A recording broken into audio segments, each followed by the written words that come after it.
Yo, what's going on, everybody? What's up, gang?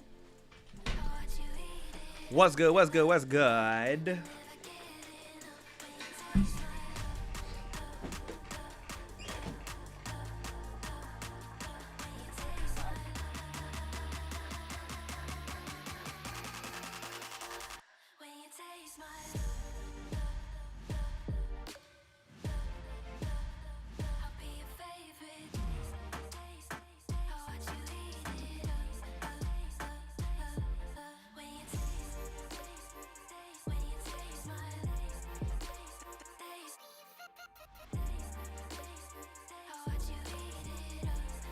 Yo, what up, Drummer Doug?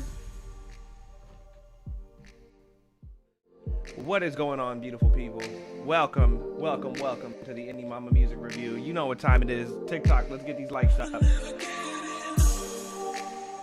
15K. Jane said 15K, or she's gonna punch me in the forehead. Guys, where are you guys? 50. Like the live, share the live, repost the live. People on Instagram. I saw. Instagram is crazy. TikTok's been being weird lately. It's this setup. No, it's just TikTok in general. Everybody's numbers been going down. No, not me. Not when I Mine. go live normally. When I have my reach on TikTok is been no. It's just been bad. Like my even just regular posts have been not great. Hi, Michael. Hey, Joel, welcome in, Michael. How are you guys doing? Guys, what are our wins for the week? Let's share. What are we doing? How are we winning this week? What up, Michael? Welcome in, Josiah. Wins for the week. Hi, Josiah. James over here screaming. Let's get these likes up, guys. Thanks 15K. for liking the live, you guys. Like the live, share the live, share it to the Indie Baby Silky's group here. chat. We got Silky in the chat. Instagram, TikTok, what are our wins? YouTube, who we got over on YouTube? But then it'll randomly be like 30 people. Have you noticed that? Yeah, like out of nowhere it'll be like flooded. But we just don't be paying attention because there's no picture. Hey, waiting to get the videos from what we filmed last week. That's what I'm talking about, Michael. That's what I'm talking about. We outside filming content. Thank you, Josiah. Thanks for sharing the live. Thank you for reposting the live. We outside filming content. That's what I'm talking about, Michael. Submit your music, you guys. Get them songs in. I want some fire today. Jane says she wants nothing but heat. Hi, Danielle. Welcome in, Bashia. Bashia's here. We Thank want you. nothing but bank certified hood classics is what Please Jane said. repost the live if you guys can. Like the It's live. free. Yeah. Repost, like, share with your friends. My TikTok is music May. TikTok is being a bunch of haters right now, so we gotta, you know what I'm saying? Thank you, Danielle. You're the best. Hi, Danielle. How you doing? Guys, wins for the week. What are our wins? What are we talking? What are we doing? But it's funny because even on the streams, like randomly, I'll go check, randomly have like the normal amount. It just goes like this the whole time. Yeah, but I average around 60, The whole time.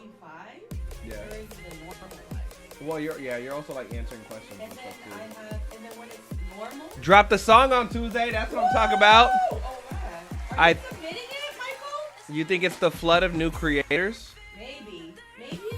That could be that. Maybe it's because I'm telling everyone to go live. Yeah. Everybody's too busy for Jane. Jane said go live and they listened. Danielle's song "Blame You" is live on streaming platforms. That's what I'm talking about, Danielle. Woohoo. She sold it before she put it on streaming platforms. You know what? Direct to consumer. Heck yeah. Like a queen. Come on. I edit some old videos for content for a song that is dropping on Tuesday. That's what I'm talking about. Josiah, Chavo's in the house. What up, Chavo? What up, Chavo? Thank Instagram. you guys. Thank you for sharing the live. Thank you for reposting. Instagram. Do we have any wins over on IGs? IG, they're quiet. Why They are are. they so quiet But it's funny on because IG? it's the same thing on IG. They'll be quiet and then randomly it'll be non-stop comments. People be arguing in there and stuff. Danielle said I didn't release it until I made a profit. That's what I'm talking about, Danielle. Danielle said, you want this music?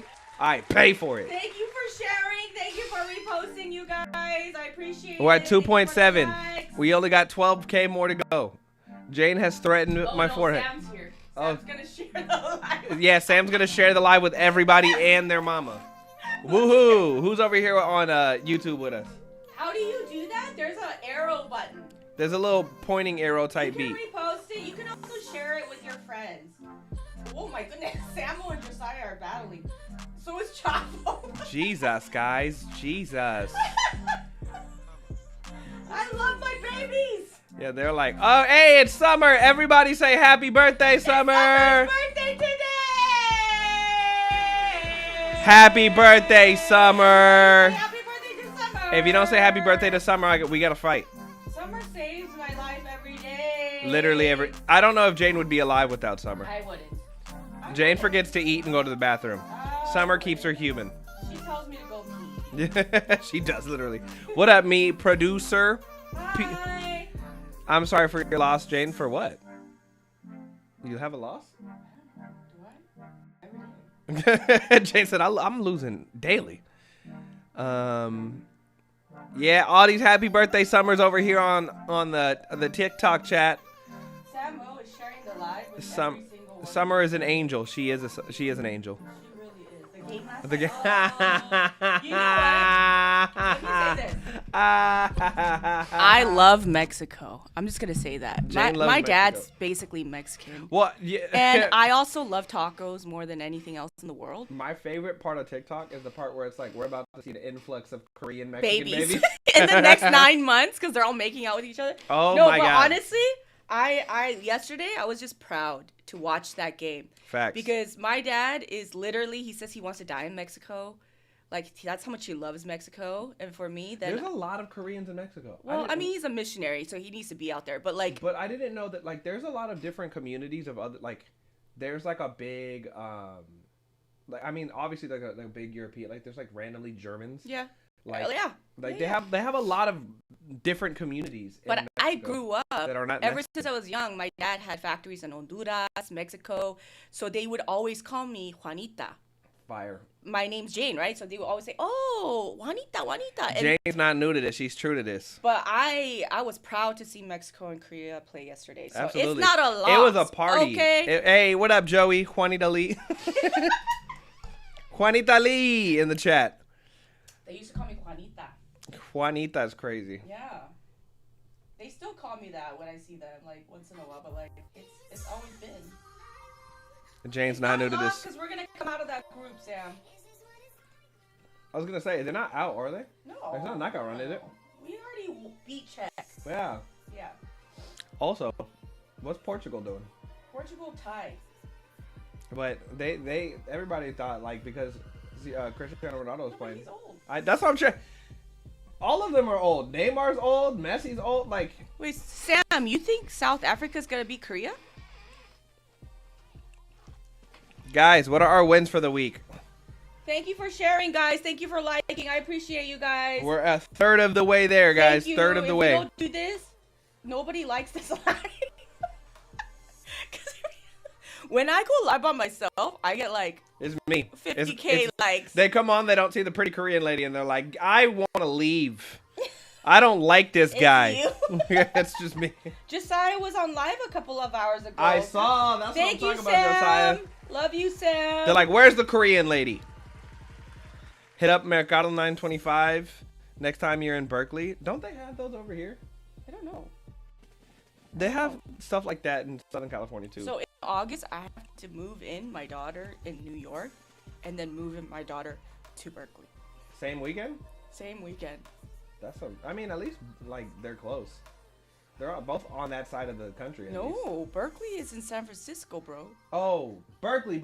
Yeah, UC Berkeley. Okay. My daughter's going to UC Berkeley. Okay. Well, Joelle, you are part of the show, too. You see, Drummer Doug, thank you. See, Drummer Doug's sweet. Yeah, You know what I mean? like Drummer Doug Drummer always comes Doug's in and always shows coming me in love. and encouraging you. As a Like, South African, we are disappointed often. I don't think we win. I think we win. Who said that? As me, producer. Honestly, I appreciate the self-awareness. What is America doing? We're doing good. Dude, USA is... We're doing good? Hey, 2002 was the last time USA ever looked okay. You two are amazing. Thank you, last companion. You know what? Aww. I feel like a pretty princess. Thank you, Aw. guys. I feel like I Hey belong. Danielle, all of a you sudden. have to be my daughter's godmother, because Danielle's near Berkeley. Yeah, Danielle. She's literally moving to my hood. Danielle, that means if she ever got any problems, you know what I'm saying? That's what I'm saying. It's I time to need slide. a bodyguard. It's time to slide. Yeah. Tell her to come get some bread whenever. Aw. Oh. I feel better. But okay, now. the bread is good, but are you sliding? Are you sliding for the leads? You know what I'm saying? You know Danielle's a thug, right? Like, you could tell. You could Hey, tell Danielle's a thug. She's a reformed thug. No, you could tell. I can tell her. Like, No, she's like, because reform- our music in the 90s wasn't that listen. violent. But like, our reformed thugs always garden. Because here's the thing. Here's the thing. There's that switch, and that switch is the crazy part. The switch is the crazy part. Danielle's a thug, dude. You could tell. You don't want nobody that's trying to do better in life, because they got a lot of Honestly, pent up anger. You know Danielle can throw hands, like, for reals. Come on. Anybody that gardens like that, you know they're gonna. I'm telling you, it's that peace. You've got to kumbaya, so you don't. You know what I'm saying? So you That's don't what I'm saying. do war crimes. But yes, everybody. All right, we halfway there. 7.5, y'all. Come on, let's keep that it going. was fast.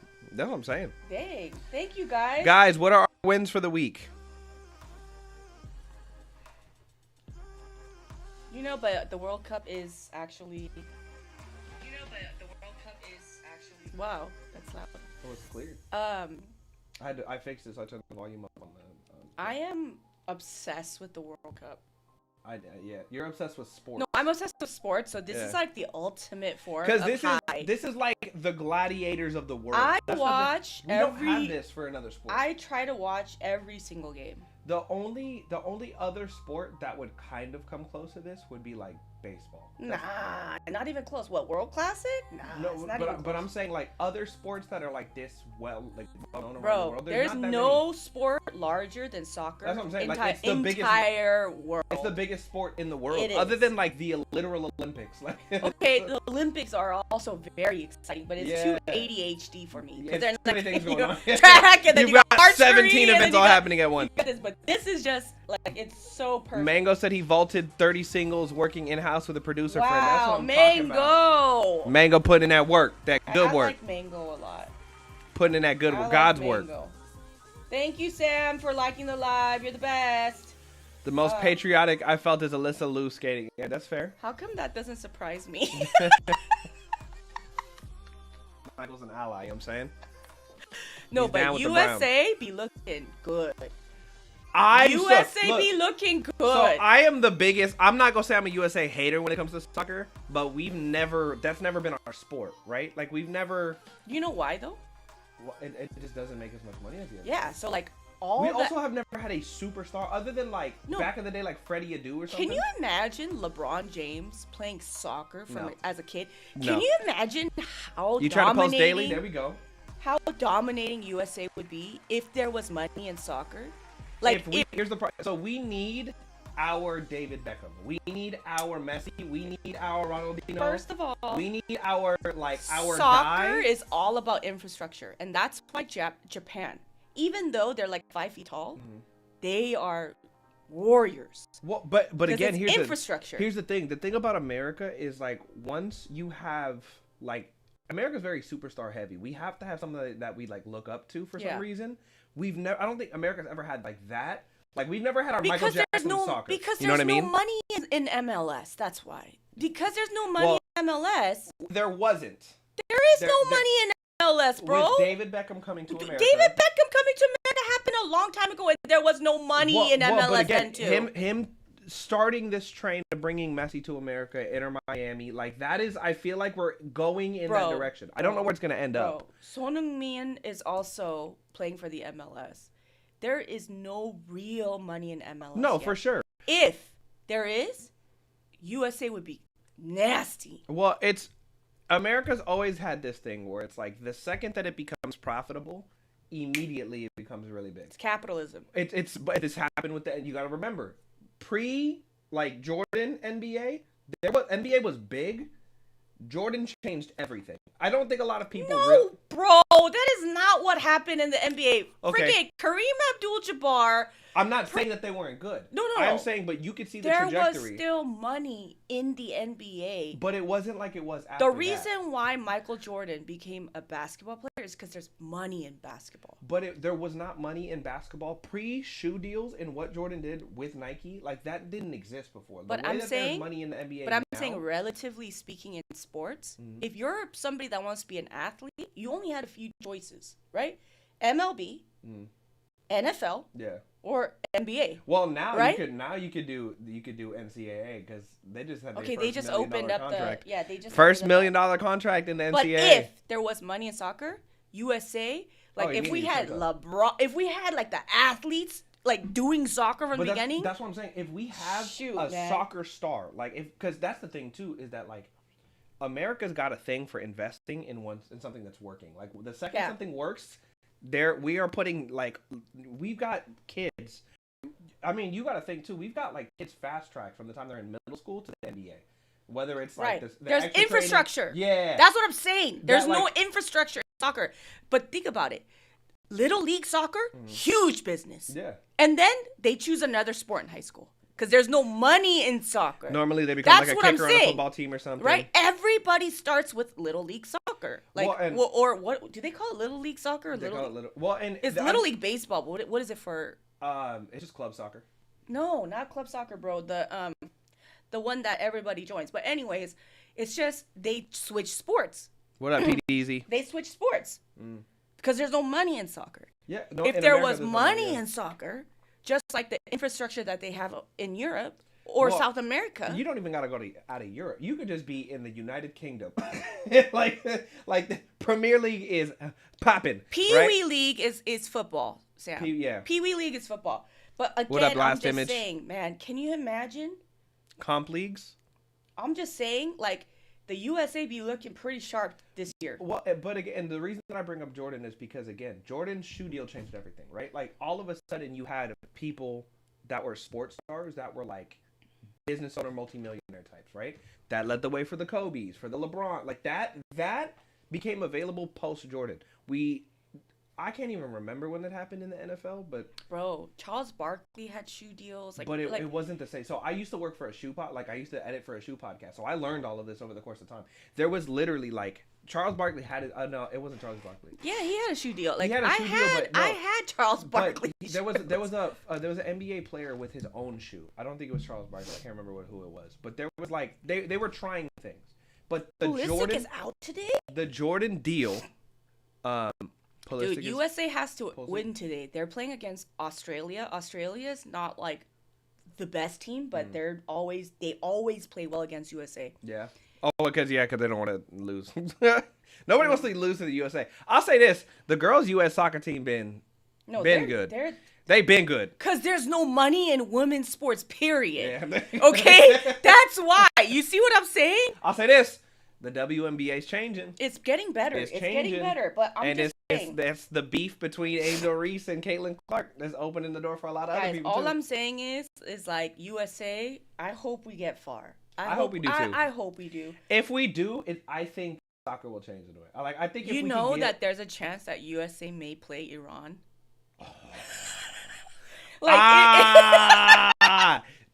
My only concern would be crazy. Other things happening, but that would get crazy. Insanity, like just WNBA finally getting paid. But you see, but that's the thing too is that like there was a point where the NFL was like having a hard time money wise. Is this a sports? Is it? We became a sports podcast. No, but there was a point where like the NFL also had a competitor that was backed by. I know that the financial backer Trump was like the big push on it, but there was an NFL player who tried to start his own league. No, the arena football? Yeah. Are you talking about arena football? No. It was I can't remember what it is. I'll have to look it up. But there was a point where NFL had a competitor. NFL didn't have money for a little while. When America starts pushing money into something, that's when things that's when things start going. We just haven't seen it. Like baseball's had that. Baseball's been America's sport. It's always kind of had that. NFL eventually got that because there was a point like you could watch even 100 years ago, guys. NFL was not. But NFL is UFL. That's what it was. Hey, but NFL is just the USA. That's why it's limited. Yeah.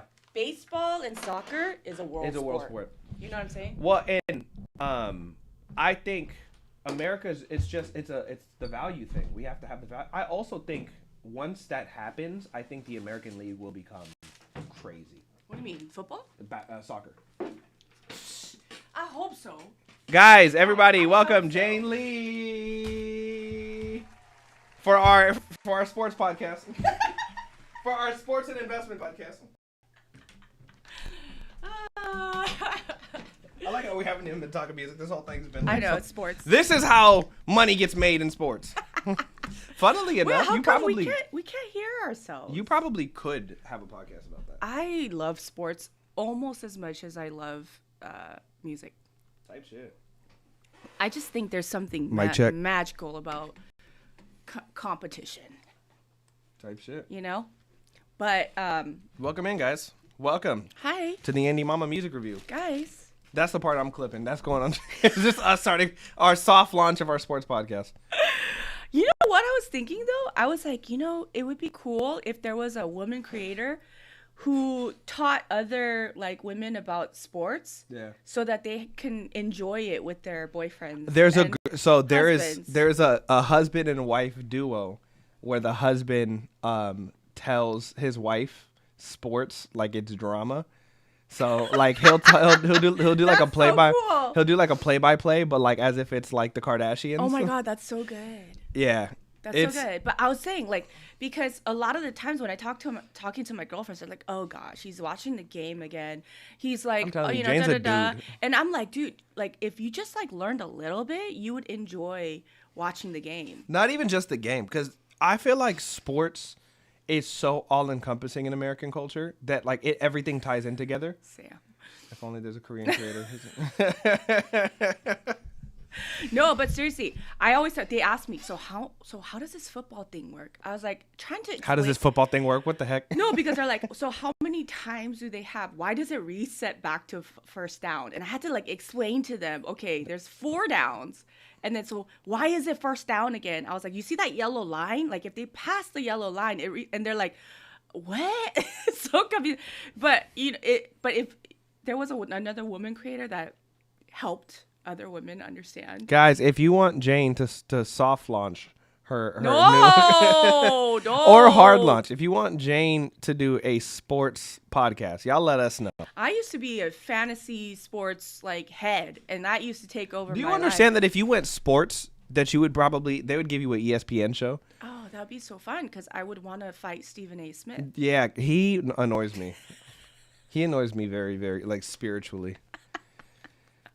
But I love sports because I love watching people get from going from behind and catching up, and that's why the Knicks and the NBA Finals were so exciting.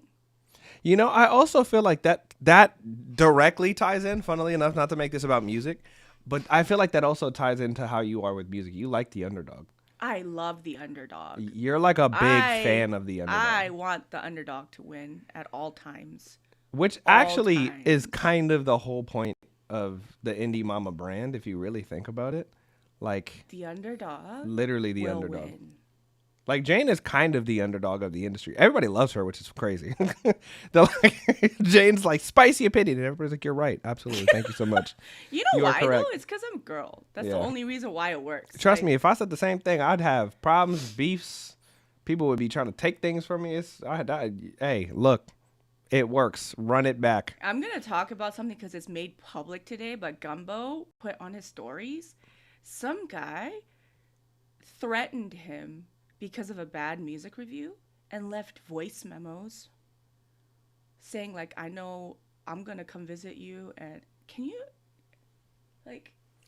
This is why I say, this is a warning. When I say, hey, leave me alone, leave Jane alone, especially if I'm here, especially over these next couple of months, leave us alone. No, but they were legit I don't play them games. Threats. I don't play them games. Threats. And then I was just like, wow, this is so weird. You know what, though? I will say this. That is actually the number one thing that I've seen hold musicians back is sensitivity. Especially when you're sending music. I think a lot of people don't have enough people that are honest with them that tell them hey, You need to work on this. This is pretty okay, but it doesn't sound that good. Or like you got to do this and you got to do that. You should work on this, right? Because they're not around that. They get around somebody who's in the industry that actually does have, like Gumbo's actually worked. Gumbo is working. Gumbo's a music director for a known artist, right? So when you send in a song to somebody like that, like you're sending in a song as if you are trying to be where he's at or already where he's at. Like you're looking for either guidance or you're looking for like comrades, right? Now, when trying to find contemporaries or find people wherever you're trying to go, you really got to take into consideration that like if you are delusional, like this is, and we've talked about this, if you're delusional, that's not going to go well. Like if you think you're the next hottest thing and you're not, and you submit to somebody who's actually working, actually in the industry, has placements, does whatever, and you're like, yeah, bro, I'm hot. And then you listen to the song and it's buns. Like, what did you think was going to happen? Did you think that we were going to come here and tell you how pretty you are like your mom does? Like, nah, like we don't. You got to actually be good. Like that's the barrier to entry is that you're actually talented. No, but literally, I listen to the voice memos. They're great, but that's delusion, dude. Because I listen to them too. That's delusion. Like, you can't come into the industry hoping people are going to tell you how good you are when you're not good yet. And if you're submitting to somebody that's at a place where you think you want to be or that you think that you are, you've got to accept, like, that's how people move. Like, if you suck, you suck. But I guess, like, I feel like if you say it in a certain way, some people would receive it better, right? I think as reviewers, we also have a responsibility to come from a perspective of we want to help you. Yeah. But that honesty could encompass us saying, this is really not good. Well, right? But that, I think that's like different platforms have to, like, people watch DJ Academics. You know what I mean? People watch the Shade Room. Yeah. They're presenting the same information that a news channel would. They're just with an opinion. Yeah. That is entertainment. Yes, there's value. He's actually giving good feedback. But it's a show. Right. It's Gumbo's show. He has a whole whip sound and a belt. And like, you have to understand the platform that you're on. Like, I wouldn't send in beats, like a dance music song, to somebody who does not like dance music and then get mad when they're like, this shit is trash. Right?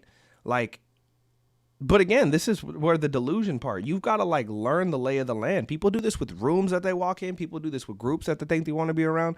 You could be a fan of somebody and be like, oh, bro, check out my music. And it could just really not be for them. Yeah. Even if it's not bad. But that person's going to say it's bad because that's how they communicate. Yeah. Can I hate on the person communicating because they were honest? You went out seeking their opinion, got their opinion, then got offended at their opinion? I mean, you submit the song. So. And most of these people pay. Like, you paid to get that ass whooping. That's the crazy part to me. Yeah. Like, what? Not everybody is here to be helpful. Some people are here to have a show. Some people are, the platforms are different. And I watch Gumbo's show and I don't go, oh, okay, so he's not here being Jane and I. He's not here to be helpful and give like technical breakdowns and all that kind of stuff. That's not saying that Gumbo's any better or worse than what we are. That's just acknowledging that it's different. It's a different show. That show is much more entertaining. It is literally like WWE SmackDown. It is more entertaining. I love it. Like, I go in there and I start getting ignorant in the comments too. It's fun. It is. But you got to know the platform. Yeah. You have to know the platform. You can't get offended. People do this in person too. People do this in studios too. I've seen it. I've seen people walk into sessions and be like, I'm the hottest rapper. No, you're not, bro. Bro, you're not good. Like, arguably, not like, damn, this is different. I ain't never heard nothing like this. I don't know if this is for me. Like, you're not good. Yeah. And especially a lot of artists online don't hear that enough. Hey, I'm going to hold your hand when I tell y'all this. I love y'all. Some of y'all suck. And it's because y'all want to be known before you want to be good. Ooh.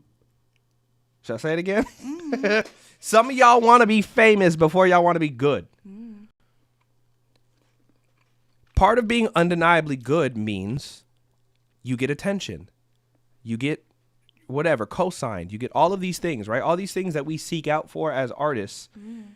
You get that by being undeniably good. Mm.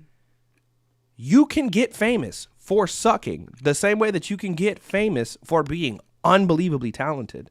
But if the goal is to be famous, then yeah, start getting on the internet and start putting out your shitty music. Be Ice JJ Fish.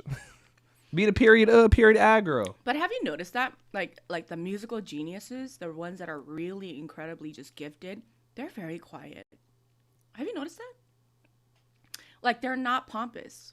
They're actually probably the opposite, wondering if they're good. They're the hardest on themselves. And it's like the people that are really, really in tune with music and they are making it, like, they're not like out there claiming that they're the best. None of them are. At all.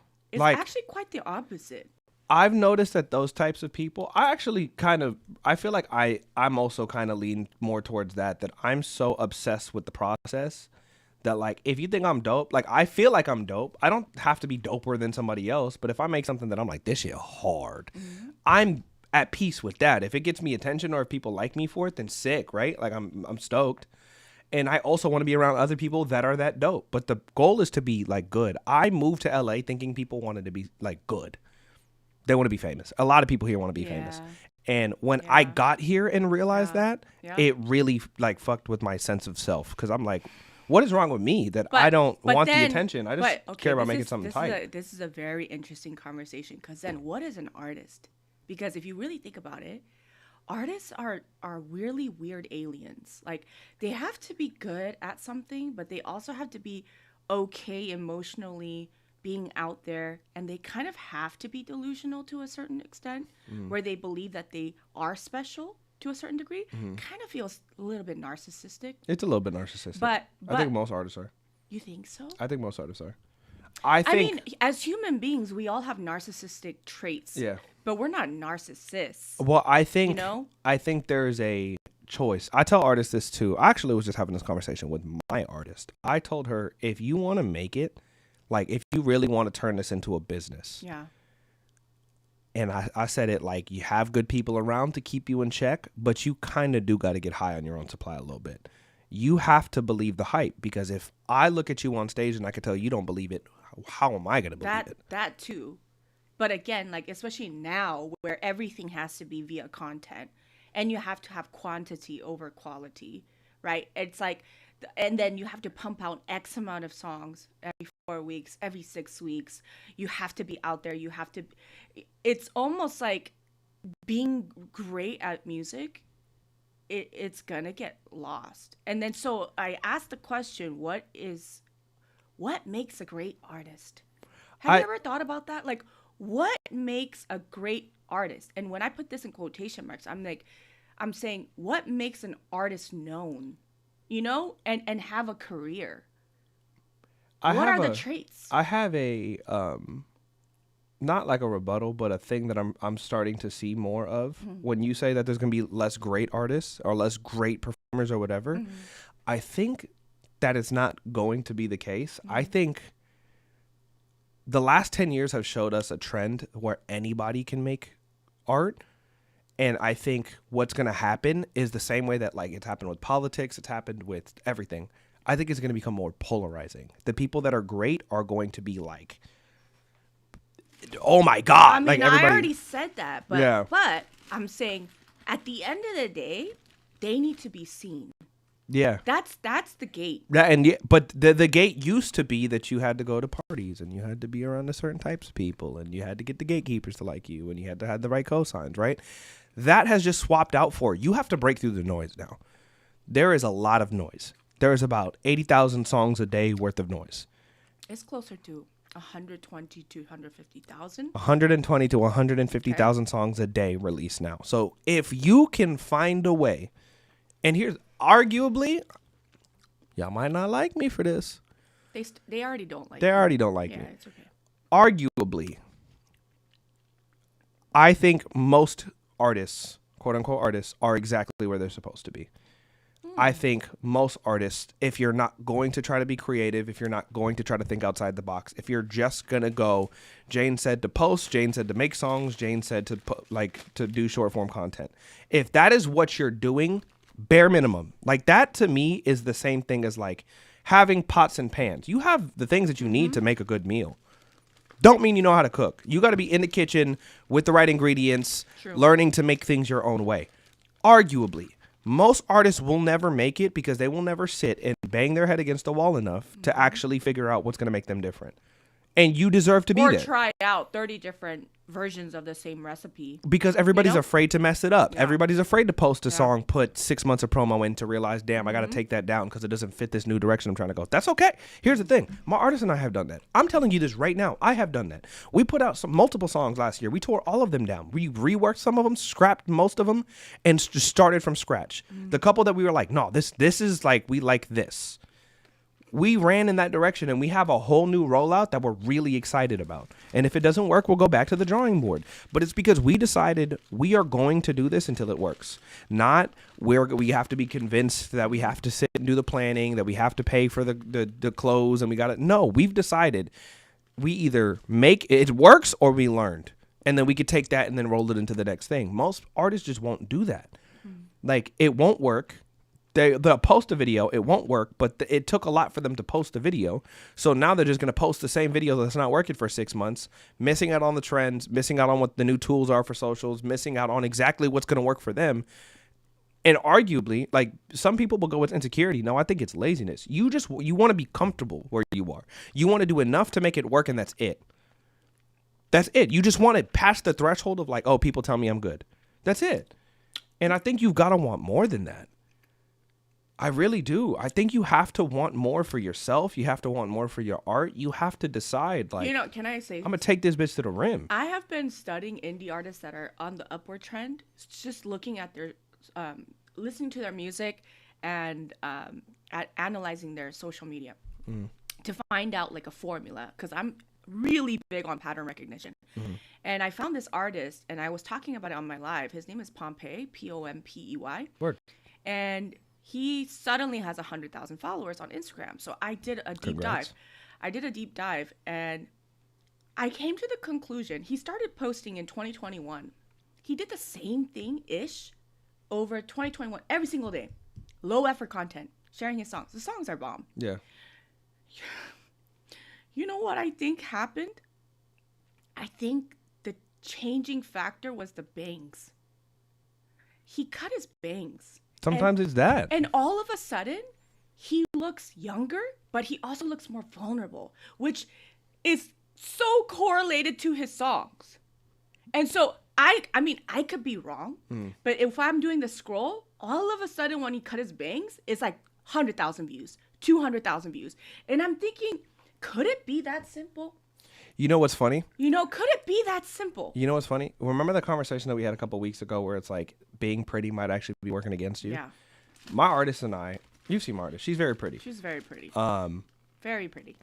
But she makes music where she sounds like a crackhead. Yeah, she does. We literally had to have a conversation of like, okay, we got to let this pretty shit go. Whatever we got to do to make you look like you're out of your mind. I don't care if it's shave your head. We have to figure something out because what you make and what you are so far apart. And sometimes that works, but I think we're kind of past that. I think people want to see, because first of all, they scroll on mute. Yeah. I said mute again. They scroll on what? D&D. Do not disturb. Volume down. Yeah. And then so like people are just scrolling independent artist music on their FYP, and they're not hearing the music at all.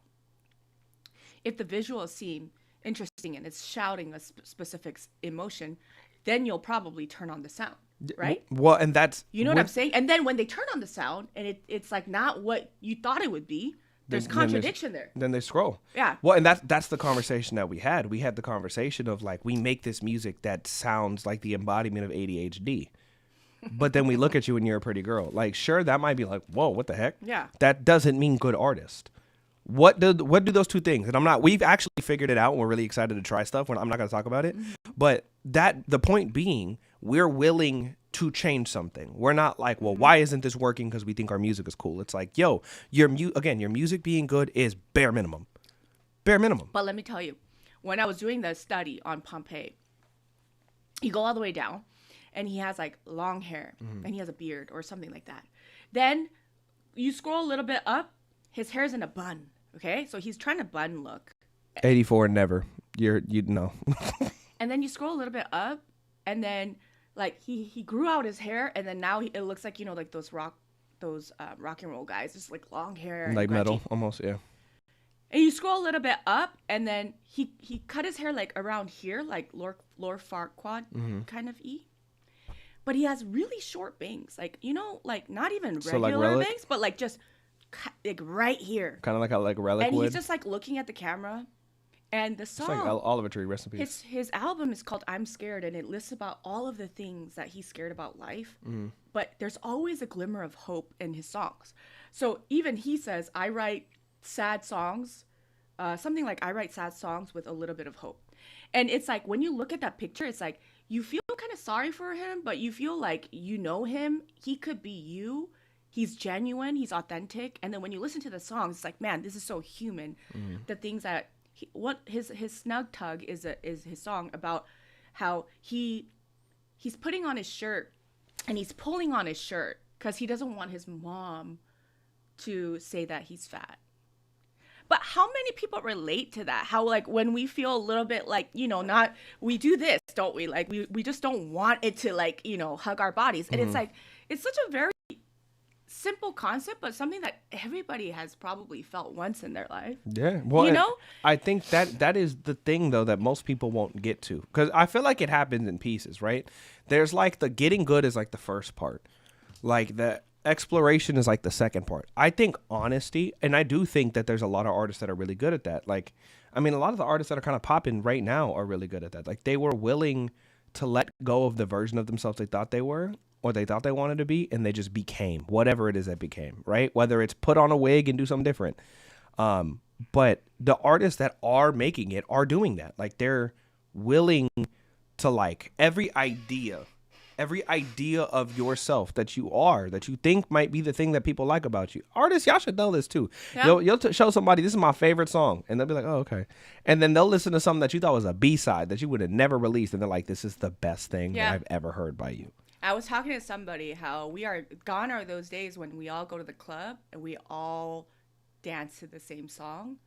Like, not everybody's going to know the song, right? Gone are the days when you pull up to a red light and you're bumping a song and the car next to you is bumping the same song. Like, that used to be a thing. Well, it's because you only had so much radio. You know what I'm saying? Gone are the days when we're like all singing the lyrics to the same song. So, which means that everybody has an opportunity to gain their group of people. Yeah. You know what, though? I think... Oh, okay. It's a good period to this sentence. I think artists are too egotistical to acknowledge that, no, you're not going to be Michael Jackson famous. It's not going to happen. I think every artist still believes that they want that level of fame, and it's just not going to happen. It will never be... It's not gonna happen. Ever like that ever again. Yeah, like I think even in the monoculture era, for somebody to have that kind of authority over the world, Michael Jackson, if you even go like back Drake and watch, or Beyonce, no, it's not a even fluke. Close. Like, not even close. It's a fluke. Like, you would be a fluke if you pulled that off. You go watch all the concerts in South Korea, in Africa, whatever. Man, it will blow your mind. It will literally blow your mind. And good. I don't think it's healthy. I don't either. I don't think healthy, I don't think actors are going to get that famous. I don't think musicians are going to get that famous. I think your cultural relevance will be what you offer in entertainment to the world. And that's going to be it. Like, there are people that have never heard. Taylor Swift is not even close to that level. Well, not even that, but it is going to be almost impossible to become Taylor Swift level big. And honestly, arguably, good. Yeah. Good. Yeah. Like, if you want to build, like, that's the funny part too. There's people that have never heard of Russ. Russ is living good. A lot of people don't know who Russ is. Russ can sell out MSG. Who La Russell is. A lot of people don't know. Like, Russ can sell out arenas by himself with his own infrastructure, with his own money, making money. It's literally crazy, but it's good because that means that all of us, aka the underdogs, you know, we have the chance to build something for us and for our people. That you have control of, that you don't got to go to no weird parties or take no weird deals to get or to accept. The barrier to entry. You know when people say like the bar is in hell? Welcome. This is hell. You just have to now find a way to build your own community. But again, streamers can do it. They look like they're living pretty good. There's musicians coming up every single day that are doing it, that are making more and more money and talking to their communities more and more. No, unfortunately, your dreams of being the next Britney Spears are gone. Just accept that it's gone and enjoy what you can make. But why? I don't know. But also, like, do you understand that Britney's suffering because of all that fame she had? She was under a conservatorship. Y'all don't want that. Like, what are we talking about right now? I think everybody thinks, oh, if it happened to me, if I won the lottery, if I won the $10 million, I wouldn't have lost it all. Like that guy, like that girl, like that guy, like that girl. And yeah, you would. If you watch documentaries about people who've won those lotteries, like millions of dollars, most of them lost it. Well, it's because infrastructure is required for something to operate at that level. And this is the thing about LA and Hollywood, right? I mean, and we're in it, right? Like you and I are in LA. We're dealing with some of these people that people are like, oh, all I got to do is have this person hear my music. They can't do nothing for you. No, and they won't. And they won't. And in the era, even when they could, do you understand? You didn't even get to be yourself anymore. Guess what? They would have gave you drugs. If it would have kept you going, they would have told you to cut off friends. You were under contractual obligation and you already spent your $2.5 million. You better shut up and do what you're told. Yeah. And if you don't, guess what? You go to a psych hospital. Well, and obviously we talked about this, but fast money usually doesn't last. Ever. You know, and again, I think everybody thinks, oh, if it were me, if I got $10,000, I would be so, like, I would put it in this, I would put it in that. The human, like, it's funny, like, human nature, we're all very similar. And that's why, that's why I feel like we can grow community, because we're all similar in one way or another. We're all good, we're all bad. We can all be charitable, we can all be evil, we make mistakes, we can be kind. And it's like, we're kind of all the same. And I think indie artists want that quick, fast hit. Like, oh, this is it. This is the one song that's going to take it to the next. You know, this is how I'm going to change my life. No, we are here because we love music. We would do it anyways every day. We want to build a community. We want to do good with our music. And we continue on. Well, but like, okay, let's even take that fast money thing into consideration. Like, Jane, if randomly somebody like you, even I feel like I'm getting more and more like this. If you had a large scale 7, 8, 9 figure investment, you know where that money's going. You've planned for that. No, because I've worked with smaller amounts of money, and I've grown my expertise, my intelligence, my experience, my mistakes. And there's infrastructure that you created because of that. What worked, what didn't work, so that when I get there, now I understand, you know? Diva said her kids' education. Diva, you know what I'm saying? Well, but so here's the thing. Without that infrastructure, that money is not only a waste, which is why you don't have it, funnily enough, but it's a waste and it's going to ruin you. People around you are going to change. People are going to double charge you. Do you understand that the second somebody gets a big check and they're in a big movie, people in LA will start suing you just because they know you won't show up? Can you open it? I don't know who that is.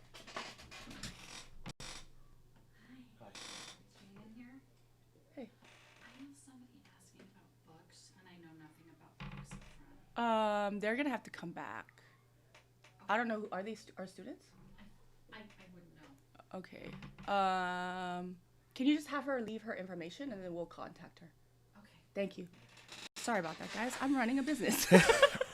Sorry about that. Infrastructure. Well, and again, if you don't have the infrastructure, all that money is going nowhere. It is going to go into people trying to sue you. It is going to go into people you trying to take care of your mama and your friends, and they're going to upgrade. Lifestyle creep is going to get them. Now you got their bills to pay for too, and then all of a sudden you're like, why am I getting double charged for stuff? And because you don't have the right team, the right manager, nobody's looking over your books. Some of the people that you have to like quickly get on your team are going to be so willing because they're going to take advantage of you. Like, again, if you don't work your way up to having that level of a system, you're a walking lick. Like, you are. People that can't wait for you to get into the room because they know they could take advantage of you. Those are the people that we're trying to warn you about in LA. The people that didn't pay attention before you had the money, didn't pay attention before you had the clout. Then they see you get the clout. Then they want to be around you because they know it will rub off on you. And the second it goes away, so will they. But here's the other thing. Everything looks like an overnight success. And that's why people think that the overnight success is possible for them. It's never an overnight success. I don't know how much people say that to me. Oh, Jane, you're an overnight success as the indie mama, as somebody on Instagram. It's like, do you know how many years it took to become an overnight?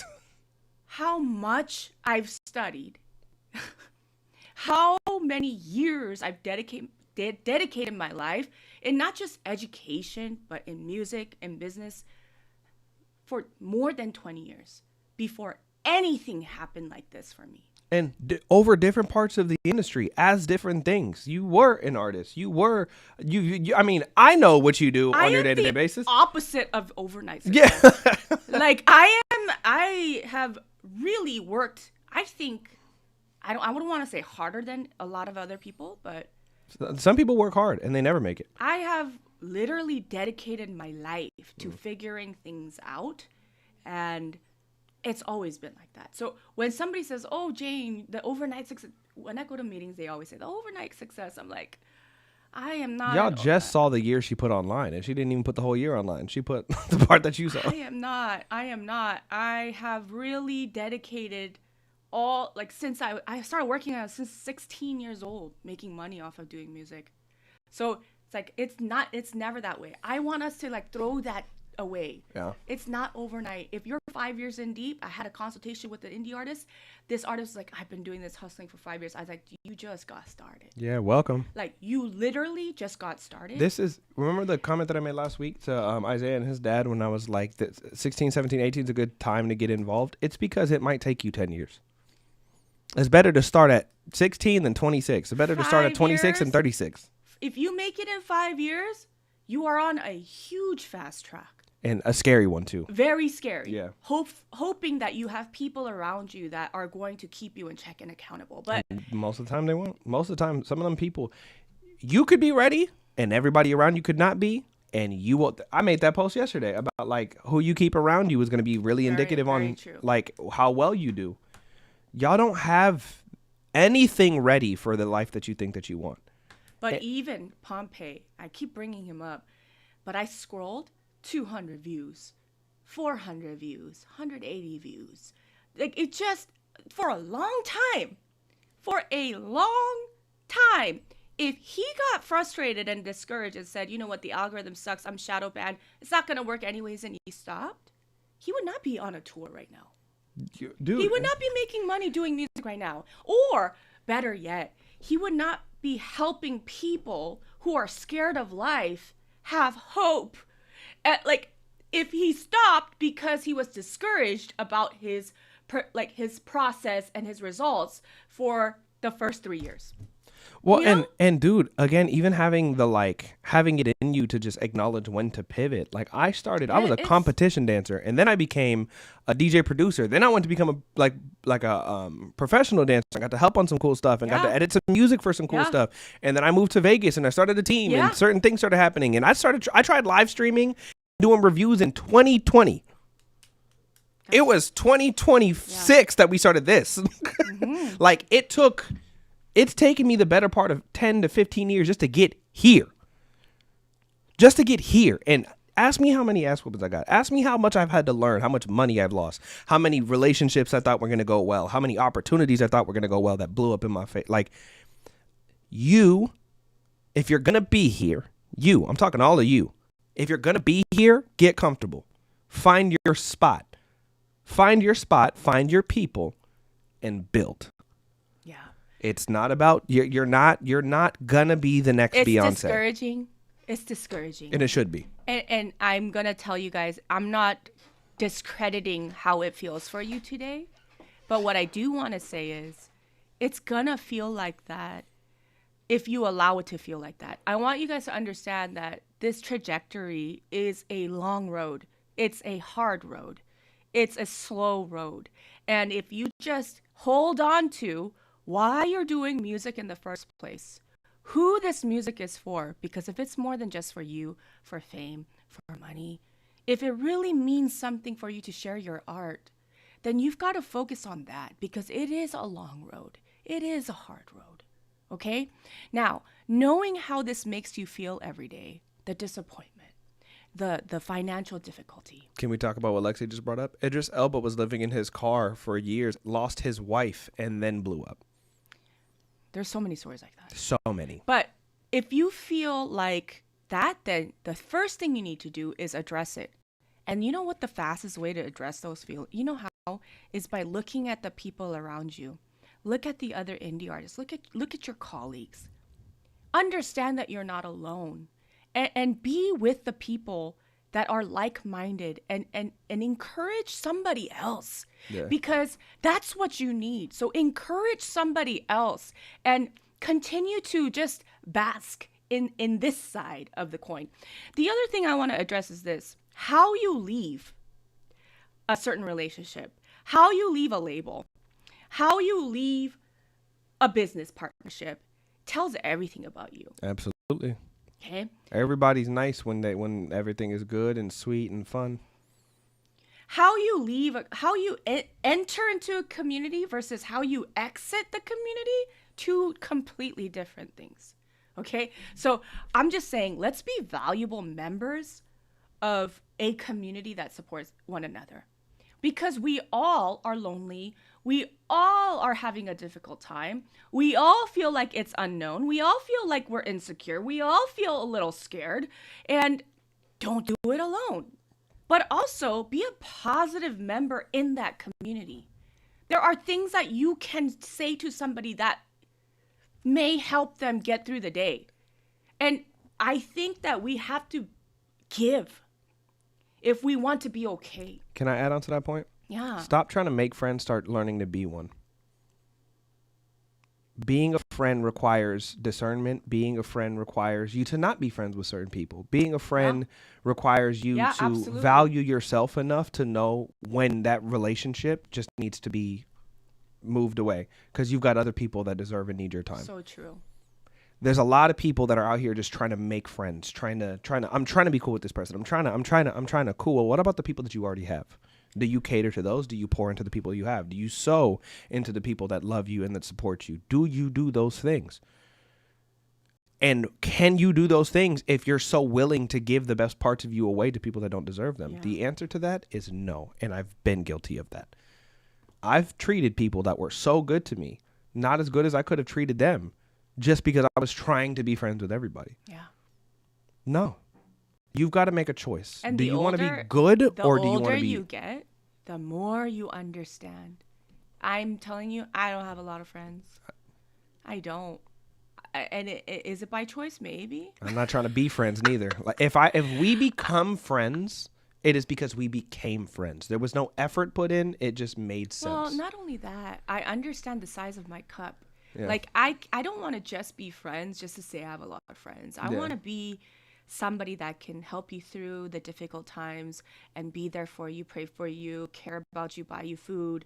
But I can't do that to 100 people. Well, and you also can't do that in a year. Like people do the same thing with friendships, with relationships that they do with their music. They're like, I want this in a year, and if it doesn't happen in a year, it's not good enough, and it's never going to happen for me. It's at the end of the day, it's about impact.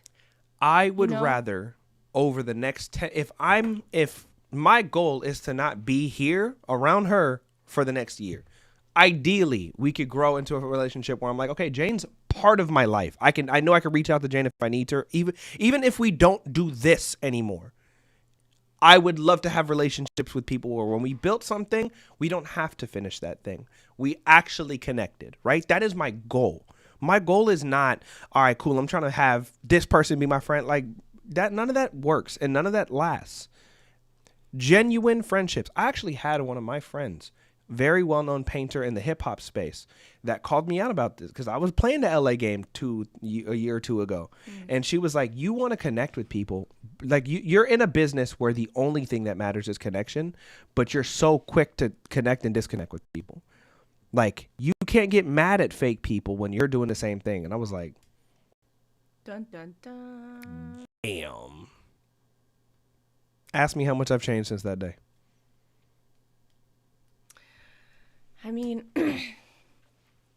it's hard, but I think, and it segues into building your own community. If you're going to be fake about building your fan base, your super fans, if you're going to actually just sell them fake news all the time, and it's the same thing. It's kind of the same thing. Yeah.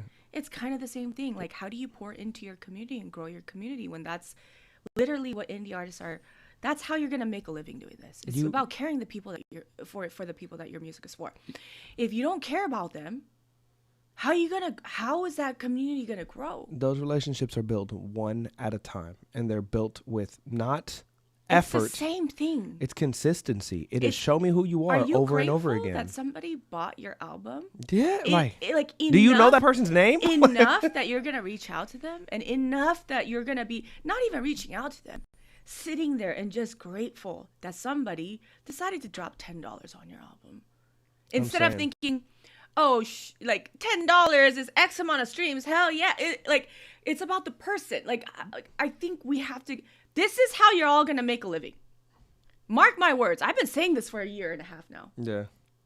It's going to be one person at a time. It is one person at a time. Like, we are not in the shelf space, sell 10 albums, sell 50 albums. We're not in that era. Nope. We're in the era of you guys building your own businesses. And in order for that, you have to have your own clientele. Facts. You have to get people through the door, and then you have to take care of them. That's called retention. And you've got to connect with them. You've got to give them something of value. Continue to make it worth their time.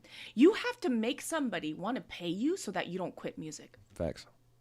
And I also, that's how important it has to be. And you have to be willing to give yourself, actually give yourself and parts of yourself. And I've noticed that I tell people this all the time. I'm like, you're better off if you want to be my friend, if you want to be close to me, you're better off if you like golf, if you like Harry Potter, if you like psychology, like if you like something that we can connect over. I'm not a musician because I love music so much. I'm a musician because that's who I am, right? That's my job. That is what I do. But if you want to connect with me like I'm a human. Mm-hmm. And you can do the same thing with your fan base. Yes. Charles, how was your day? I remember you said your daughter's graduating today. I'm sure you're proud. How are you bring them up. Charles, how are you feeling today?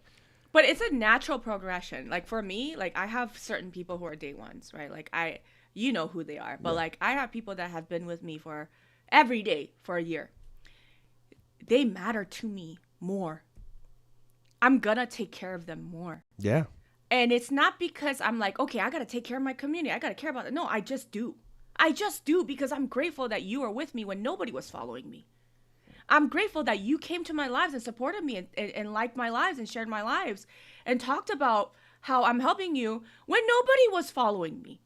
So I'm gonna always. I think I hit you when there was 20 people, 30 people. But I'm just saying too, like, I am going to take care of them forever. Yeah. Because I will forever be grateful to them. They're here right now. If you try to get on the train when the train's already moving, I'm sorry, friends. You've missed the train. Like, you missed it. This is why it's important to just build yourself. Maybe you're the next train, Maybe it's not about hopping on the thing that's working.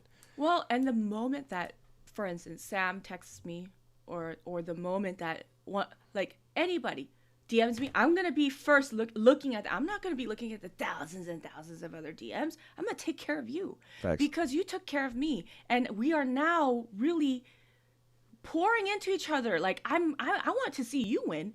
They want to see me win. Yeah. It is the formula. I give you music. I want to be in your life. I want to be the soundtrack to when you feel lonely. I want to be the soundtrack to when you feel angry. I want to make you dance, whatever it is. You're pouring into them, they're going to pour into you. That's wanting to see the other person win. It's both ways. I think the problem is indie artists they think that the fans should want to see the indie artist win. You know what's so crazy? If Drake can do things like show up to people's graduations, and if famous people can do stuff like that, why the fuck can't you? I don't know. If other more famous people than you will show up to your fans' weddings and perform their favorite song because and most of the time they won't charge them. And sure, you could say that it's for the publicity. They still did it.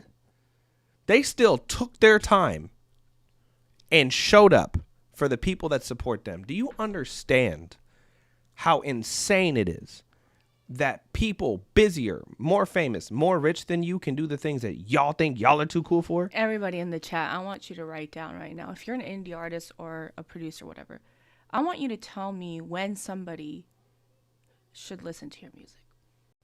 What your song? What is it the soundtrack to?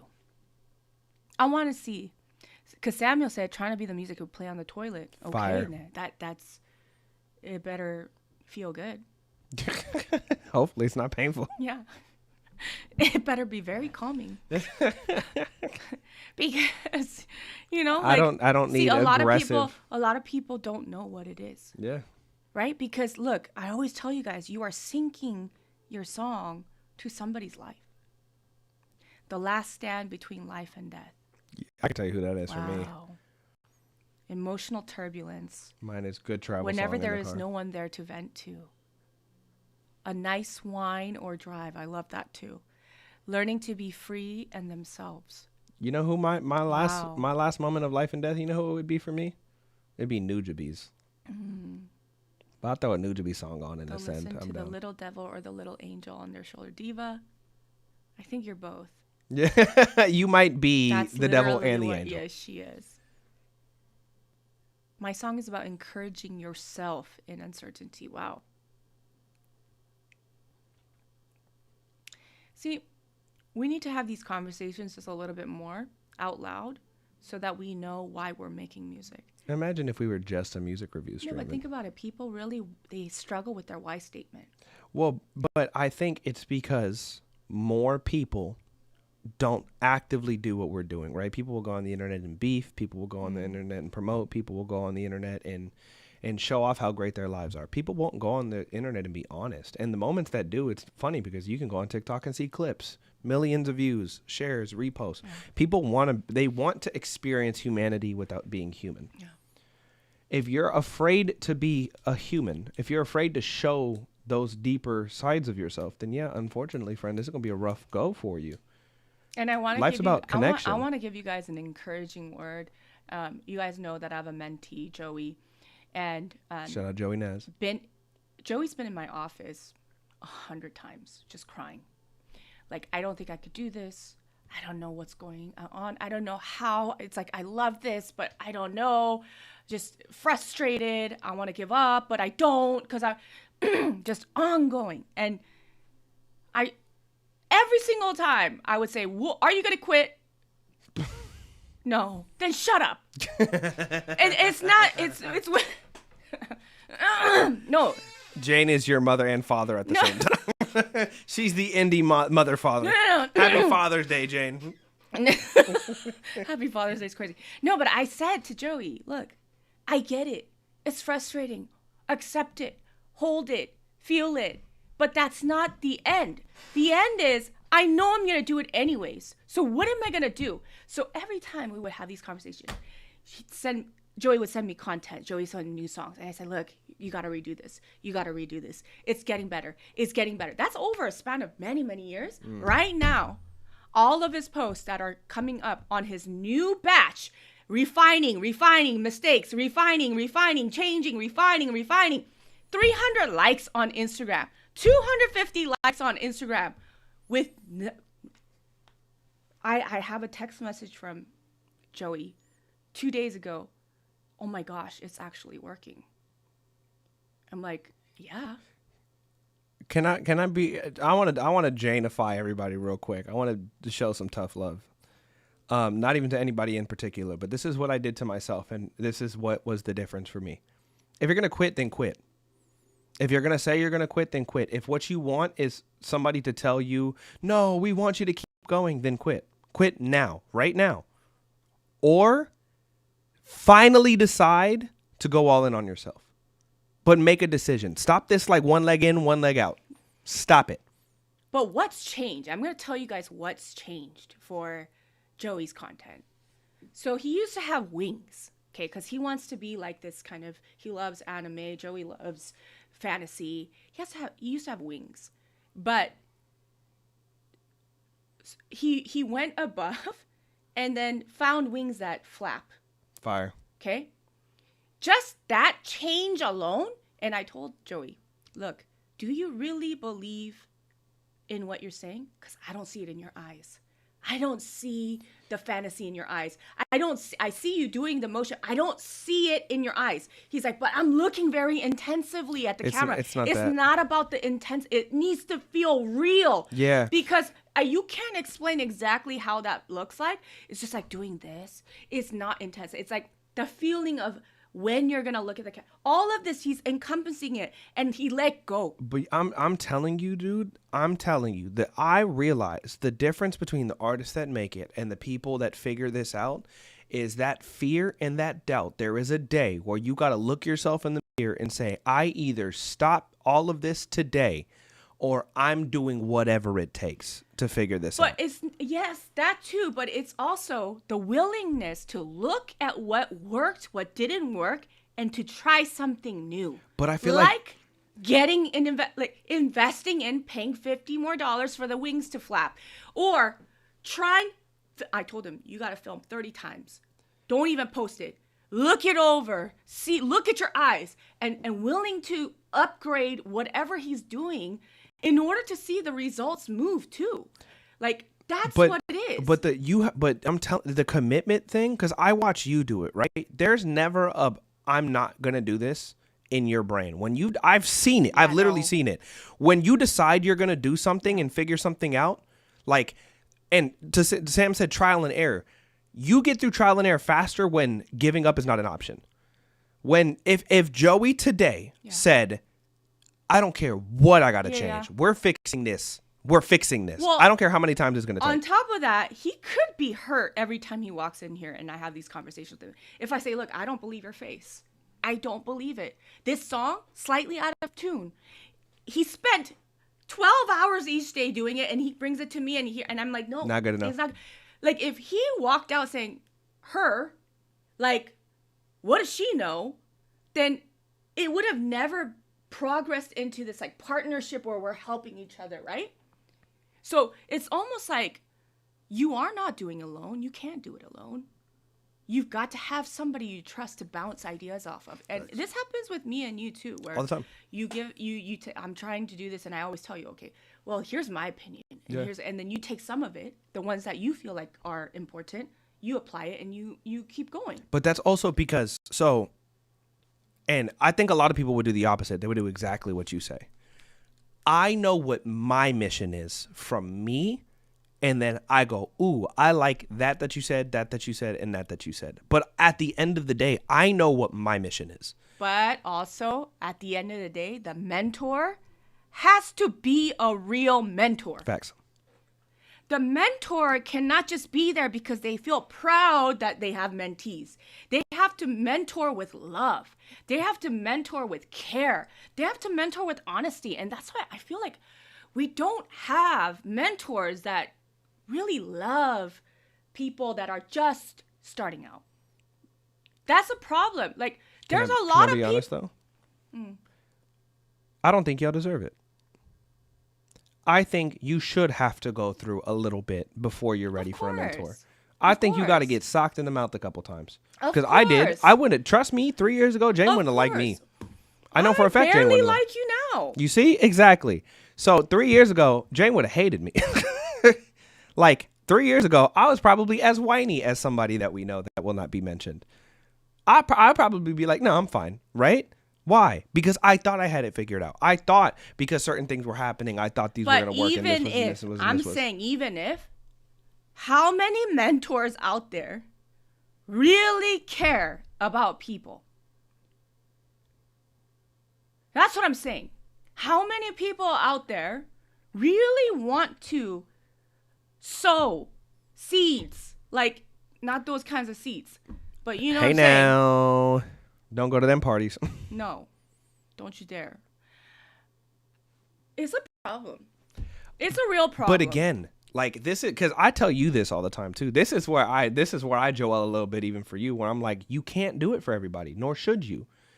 Jane cares so much, and I'm like, bro, sometimes you got to just let that shit go. Yeah. Like there's literally not enough of you to go around. Yeah. Unfortunately, we are not Jesus Christ. Like, we are not here to save humanity, right? We are not Jesus Christ. Yeah. Like, not we are not. Fortunately, we're not Jesus Christ. We are not here to save humanity. We can do our best, but at the end of the day, you have to be good first. You pour into your cup, the overflow is what you give to everybody else. But you have to be Jane first. Even Jesus rested. You know what I mean?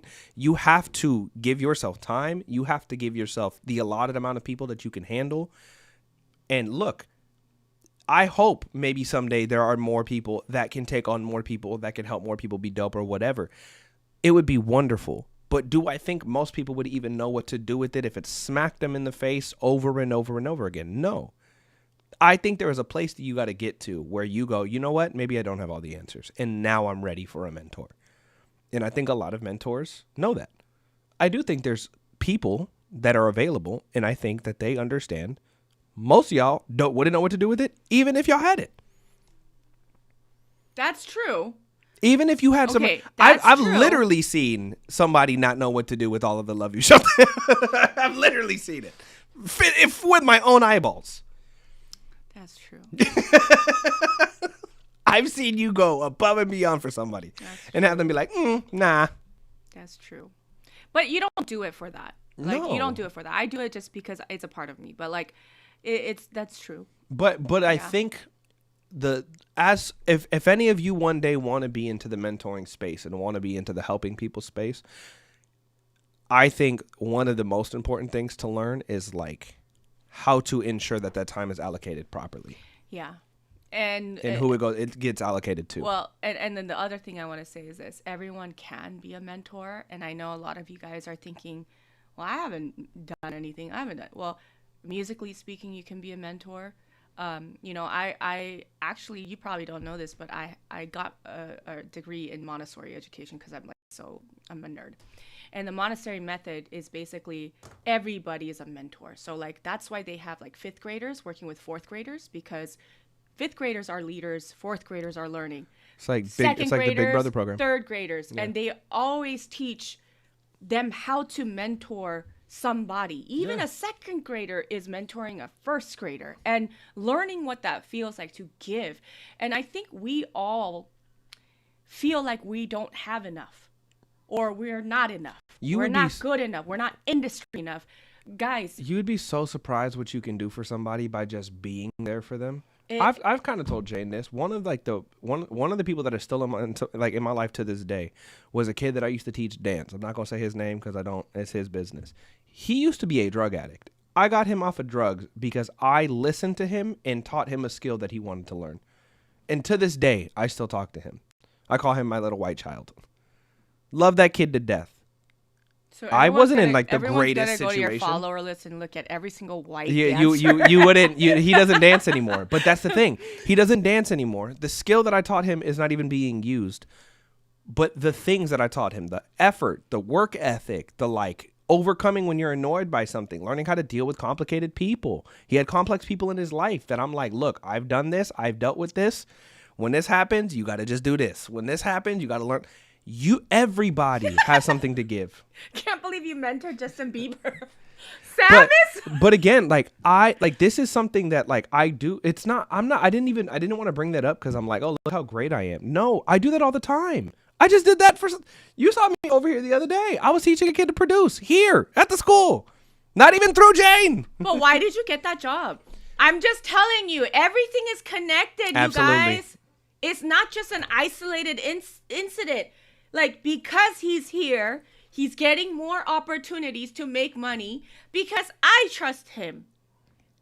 That trust don't come easy. But I'm just saying, it's not just, oh, I'm good at what I do, so people are going to come pay me for things. No.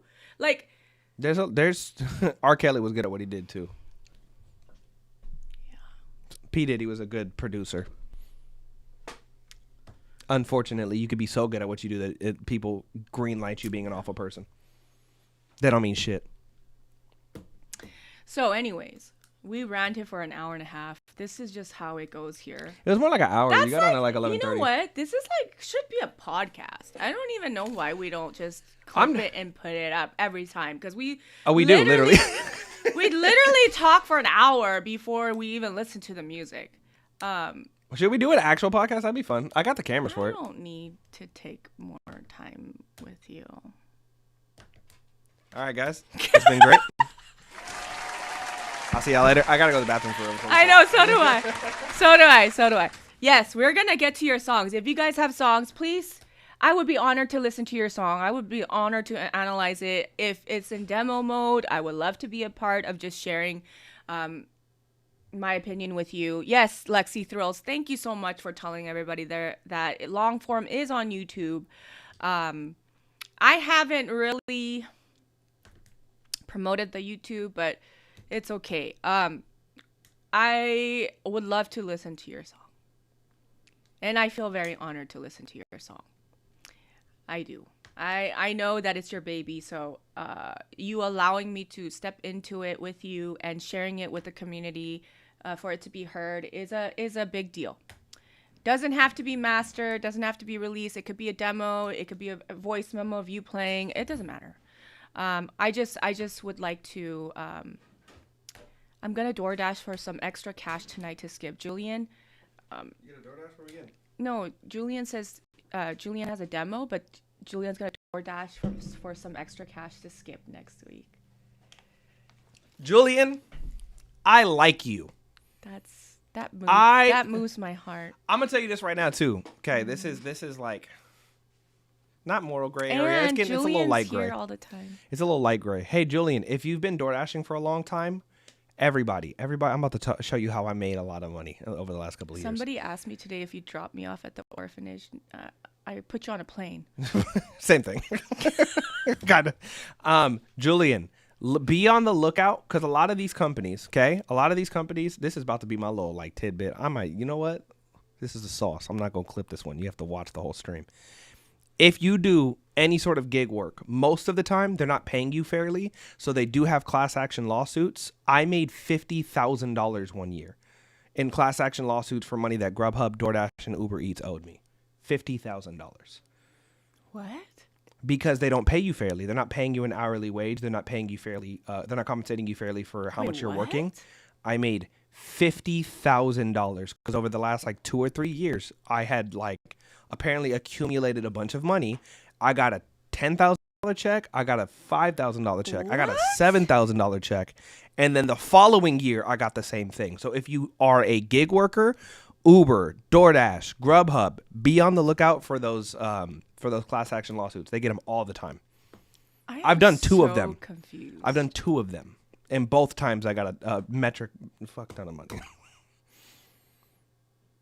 And if you're in California, you could actually work Uber and DoorDash. And if you're online, you will still, every 2 weeks, you will get paid for every dollar that they didn't pay you an hourly wage. So every 2 weeks for Uber in California specifically, DoorDash pays weekly. So every Monday you will get a deposit for how much money you would have worked if you would have got paid an hourly. And Uber Eats and Uber, you will get paid every 2 weeks. But like if you just sit there and listen to the stream and drive around while waiting for a ride and you didn't get paid a living hourly wage, then you will be getting paid every 2 weeks for Uber Eats and you will be getting paid every Monday for DoorDash, only in California. So if any of y'all are listening to the stream right now and you are like, hey, I'm going to be just sitting here for the next 6 hours, go get some money. You're welcome. I have to pee now. We're going to listen to songs after I get back. We're doing 6-dimensional hustling over here. You seem better this week. Yeah. I'm telling you, because when I die for like a week and then I come back to life. Yeah, I like this Joel better. You don't like Half Dead? Sorry. I still tried to show up. That's crazy. Yep. Hey, whole lot of hustling we get done around here. Joel time. What's going on? I'm the captain now. How we doing, guys? This Joel too nice. You know what I'm saying? Hey, you right. I should go back and being an asshole, huh? That's crazy. Thanks for the tip, Joel. Absolutely. Now that rule does not apply in every state, so just know that. editing. Good. Y'all should be doing something productive while you watch us. Look, edit and watch. Going live and watching would be a little hard, but like, make money and watch. That awesome. Don't blame you. That's Black Rock Company. Now, hey, I'm saying. But y'all should look. I am very pro hustle. I got a lot of working right now. Bashia, that's what I'm talking about. Joel just got new plugins today. That's why he's being so nice. No, I can tell you why I'm being nice, but I'm not going to. I want to celebrate my wins with my family first, and then I'll let you guys know. This is Joel. Actually, this is Joel's suite. This is Joel 12 suite. Legit plumbing and watching. That's what I'm talking about. That's what I'm talking about. I've already posted 3 times across 3 platforms. That's what I'm talking about. I'm on my ad shit listening to this at work. That's what I'm talking about. Damn. I have something that I want to say before we get started. And this is gonna, Joel, you have to make adjustments. I have to make adjustments? Yes. Why? Today, after this whole talk about all of this, I'm gonna lower the skip price and the super skip price just for today. Can you change it to 25? I'm doing half off, you guys. So 25 for skips and then 50 for super skips. Do you want to go even lower for the thrones? Yeah, you could go thrones at 150. Okay. Jane is Santa. She's Oprah. Everybody gets a skip. So I understand that it's after reading Julianne's comment, it made me think that no, right now, Michael. Right now. It just changed.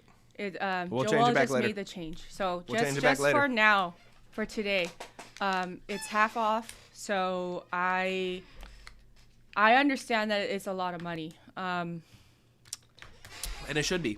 But we spend so much time on the songs, and we can only get through so many. So we might do it. Julian said, Jane. Hey, Julian, just get like 3 orders. You got it. Get some good tips, and then if you have the DoorDash. Oh my God, Pete Easy said, "Can I pay for Julian's skip?" Piece that up with Julian. Y'all talking that? Let's see if y'all can figure this out. Oh my gosh, Pete Easy, thank you, Julian. But also too, Julian, make sure you get the DoorDash card so that you can instantly cash out on stuff. So if you ever need to use that too. Oh, so I only cry when I'm happy. Look at this. Are we happy today? I'm we over happy here? that Pete Easy is willing to do that for But this is the community Julianne. that you've created. Are you surprised? Are you surprised, Indie Mama? My heart. It's Christmas. Also, Pete Easy put me on game. Pete Easy told me yesterday, because there's this bass VST that I wanted to try called Moto Bass. Mm-hmm. And he sent me a screenshot. He said, crazy deal of the day on Musician Friends. He was like, it's $70. And I said, I don't know if this is going to work. So I did it just to see, because I need a good bass VST. I got my activation this morning. It worked. Pete Easy's one of them ones, man. I know. Pete Easy's like the indie mama uncle. Yeah, he's the indie uncle. He's the unk. He's the unk. He's always taking care of everybody. But anyways, guys, if you would like to skip, it's $25 just for today, and $50 for the super skip. And I don't know if that's even if we don't get to your song today, get them in. Yeah. Get them in. We'll get to them. Yeah. You know we listen. Yeah, Lexi, indie babies are the best. Dang, Jane came back in from the bathroom. She said, I feel like being Oprah today. Everybody gets a skip.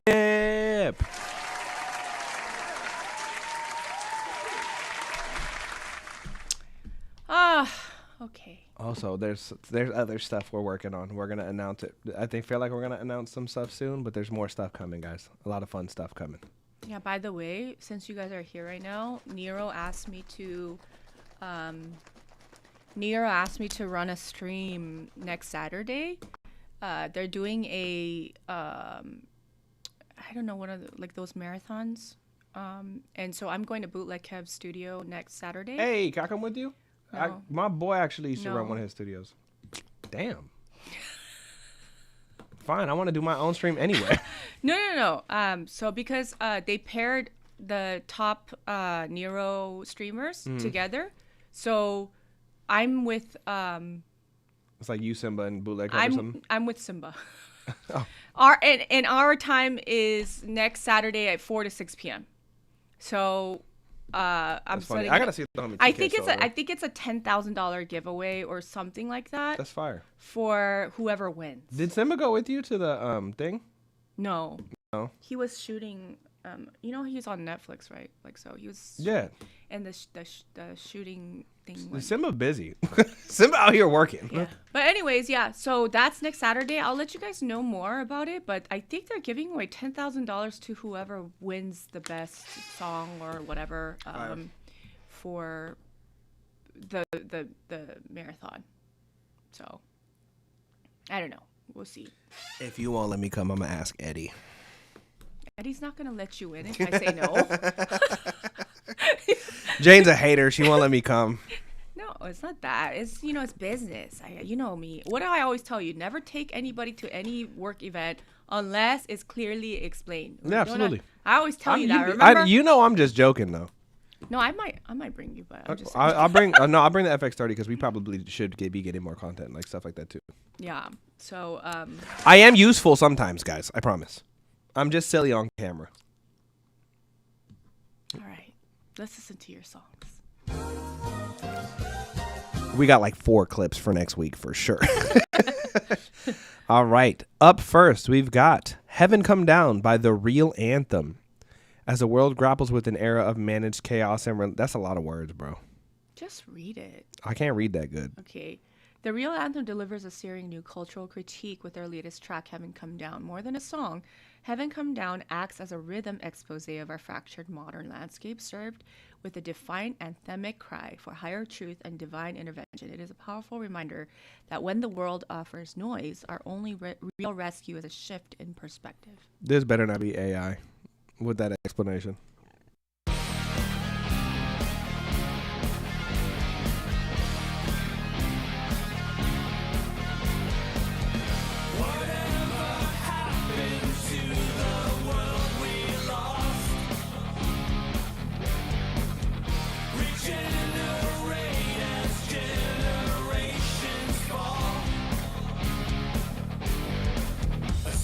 Show of secret talks, a cold stealing serpent calls, buildings burn, masking riot shots. It's TV terror, watch the will of God. Hey, here we are. Heaven come down. Here we are.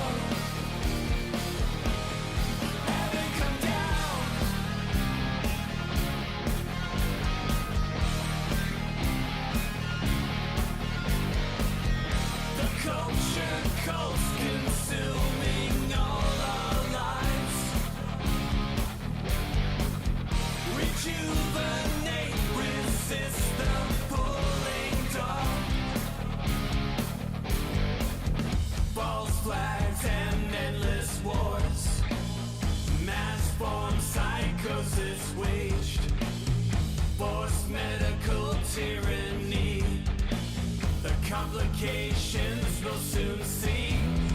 Hey, here we are. Heaven come down. Here we are. Heaven come down. Heaven come down.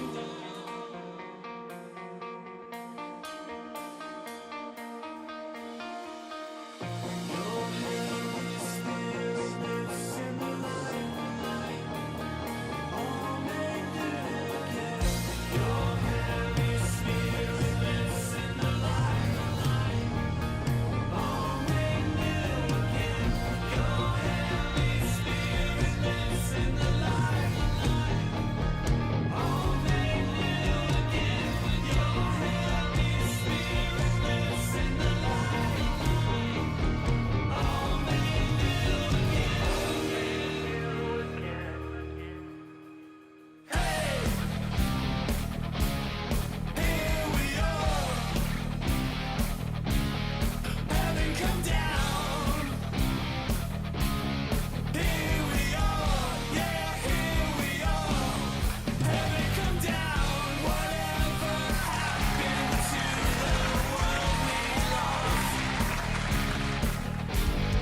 Okay, that was Heaven Come Down by The Real Anthem.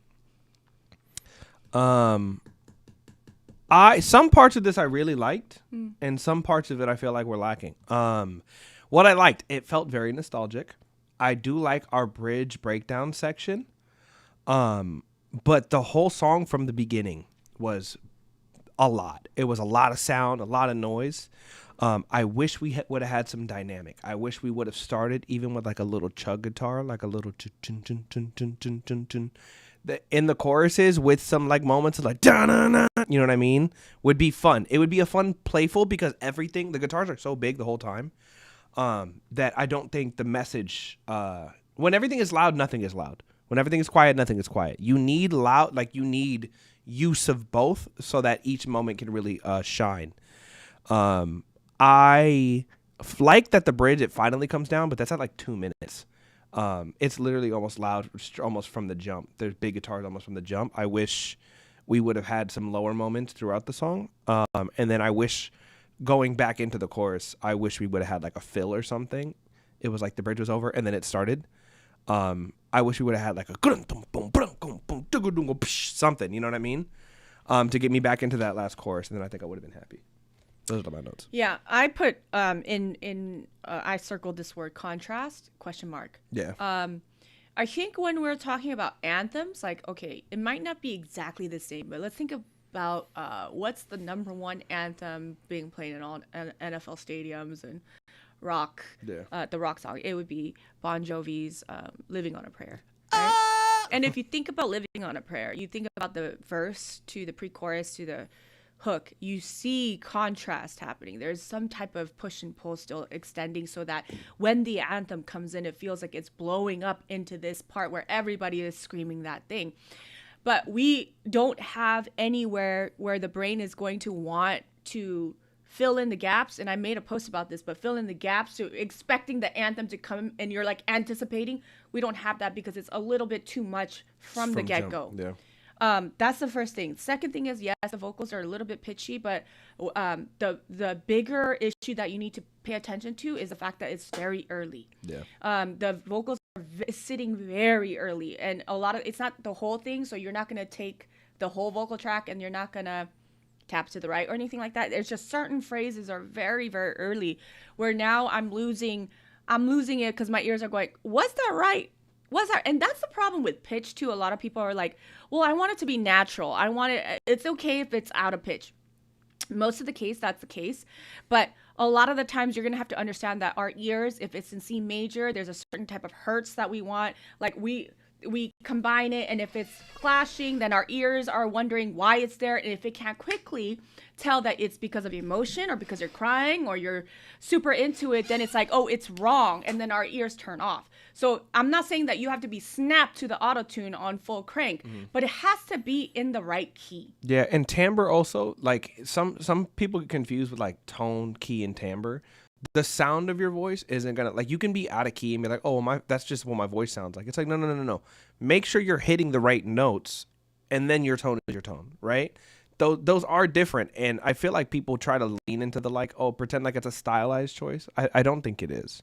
So I feel like you got to be careful with that. Melodyne, I think, would have done you some good on this one. Yeah, and then your harmonic, the thirds above, slightly at the ends of the phrase, they're slightly off, and it's because you're not convicted all the way through what that note is supposed to be when you're resolving to the next chord, so you need to figure that out.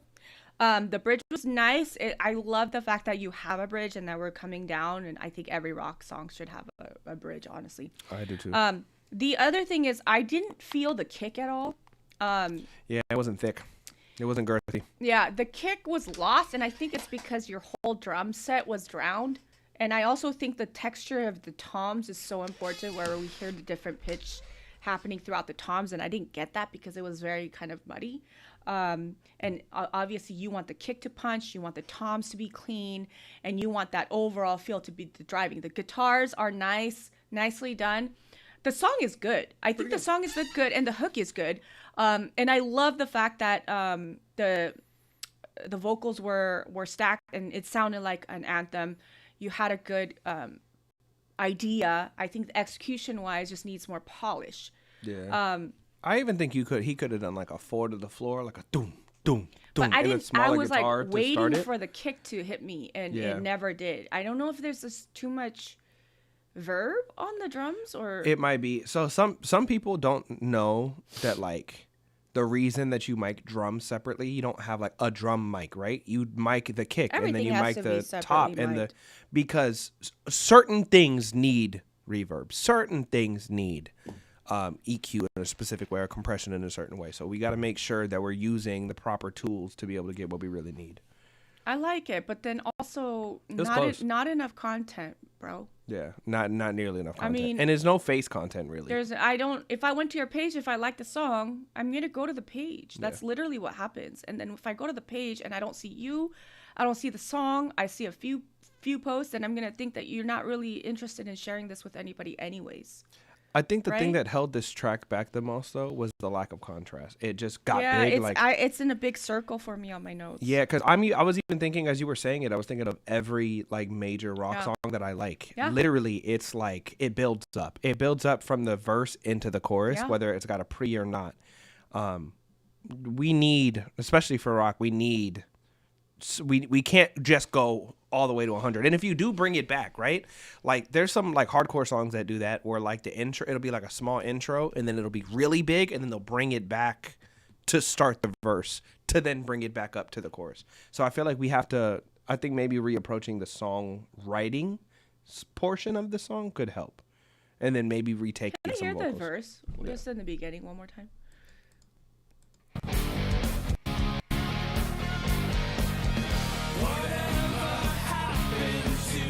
Okay, also your dubs are not aligned with your main vocals. Also, I think it's panned in a specific way where, and I saw TZO talk about this, how he does Chris Brown's vocals, how when they have the dubs on the mains, he has like one completely hard panned left, right, and then the next one is kind of like here towards the 40-50 area, and then he has the main vocals here, but the way, and then he cuts the highs on certain ones so that every single one of them has their place, but it's almost like a pyramid. Yeah. You know, so like I actually do something very similar to that. That's funny. so it's like everything seems like they're kind of like hovering around the same place, and also your harmonies are not in line with your main vocals, you know, but Cool idea. right. Cool idea. I think even accounting too, like a that would have been more. You know what I mean? Yeah, it could be. That's what I'm saying. It always just could be that one thing. Yeah. You know? Well, and again, I do think that we have to bring it back down. I think we could have had like Yeah. a 4 to the floor kick and Yeah. like a you know, like you see, I like song structure. That's my favorite, like one of my favorite things to do. I love song structure. So too. like, I feel like we hear stuff like this and we hear where things could go, and our brain starts working. You know. Yeah, But guys, have more fun, but also study. Study good music. Yeah. You could take the song structure of a song that you really like, just take the structure part of it, and then write your own song. Yeah. Yeah. So yeah. just as a thought. It's cool. All right.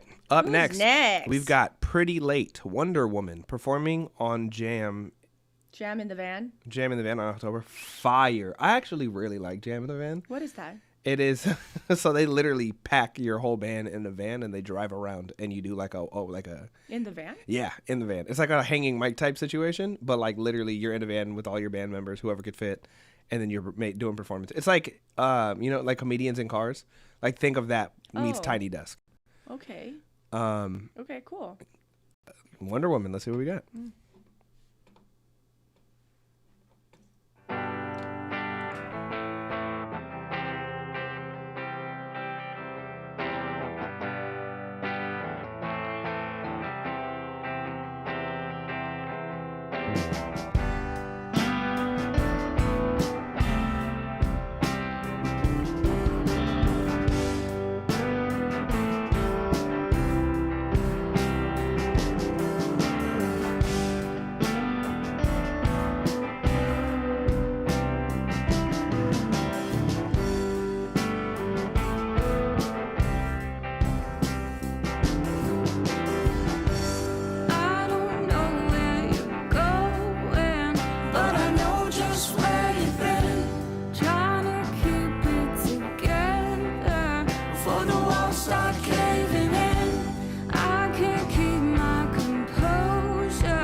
I never quite made first place.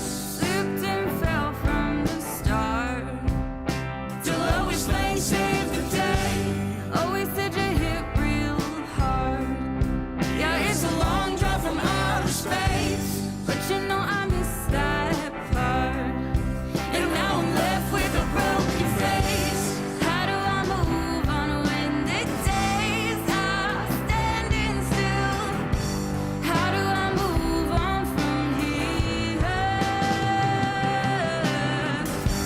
Where do I go now when it seems I've had my fill? Where do I go now from here?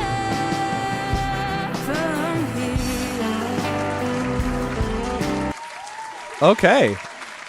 Pretty late. Wonder Woman. You like that hard pan? No.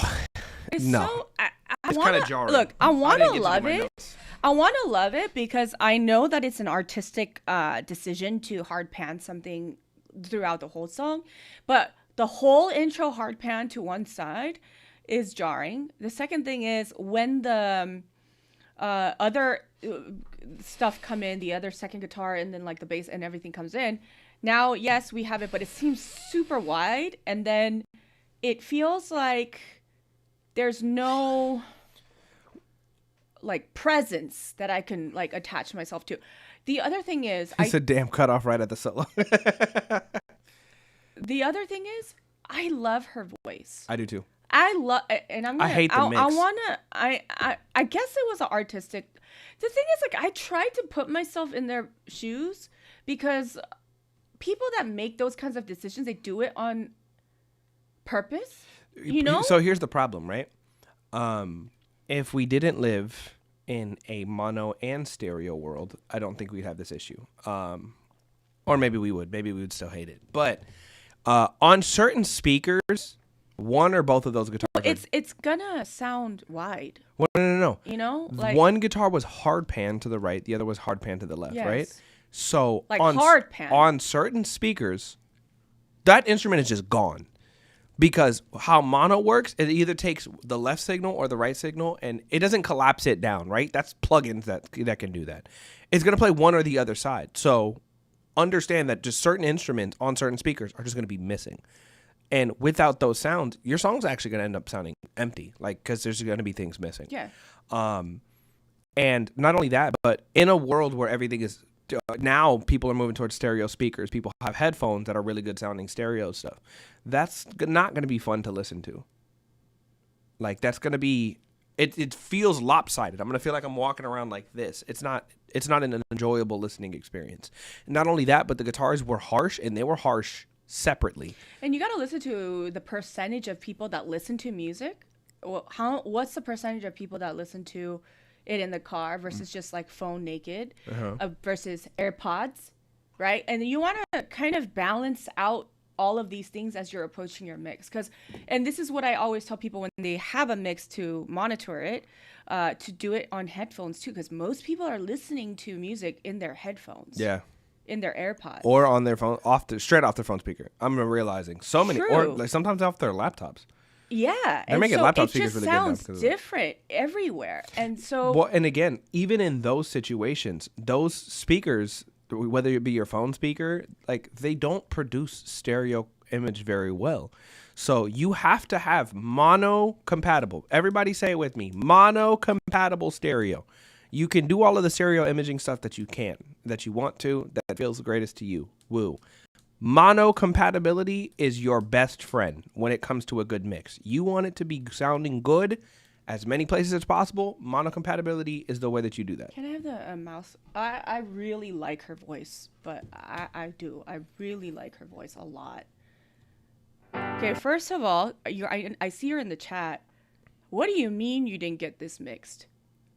You just pan stuff? Just recorded it and called it a day? And pan stuff? What do you mean? This is a great song. But already... Yeah, that's not, nothing's happening in the left side. Like that's literally hard it's pan. hard panned. Yeah.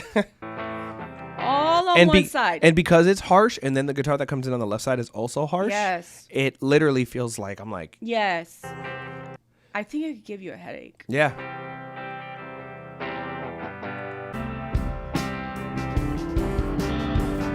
It's Also, did we use a different pickup? Are we using like a neck pickup on one and like a? it's loud. It's really loud. Like and it's Hey, PDZ said I'll mix it if you send me the track outs. PDZ is the MVP for the day. what's going on, PDZ? PDZ is that he got a new house. He got his new studio set up. He said I felt like blessing people.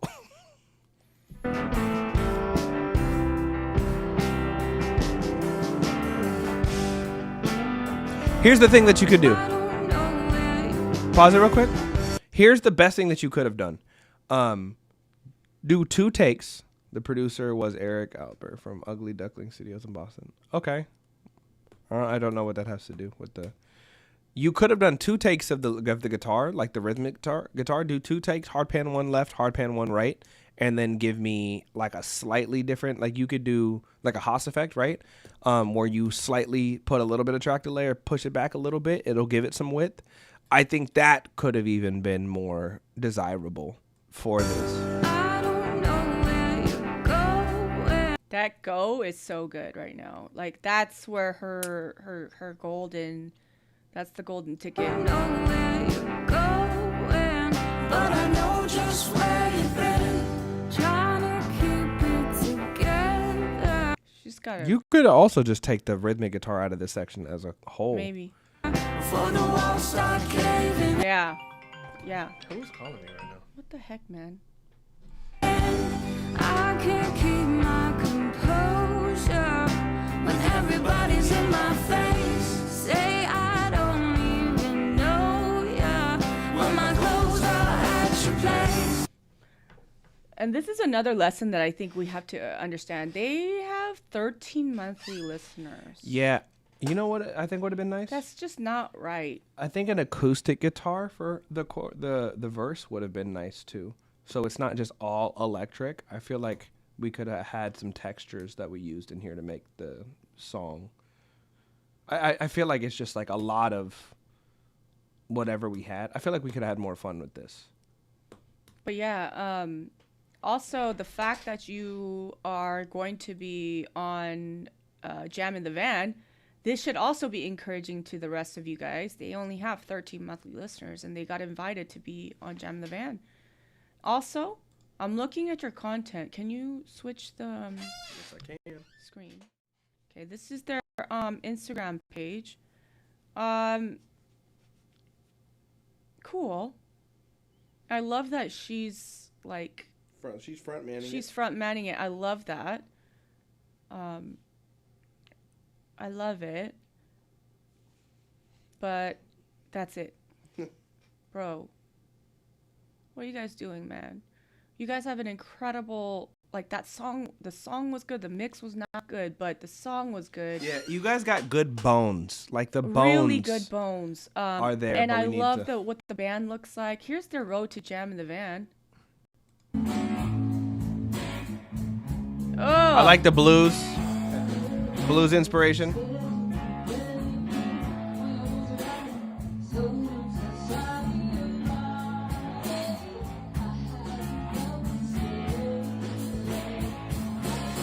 You might need to invest in a for her. Hold on.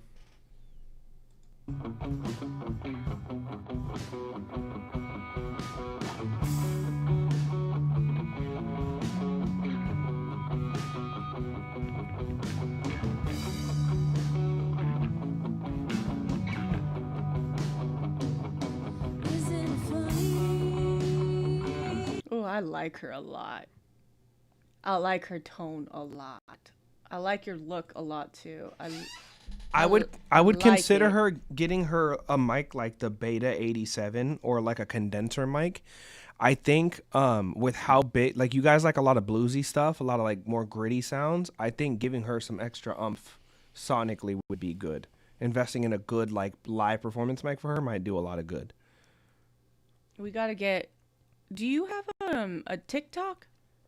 Do you guys have a TikTok? Cause you need one if you don't. And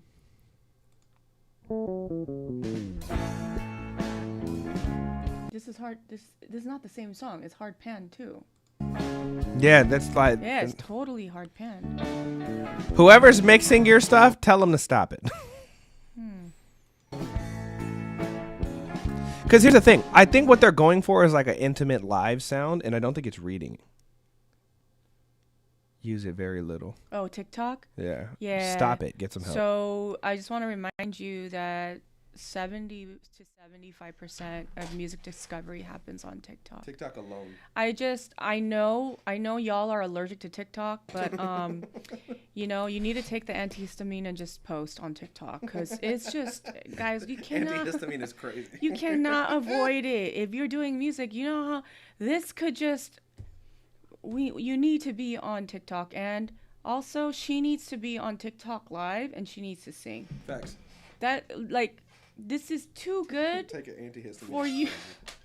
That's gonna be my favorite thing to say from now on. It's a Benadryl. Y'all should not have 13 monthly listeners on Spotify. So, the mix, and then the mix. That's literally what it is. And then consider the mix. And then the mix. Yeah. I feel like that's really it. That's really it. Yeah. That's really it. And I love you guys. I think you guys are cool. I love your look. I love her. I love her tone. I love that. I love that your drummer just had in some of your pictures just blunt hanging out his mouth. Fire. But just bleezed up. it really drips artistry. So I love that. It's just we got to get it better, because remember, your song is not going to be heard alone. It's going to be smashed between two songs. And if your mix is just one side heavy like that, they're gonna scroll, you know. So having a great mix with the right touch on the drums, super important. And the guitars need to not be blaring on the sides. We're losing it. Just because it's loud doesn't mean it has intensity, you know. They said we have a new producer. Old one was let go. You know what? Sorry to that guy, but we needed to work on that. All right. Okay. Make more content and be on TikTok. Thank you. Better ingredients, better pizza. Papa John's. All right, up next, we've got Samo with Flipside. Hope y'all are doing well. I'm not. Jane is mean to me. This is a song made a couple nights ago on live stream. I want to release this fairly soon as the first single off my album. Let me know what y'all think. Thanks again for everything. Why are you so soft all the time?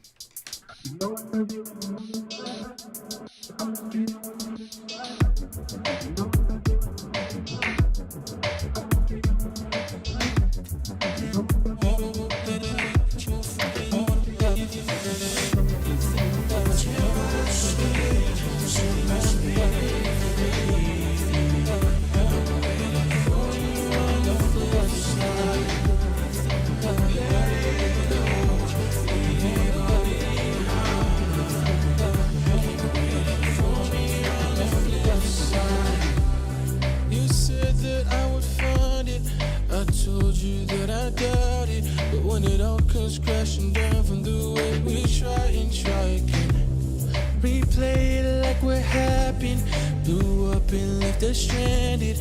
Now I can see the damage and all that's left is what's within. These hands won't fall in a minute. Just when you thought I couldn't fight, I laid down my life. These days I flip through the pictures, 'cause when you leave a part of me dies, bring me back to life. You must be I'm waiting for you on the flip side. Let go, leave it all behind. I'm waiting for you on the flip side. Yeah, I don't wanna run it back, can't go living like that. Leave the past in the past, stay present. Thinking about how you made a way in the desert. Need you like a lifeline, can you keep me tethered? And no one, despite all my mistakes, knows for it anyway. No one can hold it down like I do, baby, we gon' make it do. These hands won't fall in a minute. Just when you thought I couldn't fight, I lived on my life. These days I flip through the pictures, 'cause when he dies. Bring me back to life.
All right, Sam. All right, Sam. All right, Sam.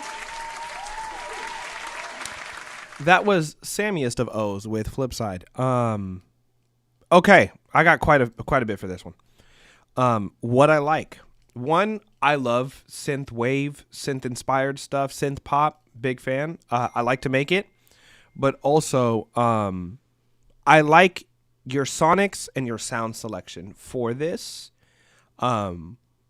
I can see where you're trying to go. We need the other pieces, like we need getting everything like correct and balanced. But I see it. I could see it. I like it. Like in what way though? Jesus, I turned off my notifications. Oh my God. So all your OnlyFans notifications. I'm saying, hey, sugar me. I love the pads. I love big saw pads. It speaks to my spirit. I don't know what it is. I use them in future bass. I use them in synth pop. I'm super into it. I love the drum sounds that he used. I love the patterns that he used for them. They're very like electronic inspired. I love the respace. Again, he's using the right elements for what he's going for. I got mixed notes on why it's not all the way there yet. But he's got the right ingredients. Like he knows what he's going for. So like I like that. That's good. Now here is where I think we could work on it. I do think that the song progresses very fast. It immediately jumps to giving me the good stuff. Make me wait for it a little bit. You could have the intro into the verse of just be pads and respace. You don't even need to give me the drums really. I would also save the snare, like the thing that you have, the kong thing. Wait for that. Give me that on like the hooks or something on the choruses, because I feel like we can use like a wood block or something softer, like a little more gentle. I just want to start slower, you know. I feel like we get the drum pattern immediately. We get all the sounds immediately. But I like it, but I think we got to move a little bit more slowly. I do think it also needs like a counter melody. I think it needs like a little like play it from like the chorus or somewhere.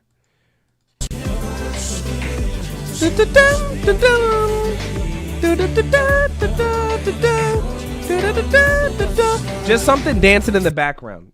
I feel like everything is happening so often and so heavy pad that even something like cute and sparkly somewhere could be fun just to add every once in a while. I think the vocals teeter harsh sometimes. It's mostly when it's sibilant, like the T's and the S's and the you can hear it more. But I think we gotta, when adding compression, I think we've got to do the de-essing and the EQing first. Vocals need space. Get track spacer. It's like $50. Track spacer. Put it on the melodic elements because you have a lot going on vocally. You got layers, and you got big pads, and you got a respace. You're gonna need something like track spacer. And then I think you need to saturate that respace just so we can get some low mid harmonics so we can hear it a little bit better. That's the one thing about like sub heavy basses. You got to color them a little bit so that they stand out in the mix, especially when everything is kind of dipping into the lows. Like all the pads, typically super saw pads like this are going to have lower end information, you're gonna need to color them basses, and then you're gonna have to roll off some stuff on the low end of those pads so you have some room. That's pretty much everything I got. That snare right there is what I want him to say for later.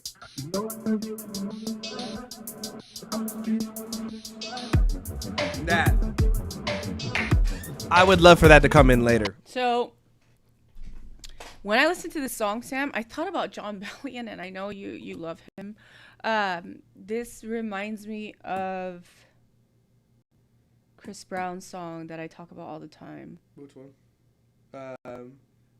Holy Blindfold? Yes. Yeah, I can see that. And I love that. I love the chords. I love your bass line. I love that I could expect it, but it still feels good. But the problem, I think, the difference, Sam, is that the main top line, which is so well done, is so well written, Sam, I can't hear it. Like, I can't tell what you're singing. I hear flip side, because that's the title of the track, but otherwise, I don't know. Do you know what he said during this? No, but that has more to do with the way that he has his vocals mixed. The fact that the super saw pads and the respace, timbre-wise, are all kind of similar. That's what I'm saying. So it's getting lost. So that's the first thing, because that top line is really good. Okay, now all the things that you're doing over there, I feel like I know you did it for vibes, but it's getting in the way of the song coming forward, because that top line is getting lost. I'm listening for it.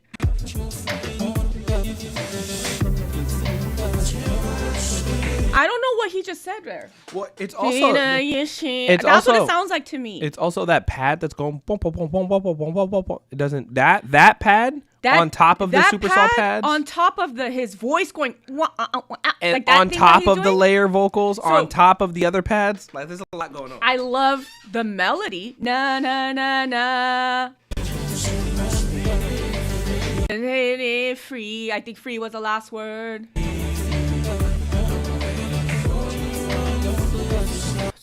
I'm waiting for you on the flip waiting. side. I thought it said floor you Yeah. on the flip. I'm waiting for you on the okay, flip side. the point is, the melody is really good. Okay, really good. Na na na na na na na na na na na na na na. Super catchy, super sticky, super simple. But I don't know what you're singing at all. At all. Only flip side. I got flip side. Tear my skin, set my spirit free. I'm waiting for you on the flip side. That's engineer ears, baby. Let it go, leave it all behind. Sam, you can tell us what it is all day, but I need to be able to hear it so I can sing along with you. I want to sing by the second time I hear it. I should kind of know it. By the third time, I should be able to sing along. But it's so good. But like, I want to ask the chat. Did you guys know that those were the lyrics? Because I only heard on the flip side. I heard. Yeah. No.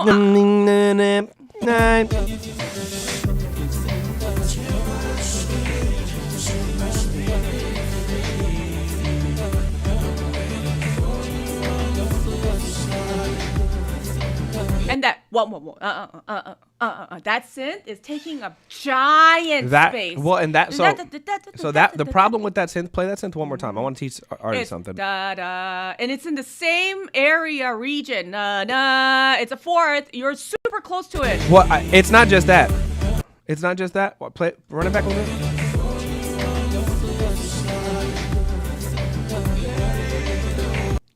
It's a lot. Okay, friends, let's learn about how frequency works together. You only have so much space between, let's say 20 hertz is where your ears and speakers stop being able to reproduce stuff, right?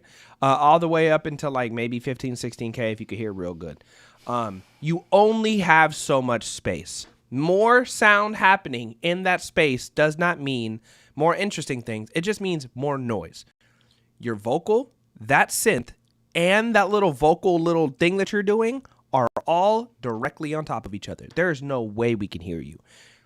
at all. Your vocal type. You have to know where your voice resonates. You can't let things get in the way where your vocal resonates, or you just won't hear your vocal. You got to pick one or two of them things, and you got to get them out the way. Have to. And that could be a mid-side thing. That could be a remove. But it's like when thing. they're clashing against each other, a lot of people think that they just have to make something louder and something louder, and it just doesn't work. This isn't a clashing thing, right? It's not two things hitting each other and distorting. No, it's just in the mud. same region. It's just so mud. Everything is just wham-packed, like jam-packed right here. It's just mud. It's just one indistinct 200 to 600. So the ear doesn't know what to pay attention to. It's gonna pay attention to whatever this is the sharpest, and it's no. That's what it is. You know. I could literally take an EQ and cut space out on that in the master, and I still wouldn't hear what the hell's going on. Also, your sub voices too. That thing that you're doing, same place. It's like things need their own pockets made. No. Welcome to mixing, Sheriff. Here's how you guys have to think about this. It's not an infinite space. There's only this much space. You have very finite space. You have to put it where you believe it's supposed to be. You have frequency. You've got, again, about, let's say, 20 hertz to about 15K. Everything past that is air and is like vibe and presence, right? Then you have up and down volume. Then you have left and right, and then you have mid to side. That's it. That's it. You've got to figure out a way to make all of your sounds work. It's almost like he's like putting, let's say, the synth here, and then the voice here, and then the ad-libs here. And then so now it's like it's protruding, and his second problem is that he has nothing above like 3 to 4K. It's very here. It's all low end heavy. Like all low mid, and like nothing. We could have had some pretty strings up in the higher end that could have brought some stuff up, but because of the way that he's mixing his vocals are taking up high end space, but not even because they need it, just because there's a whole bunch of reverb and like it sounds like a shelf on that. Oh man, it's so good. The songwriting is. I can't wait till we start this. The songwriting is so good. Whatever this community thing that we start, we get into some mixing. We're about to have a whole mixing intermediate to master section where I'm about to get in on people, because this is actually a problem that a lot of you guys have. You said that I would find it. I told you that I doubt it. But when it all comes crashing down from the way we try again. Replay. This is nice. That pad didn't need to come in. Pad did not need to come in. Up and left us stranded. Now I can see the damage, and all that's left is what's with me. These hands will fall in a minute.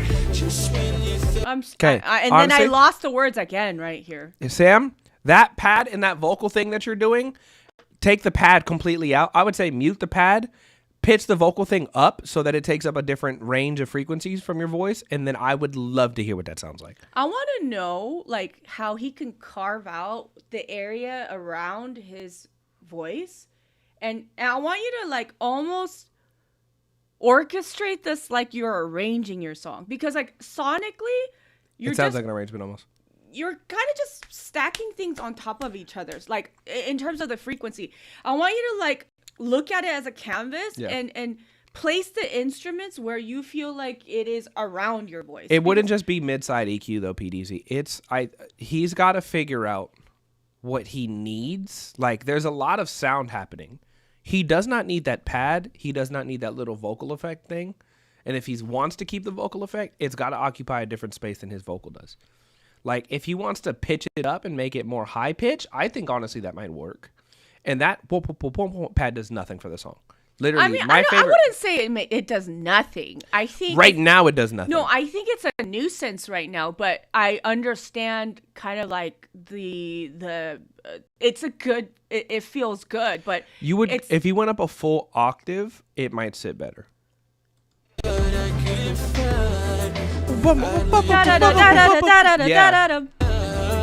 Because there's nothing up there. But I feel like it's I don't think that I know what you're saying, but I know why Sam didn't do the It feels too bright. Then I think he's going for the like that warmer. But then again, then it's in the way. It's in the way. So you have to figure out a way to create that vibe. But because here's the problem. That's also the same space that your respace. For you to have a respace that you could hear, the respace also needs that. It's you picked a lot of sounds that all need this exact same space. And I don't think there's any amount of mid-siding that we could do. Like, we're gonna have to make some choices. Yeah, I don't think it's mid-side. Like, you're gonna have to choose what you have to keep, and then we're gonna have to figure out. We're gonna have to get creative about some other stuff. And I think when it comes to subtraction for a lot of producers, they kind of feel lost because they put something together and they feel like this is the art that they created. But I would like to challenge you to subtract as many things as possible so that the choices of sounds that you decide are necessary in there, it does the job.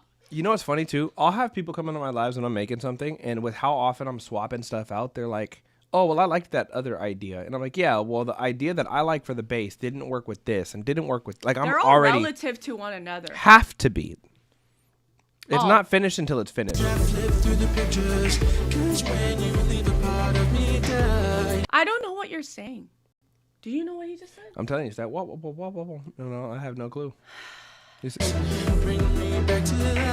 Bring me back to life right there.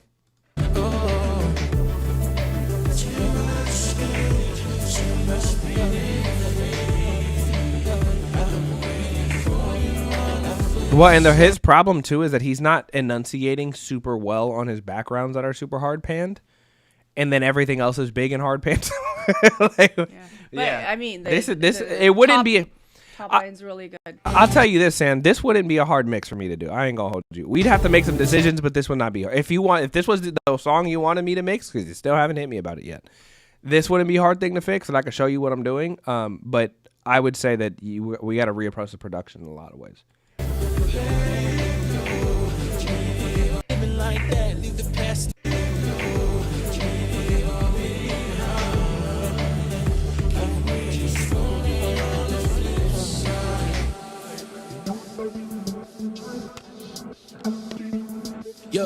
I don't wanna run it back, can't go live it. Kind of sounds boxy too, a little bit. Like, Play it again. Play it again. I don't know if that's just that.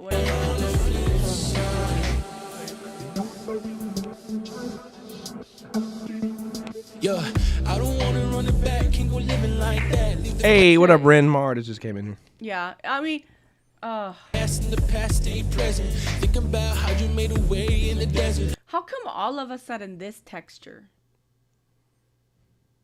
It's a little confusing Play it again. because he went from the sound into yeah, like. If you're gonna, honestly, I don't like the switch at all. That's not, no, it's maybe there's a reason for it. I was but, about to be like, well, maybe you could. No, I don't like it. It took me out of the vibe.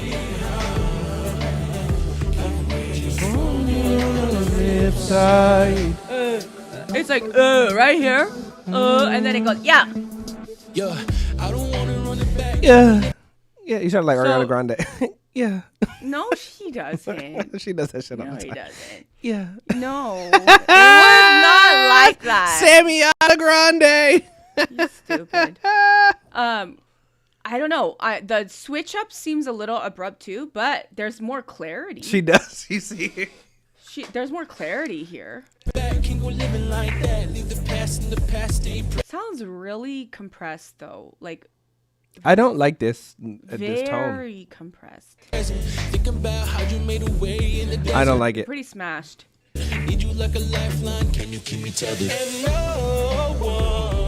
I like this.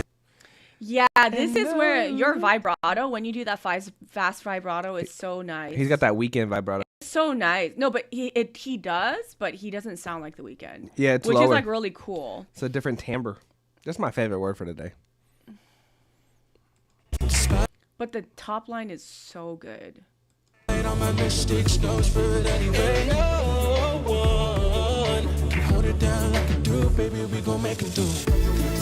you care where? I love that reharm. But again, it feels better here, Sam, because everything is slightly upwards towards like we're filling out the mid to the highs.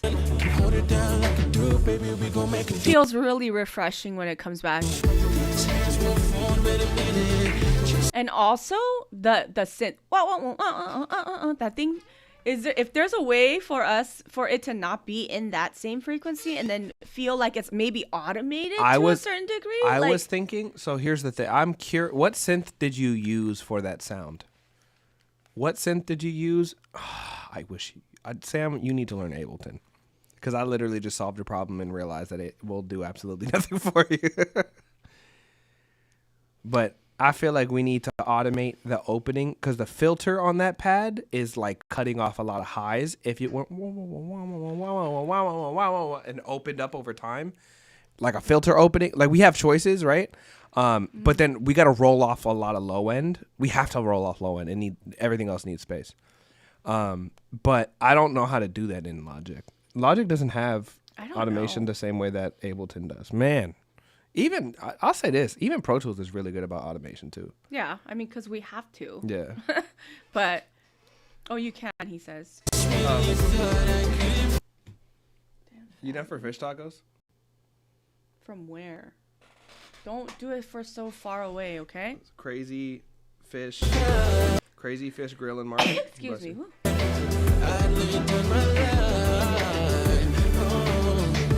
Days I flip through the pictures, 'cause when you leave a part of me dies, bring me back to life.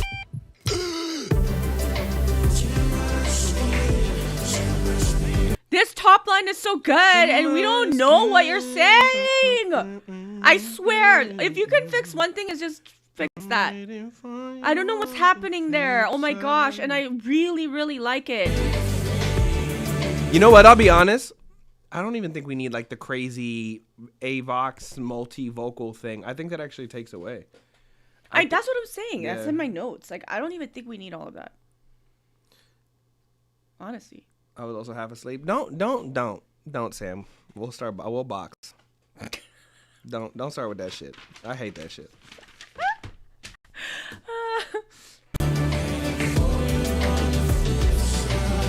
You know what? They got ceviche. You know what I was thinking? People that send music to my reviews, they're all like so musically talented. Yeah. We rarely get like. And what do we call that, children? Autism. Wait, what'd you get? Why'd you get two things? I just got fish tacos, then I got 2 extra tacos. Because the mahi mahi sounded good. You say you don't eat that much anymore. It's fish tacos. It's not like it's. All right then.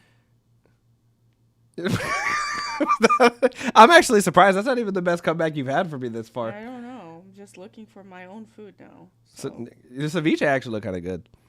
Do you like ceviche? I love ceviche. What is your favorite kind of ceviche? Mexican.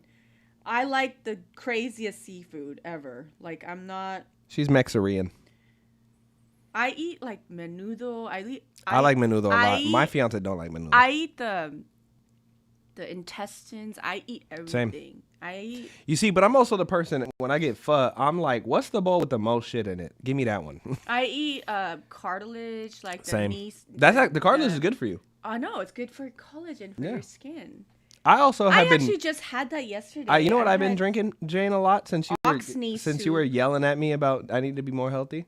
Yeah. I've been drinking bone broth every morning. Good for you. I do that too. That's really good for collagen. That's good. It's also, so I drink it twice a day though, because it's good for the stomach lining stuff. Yeah. You need that because your stomach is messed. Yeah, because I nuked my stomach with your stomach's messed, energy bro. drinks. Yeah, I told you not to drink that stuff. You know.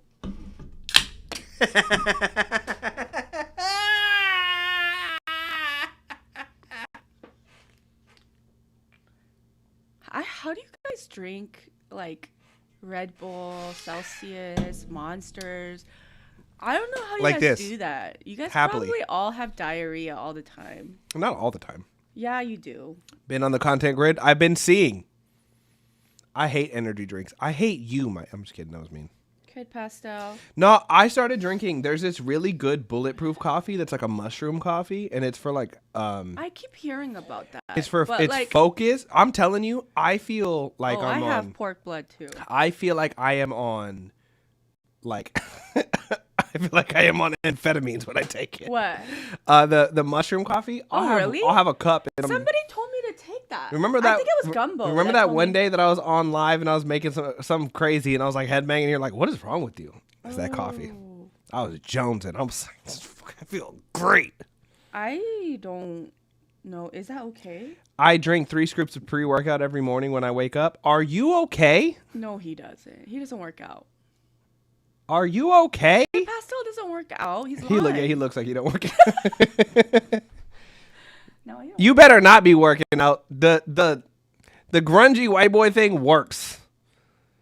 Can you imagine just like a rock star that's like in shape and like well moisturized? I don't know if it would work. I don't know if that would work. I don't know if it would either. Like if they're all buff and like have good skin. Yeah, you can tell he's taking peptides and shit. Maybe not. I think it's better if they're really skinny and like they look malnourished. He's taking GHKCU. He's getting beta-alanine shots. Like, I don't know about all that. Yeah. Unwashed hair. You got to look a little bit like unkept, you know? Unkempt. Hollister and bottle headbanging type shit.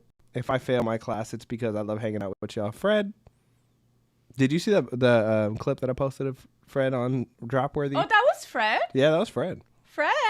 We were talking on Dropworthy. Oh Dropworthy my gosh, tomorrow, I saw guys. the clip, but I didn't know it was Fred. She didn't even like the clip. That's crazy. She I saw did. it, though. No, you didn't. You didn't like Yeah, that one. I did. I didn't? No, it's fine.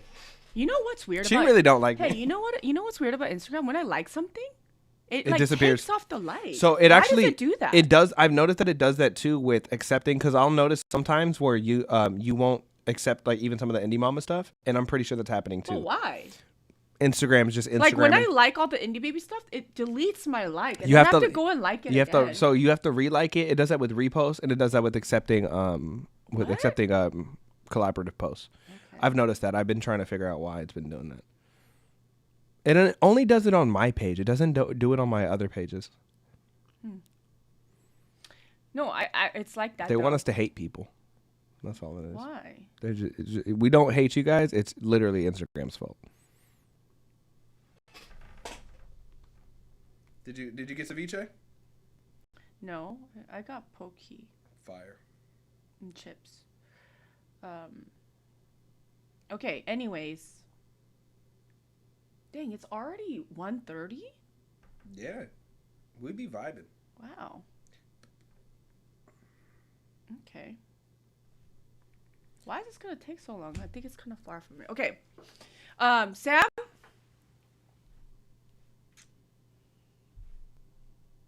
I had an interesting conversation yesterday. I was at Westlake.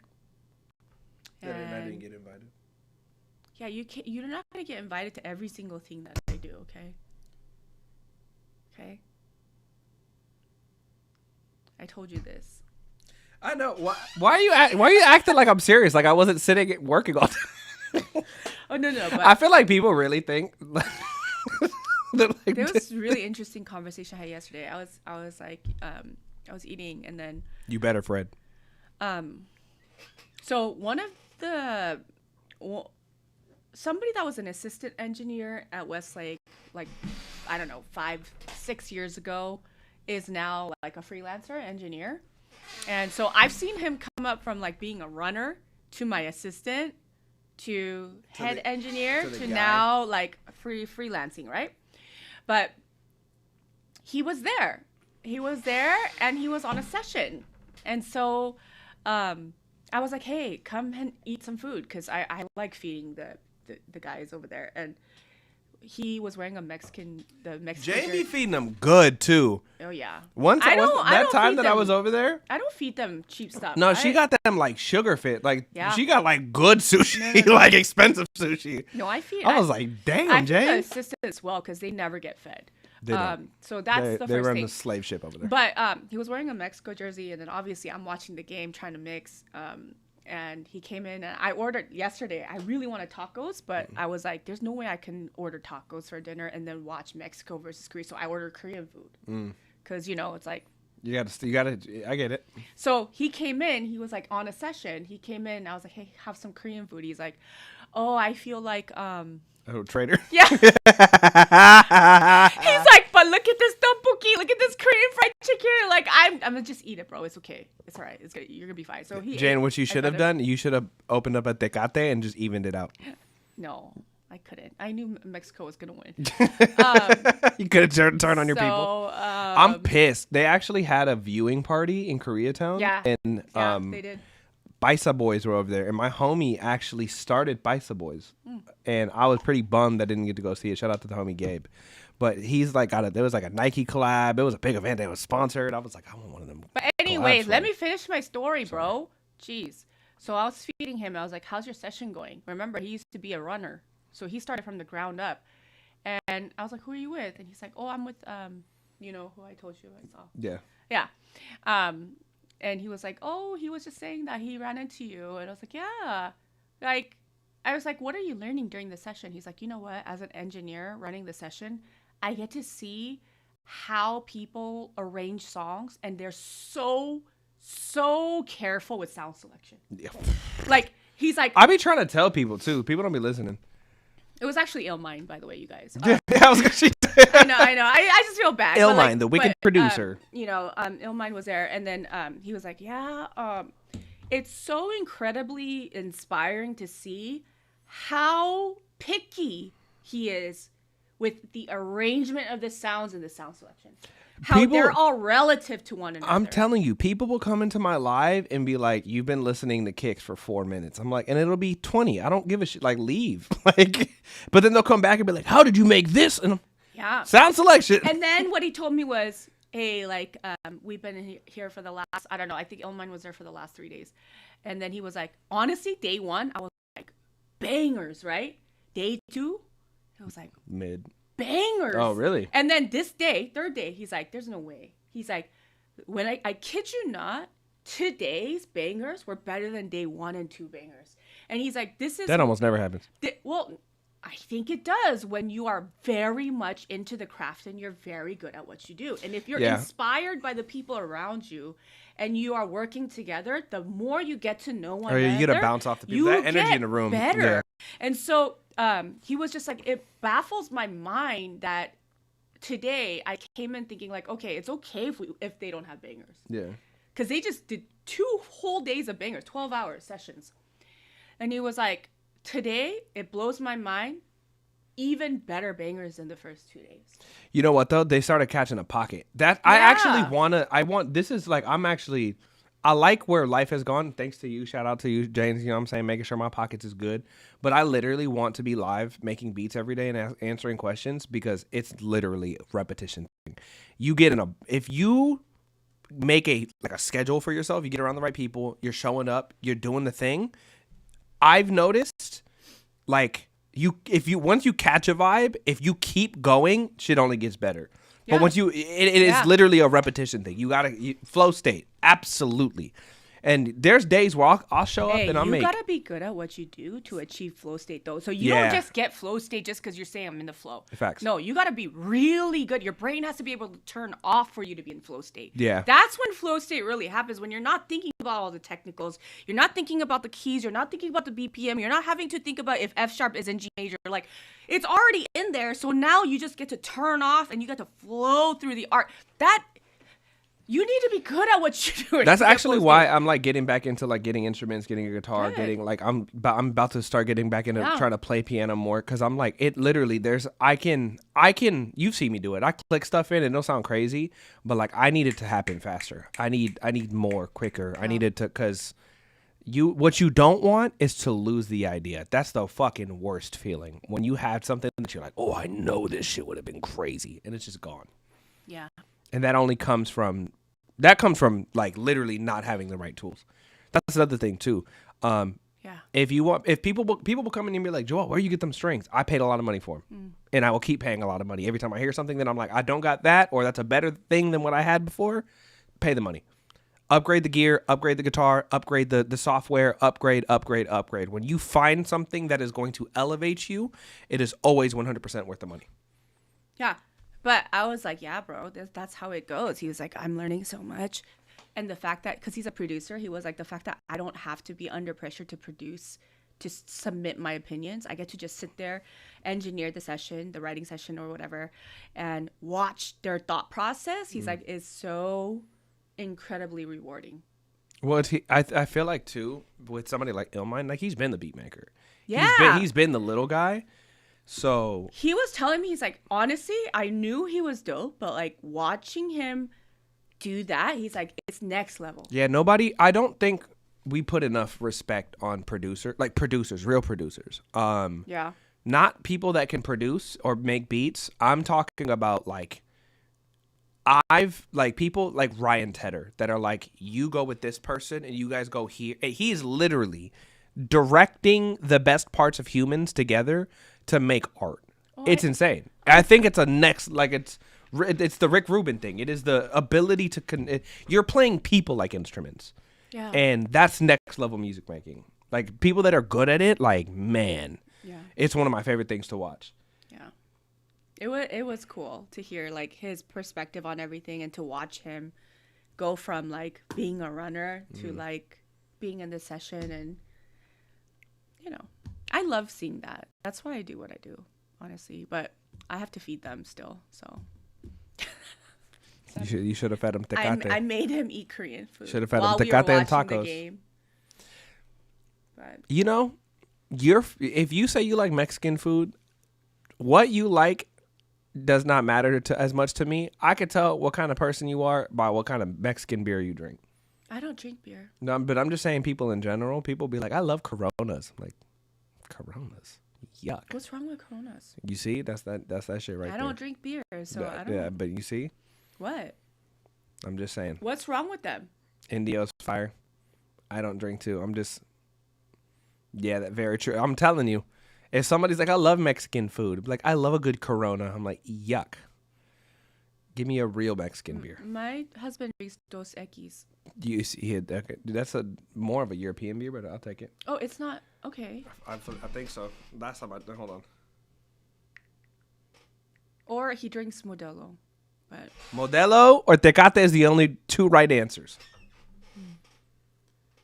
okay. Oh, it is Mexican. Okay. Yeah. I didn't know Dos Equis was Mexican. I'll take a Dos Equis. Dos Equis is fine. Equis means X, doesn't it? Dos Equis is fine. Modelo and Tecate are the only two correct answers. Or matcha? Bud Light, Sam. Come on, she's so random. You're with your American piss beer. Wait, Get out of here. Bud Light? What's worse, Bud Light or Coors Light? I feel like if you drink light beer, you just kind of hate yourself a little bit. like drink a Budweiser like a real American. What's the difference? The taste? Like you don't talk to your children. You know what I mean? Is it the taste or is it the alcohol? If you're gonna drink real piss beer, drink like PBR or something. What's that? Like a real hipster. Piss water? Coors is piss water. You guys. Come on. Okay. Anyways. That's so funny, Pete Easy. If I can see through the beer, it's trash. Facts, Pete Easy. That's what my dad drank. See, I told you. Like, drink Budweiser and ignore your children and wife. That's what I'm talking about. Wait, I'm so confused. What? You drink a Cobra and hate your children. Wait, is it light because there's less calories or less alcohol? Well, that's what it's supposed to be, yeah. So you get less fat. You get less fat, but it tastes like But does regret it, and sad. but If does you're it gonna have drink, the then same drink amount like of a man. alcohol? Not. I guess technically, but nah. Oh, technically yes. Yeah, but there's less hops. It's less good stuff. What's the good stuff? I like I like a lot of. I just like beer, but IPAs are nice. I like my beer to taste like dirt a little bit. You know, I want to feel Dirty? Yeah, I want to feel the unhappiness while I drink.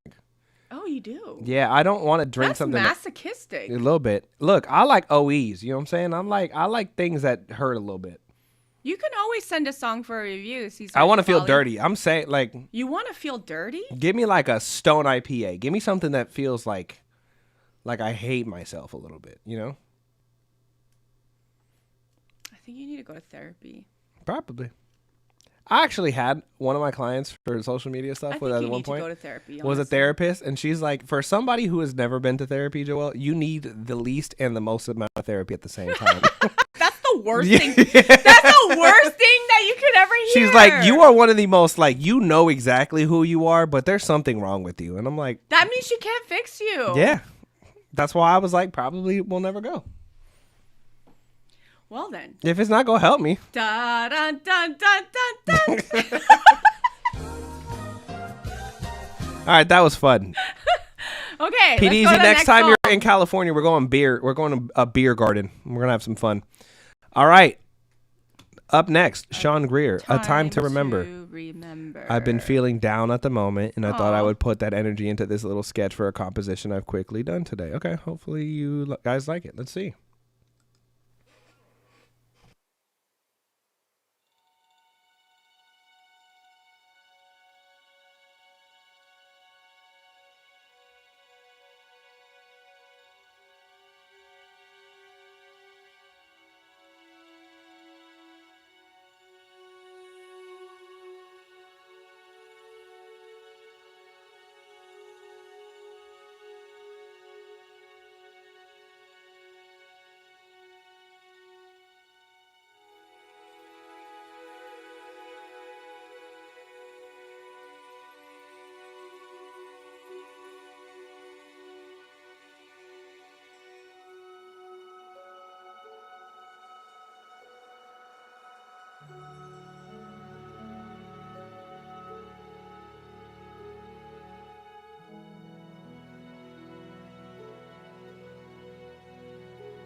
I don't even want to clap. That was beautiful.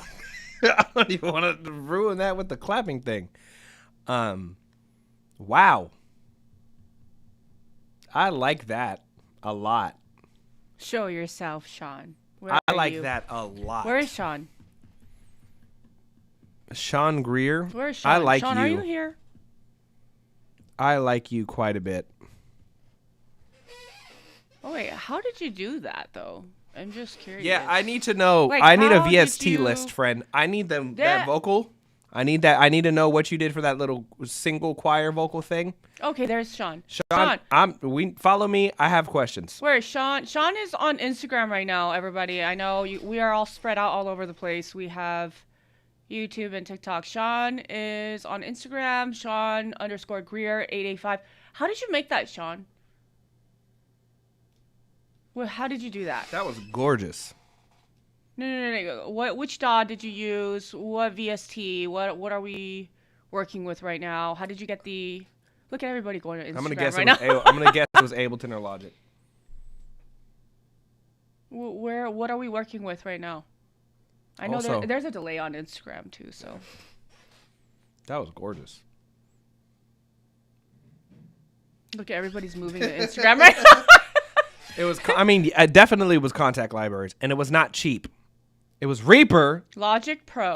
Didn't I tell you? Okay. So did you play all of that? What expression pedal were you using? I Or what know that expression we tool were always you- ask that. Yes. Because Fred the orchestrator sent us that he one uses like thing, the blow one. The blow. Yeah. Hold on. I'll be right back.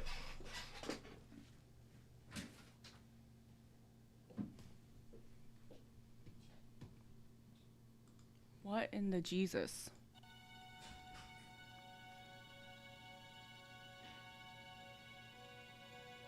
Did you play all of this?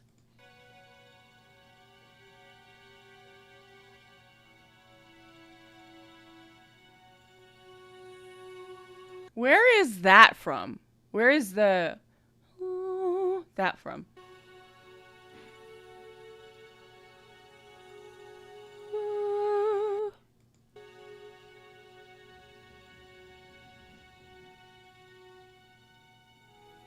Okay, I'm gonna explain to you guys. I studied a little bit of film composition. Oh, orchestra samples. He used free orchestral samples. Get the hell out. Dude, no way. So there were loops? No way. Hold on. Let me tell you guys why this feels haunting, why it feels hopeful, why it feels confusing. It's because there is one note that is being pedaled out through most of it. So you have things that are shifting around each the one sounds like pedal Spitfire. note, and it moves to another note. You have an F sharp, and then you have an E. Then on from there, to even make you even more uneasy, it moves to. I mean, free VSTs. the Was G. it Spitfire Labs? So good. Yeah. Okay. What would that be considered when it like at So the here- end where it goes? I'll tell you. So he has shit fucked me up. it is not that. It's da. Listen to this note, right? Here we go. Yeah. What is that? That's a G natural. Da E. But what would it be? F What would that music sharp. theory wise? What would that be called? Doing that? F sharp to a G is a minor second. Okay. Is this a minor second? 1, 2, bro. F sharp to G, bro. So 1, 2. Interesting. Not really. It's just a G. Look, you didn't give me any sound on my piano, bro. Because that was the reason that the electric stuff was happening. So here's a pedal note, right? It was that. That's what's happening. That second note felt dissonant. Da. It's a minor second. Yeah. Watch. Da. Ooh. That's a major second. Ooh. Ooh. Ooh. That's a perfect fourth. Ooh. And it goes to the B minor. F sharp. It comes back to the F sharp. That's Michael. That's why I was asking, because the dissonance fucked me up. I liked it a lot. Everything is circled around the F sharp, the B minor, the F sharp minor, D, E major, D major. Shut up, PDZ. F sharp. It's still there. It's crazy I can get away with the shit that I do, not knowing music theory very well. Da da da. Everything is here. Ooh. Dissonance again. Perfect fourths. Resolution. Yeah. F sharp minor. Now this is where it gets good. I like the way he's Hold using on. the dissonance.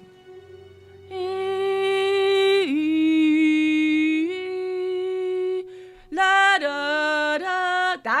That's where it starts getting spooky. Is when you have the minor seconds. That's when you're pedaling around a note. You have to resolve it, and then you have to give tension, resolve it. You have to use inverted chords and all of these things. Right now, he literally wrote this whole thing around F sharp. Yeah. That's why it feels that way. But his use of dissonance is very nice. It's very nice. Yeah. But like That's the one thing that even like I'll say like Hans Zimmer is the absolute master of that.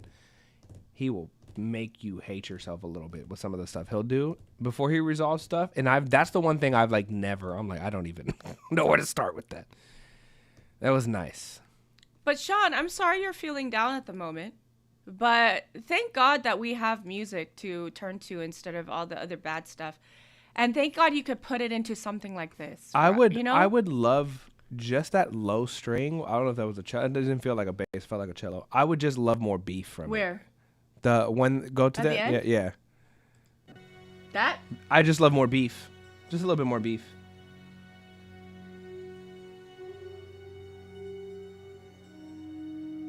That's French horn right there. Yeah. That's French horn. That's my only note was just more beef out of that. Is it that? That's a cello, yeah? It's not low enough to be a bass. I mean, we wouldn't know. Yeah. They could still be in that. They could play that same note. Can I? Both instruments, yeah. The French horn, something about the timbre of the French horn is so warm, but yet so It also outer space. It also doesn't work on everything. Oh yeah. But it doesn't work on everything. But I've it's noticed so like just. It's a cello, yeah. What? Yeah, you see, I would be curious to see what you would do. Like, first of all, there's too many damn string VSTs and string libraries. But I would be curious to see what he would do with like a Albion 1. Can you imagine if Fred the orchestrator and then Sean got together? Yuck.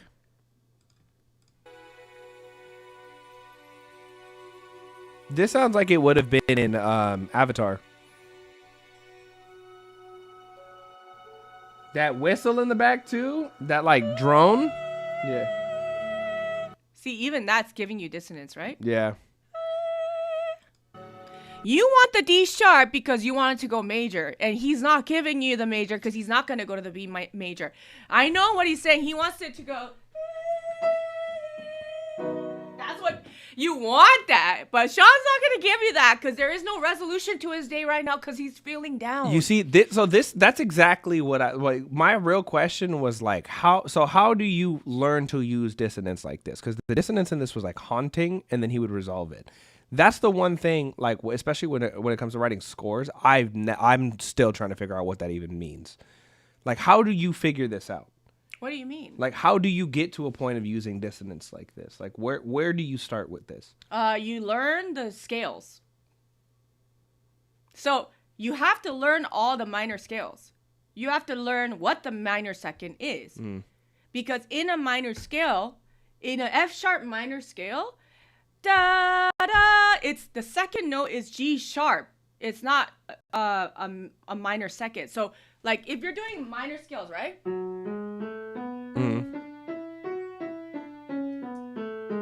Right, the second note is a G sharp.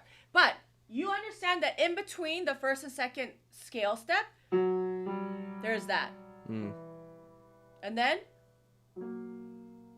so you have to know your scales. Yeah, fair enough. And also, I'm reading this book. It's called I Heard There Was a Secret Chord, and it's about your music. I saw that on your desk. It's about music and medicine and how it affects your brain.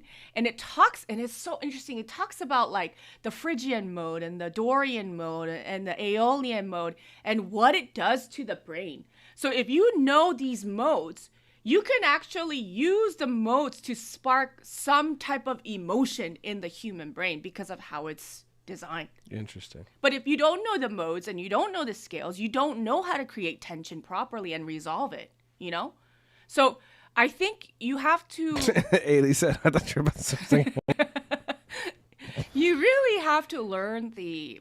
I always say learning theory is not to be smart. It's not to say that you know theory. It's, oh, this is why I can use this. And this is how I can utilize this and why it feels that way. Because if you guys are just taking one note and moving it up and down the MIDI, the chart, you're wasting time and you're guessing at that point. You don't know why it works, right? So if you just know, okay, let me see. This is an E.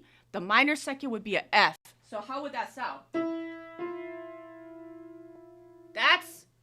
That's haunting. Yeah. It feels weird, right? So that's why I would say like learning those things is important. For sure. Well, and arguably, especially in like modern music, modern pop, modern R&B, you don't need to know a lot of those things. But like, again, even with me, like you've heard stuff that I'm working on. I like scoring stuff. So it's like, okay, learning this new thing that was never, you can get, there's people with placements and major hit records and top tens that don't know any of this. I'd like to argue though, in terms of film composition, they are all very much in theory. But and that's why like, I'm heavy in theory. I have friends who are doing it who can out theory me all day, every day.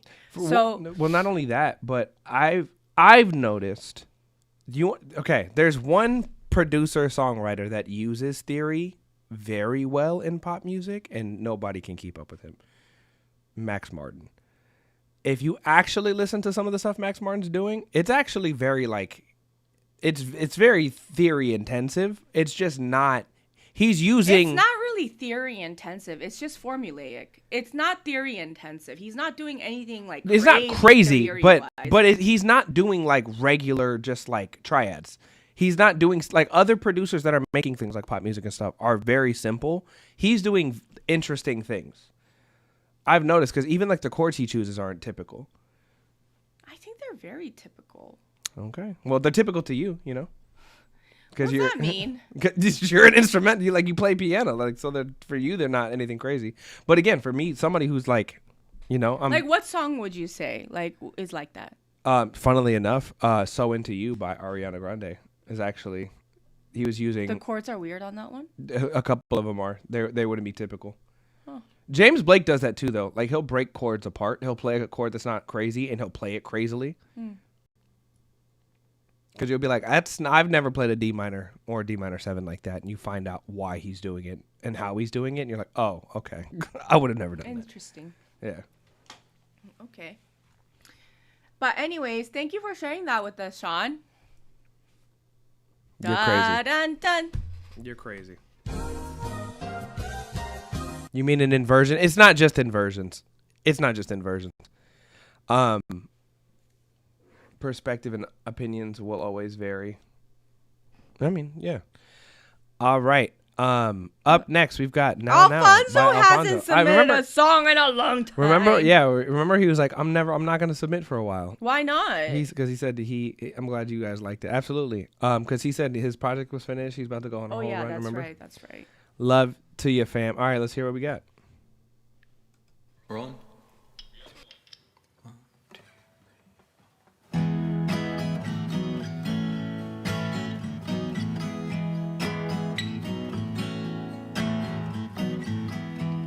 Saw me on my street tonight, caught the corner of my eye. Walking with your friends downtown made me hollow inside. Man, ain't the city cruel sometimes? Stopped me in my tracks. I turned around to find your eyes. Saw your friends waving back. Now, I didn't deserve that. No.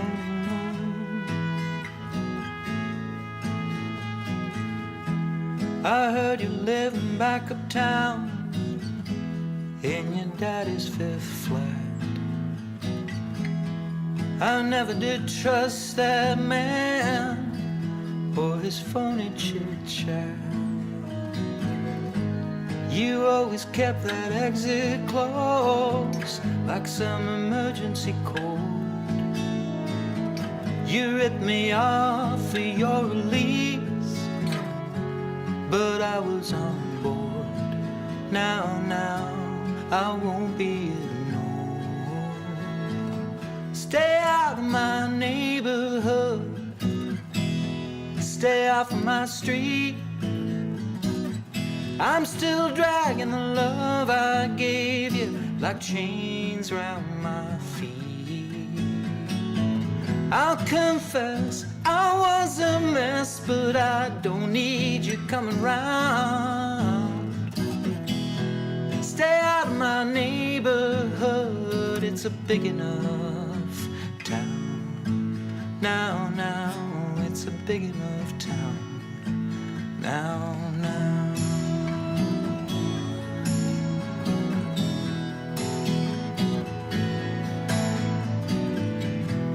My friend O'Leary called me up. She said, are you gonna show that listening party at the Chelsea Hotel? We'll be rubbing elbows. They play that record pretty loud, but I couldn't make out a word. Some divorcee was talking at me, but she sympathized when she learned. Now, she too knew how love burns. Stay out of my neighborhood, stay off of my street. I'm still dragging the love I gave you like chains round my feet. I'll confess I was a mess, so I don't need you coming round. Stay out of my neighborhood, it's a big enough town. Now, it's a big enough town. I want to hear the whole thing. Now.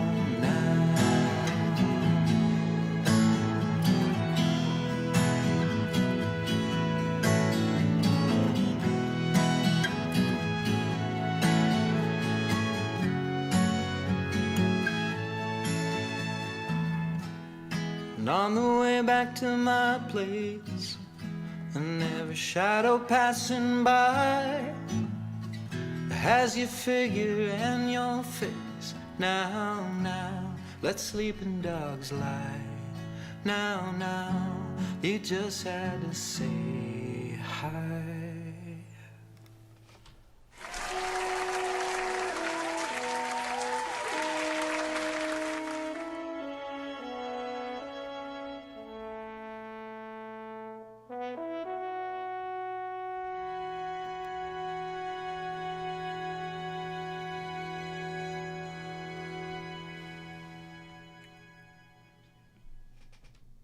Damn, son, where'd you find this? Absolutely, Alfonso. No, no, Absolutely. no. You need to leave. If those, No. I wish those vocals weren't boxy, and I wish they weren't harsh, and that's it. That's it. That's just a better vocal mix, and it's damn near perfect. I also tell me what you think about this, Jane. I would have loved when those tambourines came in. I would have loved like a second percussion, just something a little rhythmic, maybe like a kick with the bottom taken out of it. Something. I don't know what it was, but it was beautiful. It was beautiful. Are Nice. you gonna get mad if I don't say anything, Alfonso? I really, if a better vocal mix, and you could put this out as is. I wanted the vocals to be a little less wet. Like I wanted it to be slightly more dry but warm. Yeah, I was gonna say they needed warmth. They needed less boxiness, less harshness, and more warmth, and it'd be perfect. Well, I wonder how they recorded this. This doesn't sound like live. Like at least with the guitar and him, maybe. Yeah. I don't know. We needed like a Neve pre. We needed something with some. The only notes I'll give you, Alfonso, because you skipped, that's not a French horn. That's trumpet, first of all. Oh, Live. it's live. See, I knew it. Two things. I'm gonna pull to that, okay? Now, now.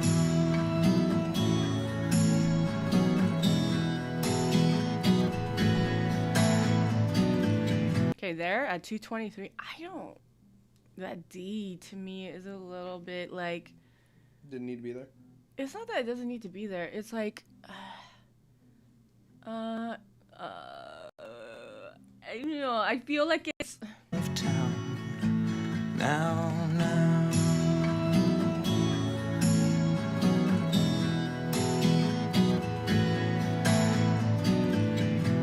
Oh, I hear the guitars playing B minor there. I don't know. That kind of threw me off for a second, but I'm weird. So there's that. But I love the fact that you're incorporating this kind of growth and the journey through the second verse, through the ending. I think arrangement-wise, it was really good. The ending was good. There's just certain notes I feel like in the arrangement of the horns that slightly to me were like couldn't be, but again, that's an artistic choice. I just don't want it to get in the way of your voice, but oh man, it's so good. But it is boxy, Alfonso. Now, now, she too knew how love burns. Stay out of my neighborhood. It's almost like boomy too, like because It of the is. boxiness. It is. It's not harsh like in 3K No, harsh. but It's like it's booms. yeah. Yeah. Stay off my street. Yes, Michael, this is Alfonso when he used to submit all the time before. He said he was going to take a break from submitting music, and he's back. Superstar. I'm still driving. Alfonso, hurry up and get famous, bro. Gosh, it's so good. It's like him, Amelie. Like y'all need to just hurry up. Just hurry up, bro. Like, so I can write off the coattails. Like, geez. So we could be like we could be the real hipsters. Like, oh, you like Alfonso Velez, huh? Yeah. Love I gave you like chains round my feet. The lyrics are so good, too. Let's go to his page. Let's see if he's been posting. Okay, if he's not, then I'm gonna... We got a fight already. Wait, so when was this done? 9. We gotta fight. April 13th. We gotta fight. April 13th, Alfonso.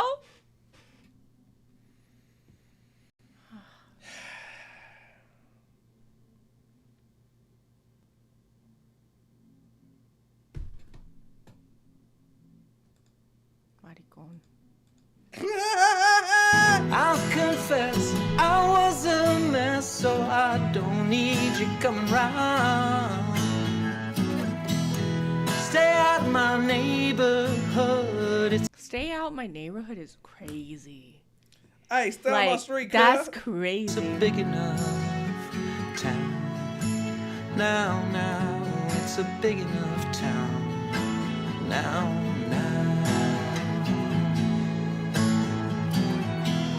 That too, the little chromatic thing, I get it. I don't know. I feel like it doesn't, like, we don't need dissonance in the song. You I feel didn't- like yeah. the dissonance happens in the lyrics.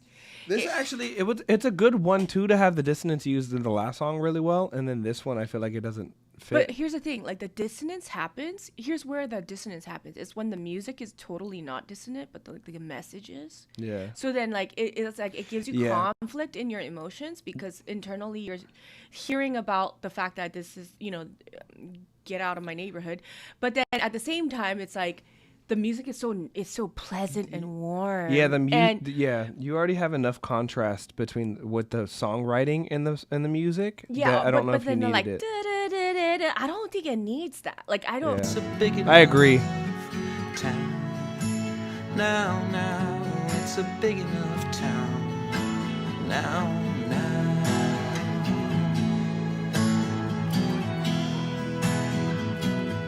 And it's Definitely didn't need both of them. yeah. Just And my opinion. It was Like, only at the end, really. I know. I don't think but I don't think it goes dissonant anywhere else in the song. unless- I think it would have been more impactful if the strings were going E B. I think it would have been more impactful because it's trying to resolve itself and it's trying to bring us back to the tonic, but it's like a very it's that hurts my emotions way more than when it's trying to bring the dissonance through the lyrics and then through the delivery and through the dissonance in the song. I feel like sometimes that's overboard, It's not delivery, it's DiGiorno. Exactly. Gabriel the Gypsy just nailed it. When they play a happy song during a violent scene, it's haunting. Yeah. You know what I mean? Like Kill Bill. Yeah. Like, have you seen the it's haunting. It's uncertain, but it feels really dark and It's like, what's that one song that people do that with all the time? Any Boy George songs. I that think kinda our go- food's here. All right, let me go check.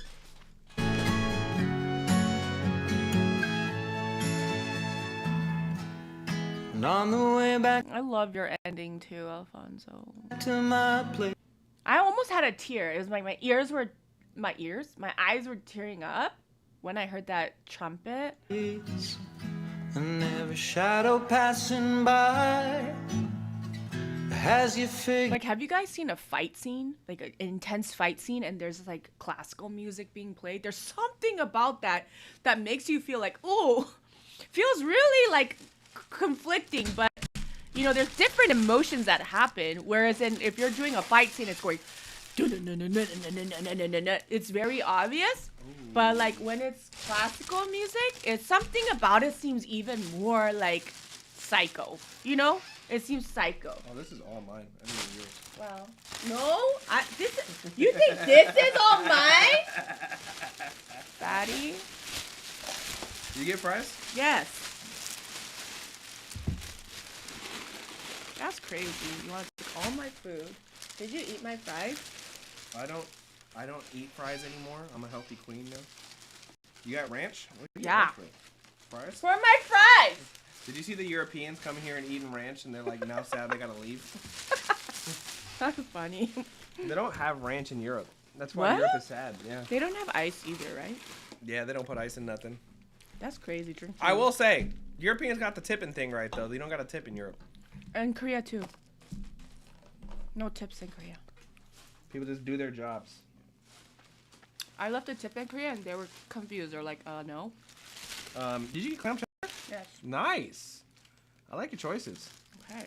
I didn't even know they had clam chowder. We get it from the same place? Yes. That's fire. I did not look at the. I didn't look at the thing. Can I have a well enough. spoon? I love clam chowder. Have a spoon. Okay, guys. They did not give us a spoon. They gave us forks. You're gonna have to. How do fork your I clam chowder. drink or tap Drink the clam soup? chowder's crazy. Wait, where's my Tabasco? I need my tapatio. Okay. Tabasco or tapa. Oh, here's your spoon. Actually, I lied. Okay. All right, guys. Today's a lovely day. Tabasco. We got some great fire music. So You far. said you wanted fire. I know, They're but you know what? delivering. Honestly, we never It's get not delivery. It's we DiGiorno. never get bad songs on our stream. Like We I never feel get like- bath salts either. You're right. Huh? Yeah, that's like you're Bath saying we never salts. get bath salts. Bad songs, not bad salts. We don't get bath salts either. What's bad salts? You remember the stuff people were eating people's faces with zombies in Florida? Yeah, It's yeah. they weren't eating people. Can I have some? The people were biting people's faces off. Yeah. Bath salts, man. Okay. You could have some here, guys. I'm a mukbanger now. I kind of envy them. They just eat and they make money, those mukbangers. They make a lot of They money. make a lot of money. It's not cool. I mean, we started a sports podcast today. Yeah. We could be mukbangers. What else do you guys want us to do at this point? I can't game. That's one thing I can't do. I can play like 2 games. I got 2 games in me. If anybody wants to lose in Tekken, you let me know. Tekken? People still play Tekken? There's a whole world championship league of Tekken. Yeah. Is there new versions of it? Jane. I'm so confused. Jane, it's like Tekken 8 now. Where you been at? Wait. It's Tekken 8 now, I believe, yes. I haven't played Tekken in a minute. I'm going to let you guys know now. I've spent an ungodly amount of time in Tekken. I will if y'all want to bet, we can bet. What is it like? Mortal Kombat? It's better than Mortal Kombat. I like the game mechanics better. But is it similar to? Tekken, Tekken. It's actually better. They smoothed out the game mechanics a lot. Oh, hell no. What? It's like the pokey is like spraying out of the thing because Fire. they jam-packed it. Yeah, hey, there's worse things to happen. They could skimp you out. I know, but... How long is this damn live? We go for at least another 3 Why hours. you gotta say damn? We go, who you picking with Tekken? Hwarong? What? Hwarong? Hwarong? Who's Hwarong? X Xiao Yu? Who's Hwarong? Because I'm not saying Xiao Yu. Eddie, Christy, Jin. Why Hwarong and then Eddie Christie? There's like normal names and Hwarong? Yeah, well, because Eddie is from Brazil. Brazil. Tekken tournament incoming. I'm going to let you guys know. Here's the thing. Who's You know gonna this win? too. I'll admit when I'm not that good at stuff. Not really. I'm a hurt. I wouldn't. I say that I'd say I don't know music theory all the time. I will admit when I'm not that good at something, I'ma hurt some feelings if we play Tekken. Really? You're that confident? I'm that confident. I've had my gamer friends. I tried to warn them. I had a friend who like literally was like, "I'm a gamer. That's what I do." And I'm like, "All right, well, I'm gonna let you know this now. I'm gonna upset you if we play this game." We almost didn't. We were almost Wait, not friends anymore. Who's good at Tekken here right now? We can set this up any day you wish. I had Mortal Kombat Armageddon like 10 years ago, but I'm not a Pete big. Easy says he's good. I'm at I'm not a big Mortal Kombat fan. Does smashing buttons count? It does not. More of a Mortal Kombat guy myself. Yeah, I'm like, again, there's a lot of games I'm not good at. I like playing League of Legends. I'm not very good at it. But you're good at Tekken. I will hurt somebody in Tekken. Okay. Are you good at Street Fighter? I've never been that good at Street Fighter. I don't like the game mechanics in Street Fighter. It's too choppy for me. I like Tekken because you can string combos along really easily. Street Fighter, I've never got the hang of it. I'm okay at Smash Bros. I'm not very good, but I'm okay. My son's really good at Smash Bros. Your son seems like he'd be good at Smash Bros. And he seems like he'd be the kid that wants to play. He'd be like, let's play Smash Bros. Like, he wouldn't tell you that he's about to make you cry, but he's gonna just like quietly just serve Yeah. you. Your son seems like that type of kid too. He's like, hey, you want to play? Okay. And then he'd Last pull week. out like his specialty controller. Last Just- Friday, he goes, Mommy, I saw you were on live today. And I was like, how'd you see that? He's like, oh, I searched for you on YouTube. Or like, I searched for you and the live came out. And then he's like, who's that guy next to you? He saw me the other day. I He like know. looked at me. He was like, Oh, and he was like, is that the guy on the live? I was like, yeah. because he goes like this. He like looks at me in the room that we were in. He was like, Yeah. I was like, who is this? Who is this Asian child? And then I see you pop up. I'm like, oh, this makes more sense. All I saw was like the top of hair and top of forehead. Yeah. He was like, oh, can I say hi? I'm like, yeah. Yeah. Let me teach your son how to make beads. Let me teach your son how to make beads. Why not? You think I'm gonna be a bad influence? I'm gonna have him making trap beats. Fire. Does your son plays instruments, right? I feel like he would make like future Piano. bass or something. Low key, learning production could be cool. Cause I feel like people that know music, if you learn like dance music production, they end up being like Porter Robinson. If you beat Joel at Tech and you get a free mix, no. Wait, I bet that much money, but I'm not. bet $100. I'll bet 5. Whoa! $500? Who wants to take him on this? I told Gumbo, I said I'll bet him 1,000. Look, What? Givenchy, because it's. Who's gonna bet Joel $500 to play Tekken, and then we do it? Hold on, Sharif. You guys have to do it live. Look, because you guys gotta have to understand. do it live. You gotta understand. I will go buy a PS5 and give me a week and we can do that. Oh God, now you're saying you need a week. Well, because I don't have a PS5. It's gonna take me a second. Can My you? custom game controller is banned from competition. You see, that's why I don't Well, play with can people. you do it live? That's what. Yeah. He said my custom game controller is banned. I don't play with people like that. You do too much. Get a regular PlayStation controller and we can do that. I thought you said voicing, not Tekken. Mixing, not Tekken. Oh, you want to have a mix-off with me?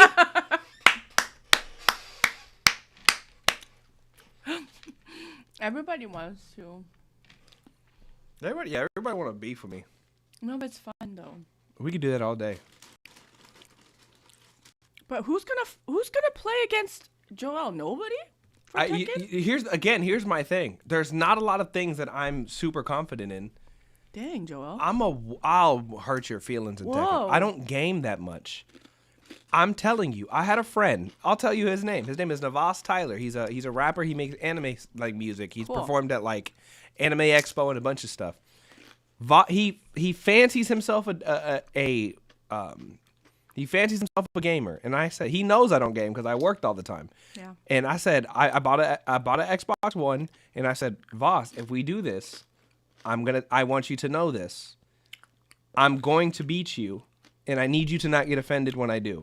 Do And he was like, grown men get offended if they lose at a game? when that's your thing, because here's the thing, I'm not a gamer. I'm not gonna call myself a gamer. That's So the if you one lose game. to somebody that's not like really a gamer, that's when they get pissed off. Oh yeah. You see, Ailey said, "Oh hell yes." I'm telling, because here's the thing. I'm not a gamer. I don't have a system. I had an Xbox One. I sold it. I don't play that much. But if I pick up Tekken again, I would like. I've actually talked about this. In like 6 months to a year, when my business, Jane, when my business is starting to move in the direction that I want it to go, and I have a couple more things set up, I will start gaming. I'll start playing Tekken, and I'm running pockets. Y'all gonna have to. We're playing for money. I'm not doing it for free. We're betting. I'm that confident. I'm not gonna beat everybody. I'm not gonna beat a Tekken player, but if you're like a casual fighting game fan, and you game all the time and you play Tekken, yeah, I'm gonna hurt your feelings. I'm telling you, you can beat me in every other game. Call of Duty, not that good. People still Street play Fighter, that? oh, Jane, yeah. They come out with a new one and downloadable content like every other week. Are these gaming communities? Do they cross with one another? Sometimes, like depends. certain game Yeah. companies or games. Where like this. Game, Unless you hate yourself and play League of Legends like I do, then that's all you have time wait, for. what? Why do you say that? Because you don't enjoy Why do you playing. hate yourself? You don't play League of Legends because it makes you happy. It makes Why you do you miserable. Why? Why? And does play? anybody play League in here?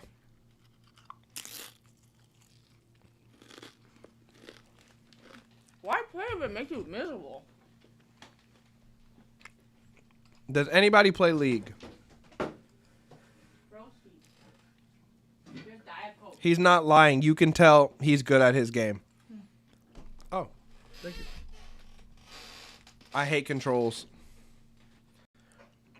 I love sandbox. You see, nobody, not anymore. You see? So I said, does anybody play League in here? Somebody said, not anymore.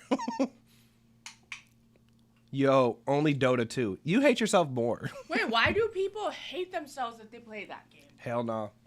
Explain it Because to me, I don't play games. Because, I don't know what you're okay, talking so about. League of Legends, first of all, it is the biggest MMO. It's the biggest game in the world. They have, I mean, you've heard of Riot Games, right? My Like, friend works. yeah, for like Riot Arcane, League of Legends, Dota Rejects. League is for Dota Rejects. Shut up, Rap Safari. League of Legends is a game. It's a strategy game that Okay. requires a skill level that Yeah. you can only achieve if that's all that you do. What does And that mean? games are like anywhere between 10 minutes to like an hour and a half sometimes. It is, you have a base on one side and a base on the other side. You have 3 lanes and then you have jungle all between. Okay? You What's have the goal? Your goal is to destroy the enemy's inhibitor before they destroy yours. Kind of like the opposite of capture the flag. Kind of. It's kind of like that, but you have to destroy minions. Okay. And then you have to destroy towers. So each lane has a tower leading up to the enemy's base. Once you get to the base, you destroy their inhibitors, which means they can't make minions anymore. And then you destroy their actual, like their nexus, which is like game over if you beat their nexus, right? You have to use, you're either what's called ADC, which is attack damage carry, or you're a support, which is the person that helps that person. That's the guy that you want to be the most kills on your team because it makes him overpowered. Then you have mid, which is middle. Typically, it's a ranged character. And then you have top, which is typically like a How guy many with a lot of people power. are you playing with? You're playing 5 people on one side, 5 people on the other side. So literally, you can't play by yourself. You can't play by yourself. You And if you have get to have put, a team of 5. this is what makes you miserable. Because if you don't have a team, a group of people that you play with, let's say if I'm a jungler, so I'm the guy that runs around the jungle, kills minions. You get wards, and you got a ward, and you get buffs by the minions that you kill. And the jungle will like randomly like jump out and like gang up on people. They call it ganking. The jungle's job is to run around, kill minions, kill the minions of the other people, and also attack pretty much the unsuspecting people on the opposite side. If your team is not good, it is going to be a miserable 30 to 40 minutes for you. Because Wait, so you know like those on ESPN? and you only get one character, and you have to build your build. So like your healing, your attack damage, whatever, you have to build your person depending on how everybody else is playing. You know on ESPN when they show these game thingies, is this the game that they're doing those Korean boys that Yep. win? Is this League of Legends? Yep. So if one person doesn't do their job, the whole team loses. And here's you ready for the worst part? You can surrender, but you have to have at least a 4-to-1 surrender. So if What does 3 that people mean, want bro? to, so if 3 people are like, this game's gonna go to shit, I don't want to play anymore. Yeah.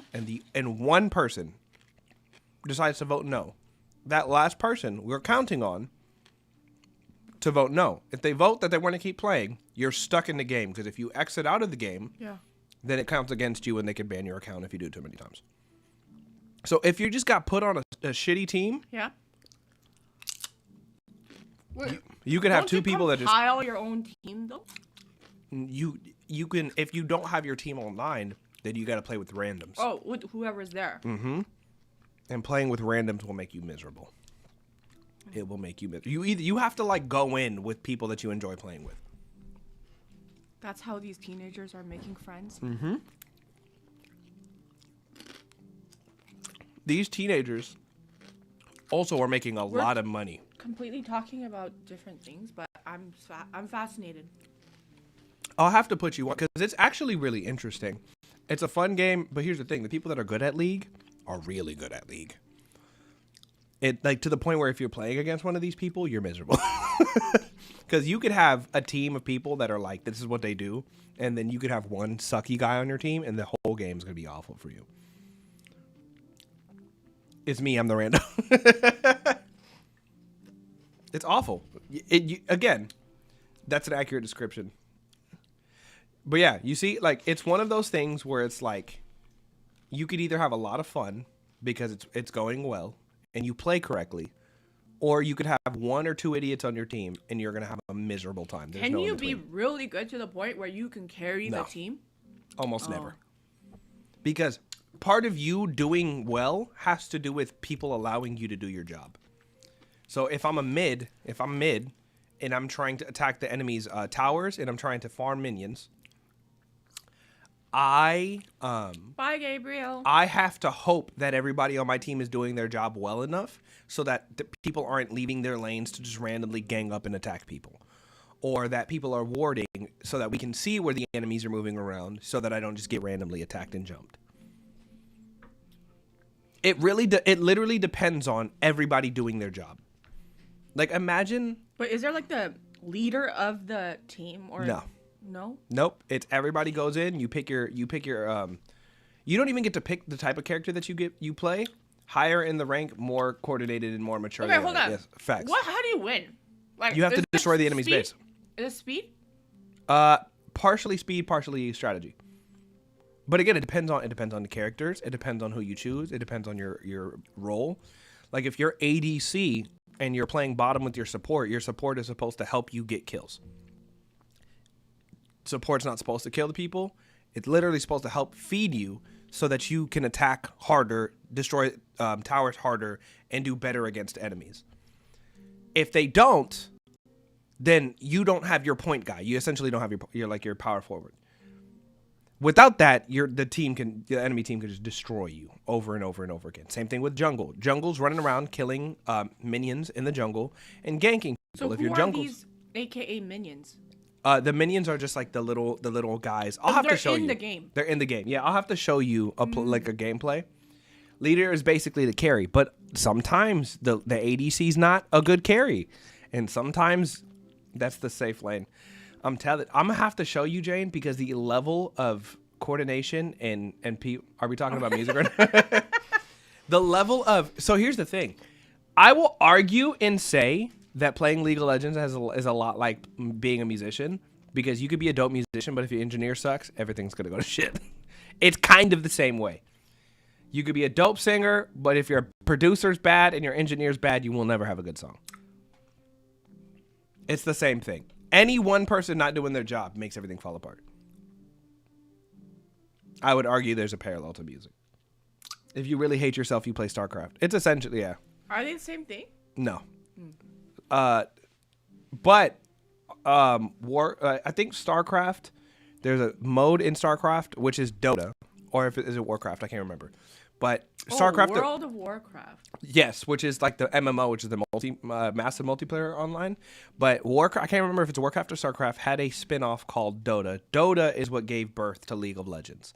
So they had essentially like Dota's a side before, yes, and that's the ones that the Koreans played and that were really good at.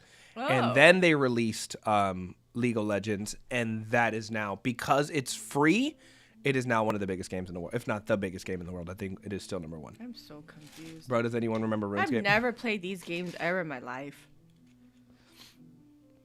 I wish I had the time to. But then I feel like I would have gotten addicted to it because I'm like addicted to winning, and then I'm just Jane. I feel like if you played League of Legends, you would go full Korean. I'm telling you, your people are like the one of the number one people in the world, and has been like the biggest person in it. His name is Faker. He's from Korea. Yeah. Korea is like the best at League of Legends. Why is that? I don't know. You know what's crazy? They have South Korean government-backed esports teams. You know why? I think it's because their internet's just fast there. Yeah. Well, the internet is like everywhere. Wi-Fi is like countrywide. That's correct. I didn't know that. Yeah. Well, but no, they have you go to a school for playing. They have training camps for playing. They have team managed, it's a big deal in Korea. I'm gonna have to put you on. I feel like this would be one of those things that you'd look into, and you'd be like, "What the heck?" Korea's really good at. Don't do this to me, because if I start playing, I'm gonna disappear. You're gonna be in here. No, I'm gonna disappear. For Here's like the thing. I feel 14 days like straight. you would get into it. We would play together, and 2 weeks later, you would be so good that it wouldn't even make sense for me to play with you anymore. I have to go pee. Okay, guys, we just told Jane about something that's I'm possibly so confused. we possibly just ruined Jane's life. Why? I'm not gonna get into it. Dota 2 is free. I didn't know that. It didn't. I don't think it used to be. League is free though.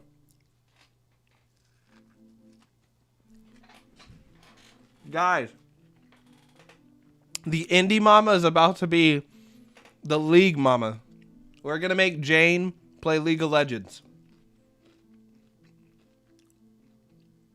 Oh, okay. Rap Safari, that's similar to League. She's about to be the League of Legends mama. It's gonna be great. I ain't gonna lie. These tacos are bomb. How are we feeling, guys?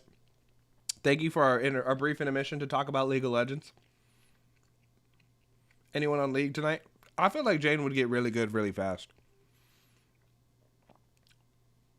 I will also say, if you guys want to make fans, especially for any of you gamers out there, play video games with your. It was always bro. Play games with your fan base. Game with the people that. Yeah, pretty late. Nah, that happens a lot. Don't worry about it. Pretty late. Bad engineers are a thing. Didn't I just make that point? That I would argue that League of Legends has a parallel to music, and that one bad person on your team can make you sound silly. I literally just made that point. That'd be fun. But yeah, if any of y'all want to be miserable with me and play League of Legends, but guys, if you want to build with your community and you're a gamer and you want to build within the gaming community, I think it's a great way to get, like, I think who is it? T Grizzly games with his fans. He has like a whole server. Berkeley educated producer. That don't mean shit. I promise you. Guys, game with your fans, hang out with your fans, bring your fans up and talk to them. I'm telling you, man. There's a whole lot of connection you could have with people. Meet people at their medium, you know?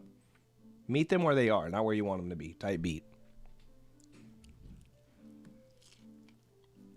And y'all know I'd normally move to Jane's spot. I'm eating these tacos. Me and these tacos are getting into it. Nobody plays League of Legends, just me. I'm the only one that hates myself. Okay, we lost all our viewers because we're talking about games. Did we? Only the OGs are still in here. Who cares? Welcome back. I know. I'm just saying, it's so funny. Y'all some haters. Nah, we're supposed to talk about music. Today is just We've talked about random. sports. Today is kind of random. Okay. You know what, though? I feel like people wanting to just hang out with us is how we're going to end up building this. I feel like it's a play. We want you guys. I mean, this is what we were talking about with people. Literally, hang out with your audience. Hang out, talk. What do you guys like? What do you guys like to do? What do you guys do in your free time? Do you guys play this game? You know, League and music may be more alike than we thought. Yeah, I mean, it sounds like it. Yeah, I'm going to show you League of Legends after this. I'm going to show you the Koreans. They're good. No, I've seen it on, like, ESPN. Shout out to the Koreans. They look miserable, though. Kelly said, I definitely love the hangout. Yeah, because Korea is really good. They look miserable. Like, You know what else Koreans are really good at? B-boying. archery. B-boying. They're really good at breaking. Like some Why of the is best that? some of the best B-boys in the world are Korean. Why? There's something about Korean culture that's like the drilling, like you're going to do this. Training? Yeah, you're going to do this over and over again until you get it right. Yeah. That I don't think we have in America. We're innovative in America, but we're not like Japan's like that too. Yeah, Japan's like that. I would say more so than Korea. Yeah. I was a B-boy. I was a B-boy too, Givenchy. I was a powerhead. It's Givenchy. Givenchy. You're right. I always say Givenchy. I'm sorry, Givenchy. I was a B-boy. As a matter of fact, that's the tour that I went on was me as a B-boy. I on the Hip Hop Nutcracker with Curtis Blow. That was fun. Hip hop nutcracker sounds like an oxymoron. It kind of was. It was just like breaking and hip hop dance to. Yeah, Actually, yeah. You was hitting power moves. I do flares. I would do elbow tracks. I was doing air flare 1.5s into, you know what I'm saying, barrel mills, baby mills. I was doing flips and stuff. Yeah, I'm actually gonna get back into it just for the fun. Today's stream is very ADHD. I'm gonna get back into like tricking for the lulz. That's what you said before too. I am. No, that's why one of the big reasons I'm losing weight. I'm actually gonna go with Suchi. Funnily enough. Yeah, that's what Suchi you wants said to learn too. how to do flips. That's what you I said. just got sick. I just got over it. Okay. Yeah, Givenchy, I'll show you. I could never get air flares down. I got like one, and I could do 1.5s real good. I'm gonna post it when I do it. The same way I'm gonna post me playing guitar one of these days. Yeah, right. You want to bet? I'll shake on it. I mean, anyone could post a video of them playing guitar. I could play "Cater to You" on guitar. That's my one song that I'm like, it's a slightly impressive song. That's about it. ADHD diagnosed here. I'm pretty sure all of us are ADHD. Yeah, who doesn't have ADHD? Weaponize your ADHD. We talked about this. Yep. We talked about this. Yep. I'm pulling out my notebook. Okay, guys, I need to write notes again. She literally got clam chowder on it. It's not clam chowder. No, it's you poke. got earlier. You got clam chowder on it. She got poke on it. She got clam chowder on it.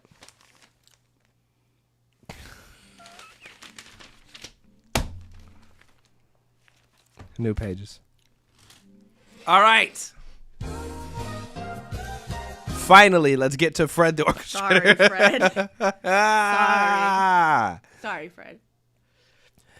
Up next, we've got The Christmas Song by Fred the Orchestrator. This is a demo of the Christmas song. I plan to get Kim Burrell to sing on this. It's long, so I'll probably release it as a part 2 because the second part is a big band. It's strings and horns. All right, let's hear what we got. Kimberly is a beast and a half. I know she is. Oh, it's a Dropbox link. I hate when y'all send these. 6 minutes is crazy. Well, I listen to most of it though. I'm dreaming tonight of a place I love even more than I usually do.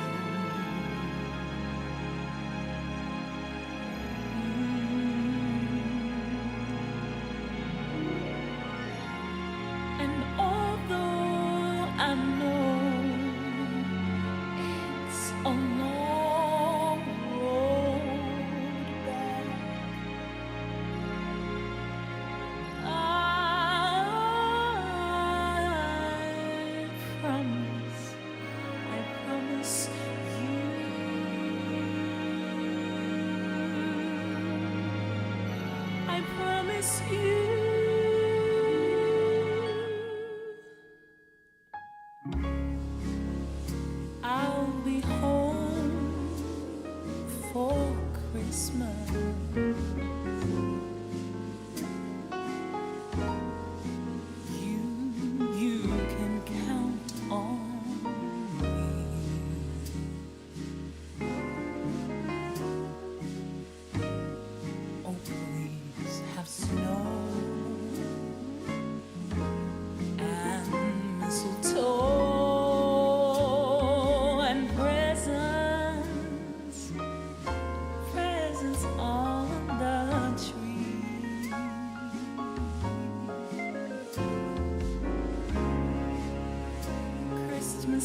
of snow and mistletoe and presents right under the tree. Christmas Eve will find me, oh, where the love light gleams. I'll be home for Christmas, if only in my dreams.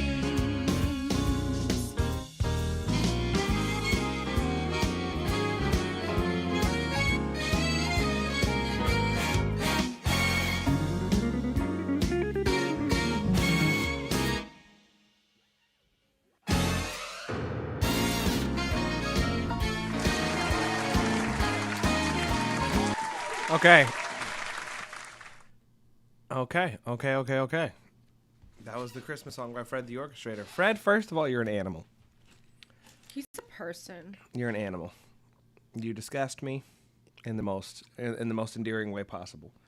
I don't love how long it took to get to the big band section.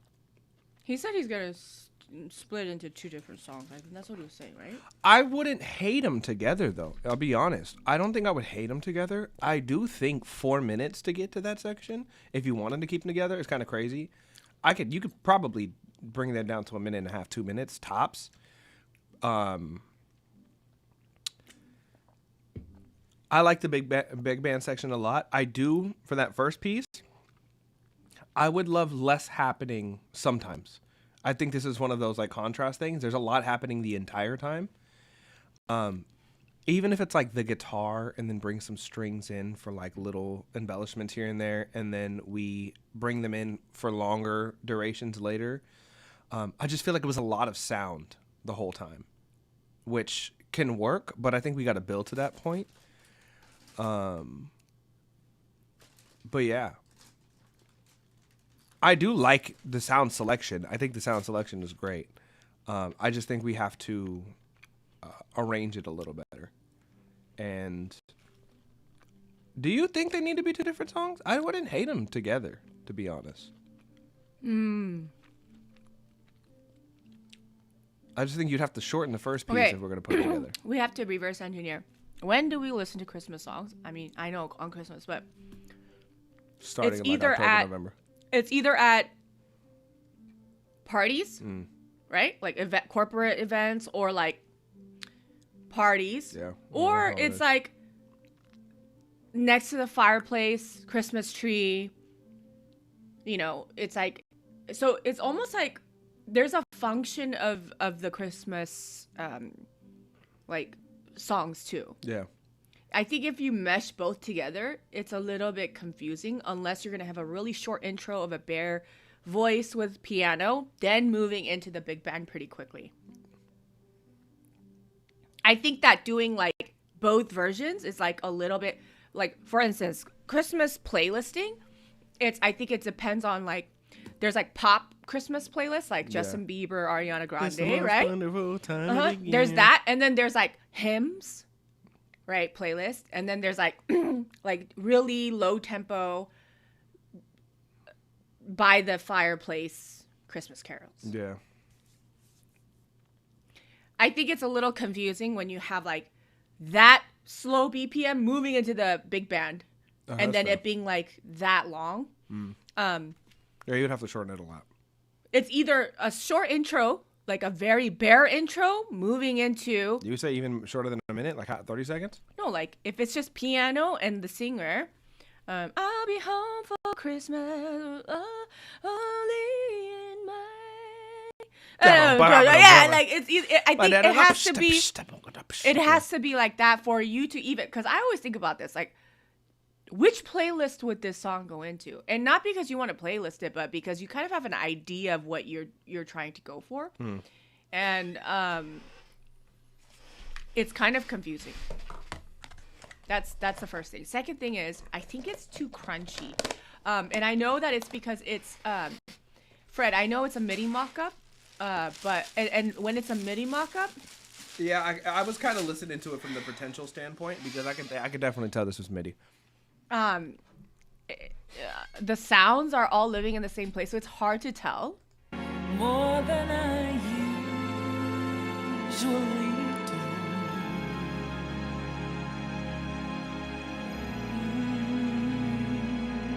Also, the tempo is super slow. Yeah, it's a little sleepy.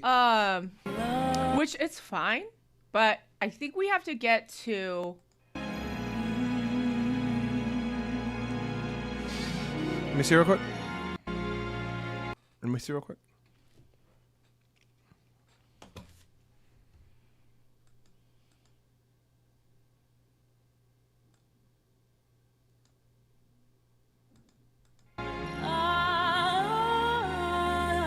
I promise you.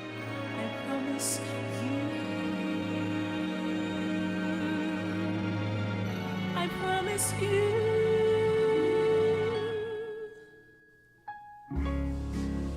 I'll be home for Christmas. So that's at 1.2.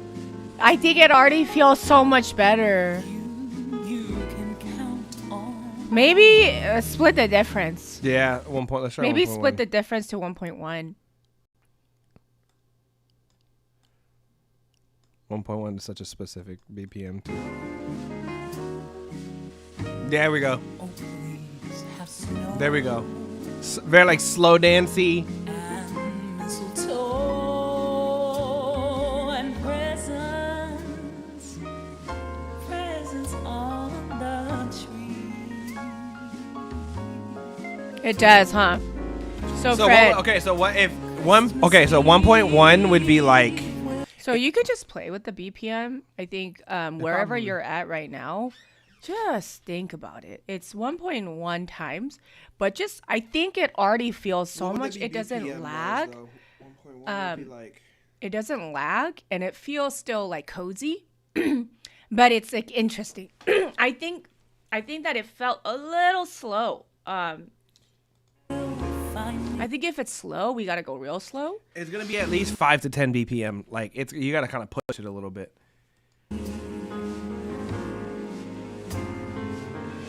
Like for instance, like at 148, Fred. I wrote down 148. I thought it was super crunchy, just like a little too much. And you got to understand, Fred, you grew up knowing all of this stuff, putting things together, but the normal ear and the people that are listening to Christmas songs aren't going to be sitting there analyzing what chords you use, what inversion you use, and how many notes you could fit in one thing, right? So you want it to still feel, you want this feel, but I don't think adding more notes necessarily makes it more jazzy or more interesting. I think it starts to get crunchy. Christmas Eve will find me. Like 155 right there feels a little too much. Like starting from there,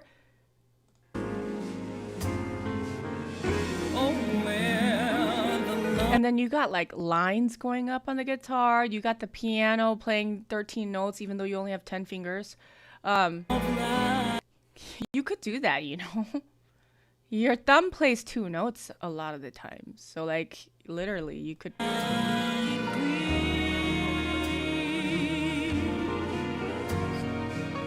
I think I'm missing space. I want more space. I want the singer to be the center, not the arrangement.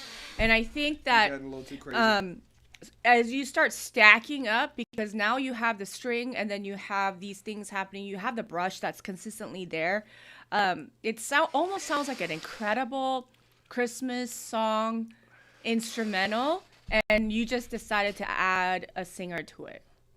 So I think you kind of have to choose what's at the forefront. What's at the center of the canvas? Is it the arrangement or is it her? Right?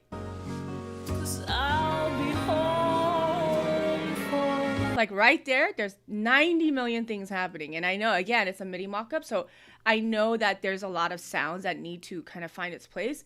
But to me, it's too busy. Because now I am like, oh, shoot, Fred is badass. But I don't think that's the goal of the song. I think the goal of the song is to be on a Christmas playlist and be in the homes of people while they're enjoying time with their family. Yeah. Good, especially on a song like this, the guitar would have a solo section, if anything. And that would be for him to go crazy. Other than that, it's going to be like little things that they're doing, you know? It's not going to be super crazy. Yeah.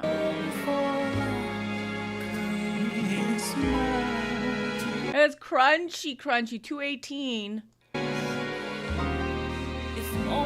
And then you got, it's a lot going on, right? And them strings, too. I think those strings are really farther forward than they should be, I think. Yeah.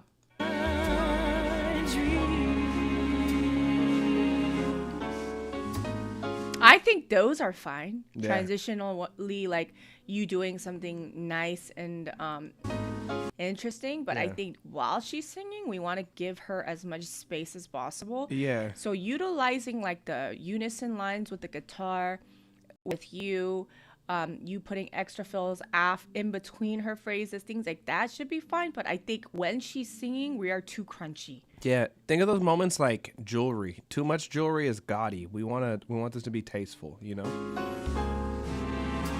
I'll be home. That's a lot too. Yeah, but again, you know what I mean? Like it's big strings and then it's plum plum plum plum. It's Like we a need, lot. yeah.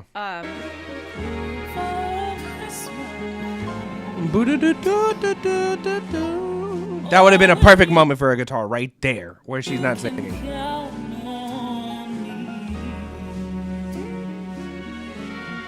Okay, there we go. It's a good use.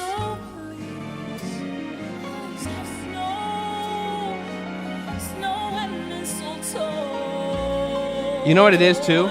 I think the strings are just too much. They are loud though. Well, no, but they're also like, that's a lot of strings the whole time. You know what I mean? I've heard the strings the whole time almost. Yeah. And she sings it really well. Yeah. Actually, I don't even think you need Kim Burrell to sing it.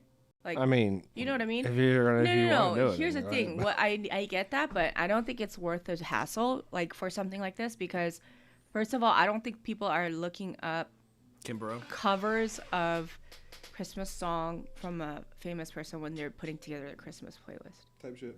You know what I'm saying? Like it's kind of like. If they happen upon it, they might add Yeah, but I think at the end of the day, the song is the function, right? It's not the artist. So, and then plus, I don't think this is something to be like over singing either. Yeah.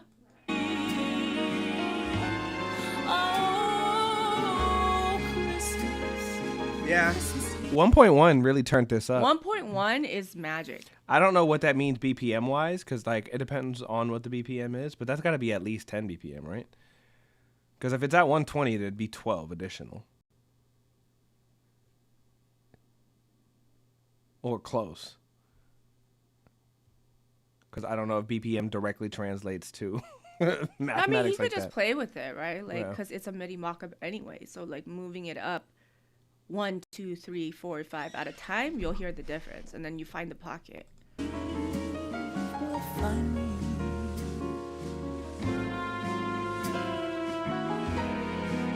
It's a lot of instruments happening the lot whole going time. on. Because that rhythmic, like, first of all, I love that muted guitar sound. I love jazz and blues guitars for that reason. I love Gretsch's, I love D'Angelico's, but it doesn't need to be that frequent. I feel like Let's see what it sounds like during the big band part. Where is sped it? up.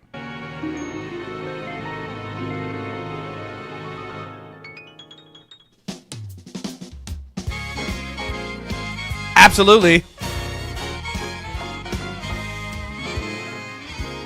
I'll be home Yeah. for Christmas. That feels good. Yeah. I don't know if 1.1. I think even 1. Like 1 That feels good. You can't go any lower, I don't think. But if we could split the difference even, Yeah. Like- 1.1 is about where we. start and then Yeah. maybe go down 1 or 2, but this is nice. It could be a touch slower. You can count on Yeah, if the drums laid back a little bit, I think it might work. me. Please have snow and mistletoe. Yeah. This is nice. It's very nice. Yeah. It's not that you're an amateur composer, Fred. We know you're not. It's just, I think, and I made a post about this past week that's doing very well, but I said the best musicians know when not to play. You said that about producers too. Actually, we had the team post that clip because that one's a good one. And I said the best producers know when not to add, and the best singers know when not to riff. And I think ultimately the note has value because of the notes surrounding it or the space surrounding it. That's the first thing. Second thing is contrast. When you add too much, you eliminate the chances of contrast to occur in the listener's mind. And I think we have to, especially people like you who are very well equipped with tools, you almost feel like you have to use all of them. And I think it's that subtle space where you're giving room for the listener to resolve the tension and to anticipate the growth, and also putting the singer at the forefront. I think the song always needs to come first, and I don't like the phrase "less is more," but I do want to say I think a lot of it is that. Yeah. You know. You know what I learned though? I'm learning this for me, and it's actually making me a better producer, like and like songwriter, something with song structure. Fred, maybe you're one of the people that need to break your process down into multiple pieces.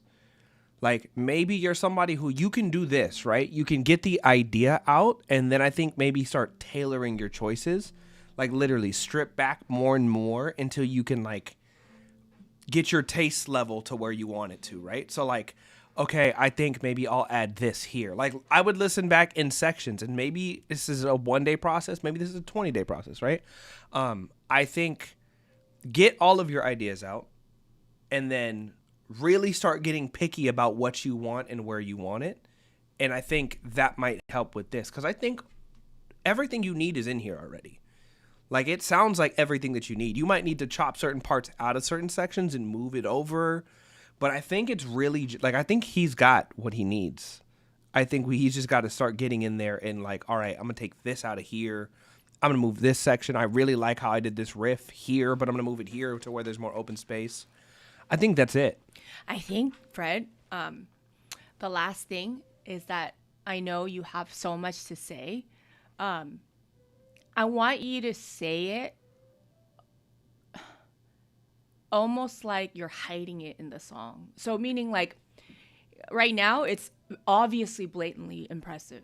Oh, Instagram's dead. But I think instead of being blatantly obviously talented and what you do, it's like feed it in there so that you get your fix. But do it in a way where it's not so obvious. I think that's a good way. And also prioritizing the purpose of the song, right? So I think doing it like that gives you a little bit of fix, but also it makes it subtle. It shows restraint. There's dynamic contrast. There's energy contrast. There's prioritization on the song. And then in those little pockets of moments, you could do your little crazy stuff where the guitar lines up with the bass and then you have some contrast melody happening and it's cool. And then bam, it's the verse again. It's the singer's. I don't know. I just think that we have to be creative about the way that we approach the song and like what takes center stage. Right now, your arrangement takes center stage. I don't think that's your goal. So send in another song. Send in another, or send this after you're done. I don't know if it's done, but she's great too. I think you can work with her actually. I like her vibe. I like her tone. Yeah. How many here's for up and coming producers? Hold on. How many up and coming producers do you think that's their problem? Is that they like get too excited about the music part of it, and that they don't learn to create space and like tailor their choices? Yeah. How many like do you think? I feel like that's a big problem. Yeah.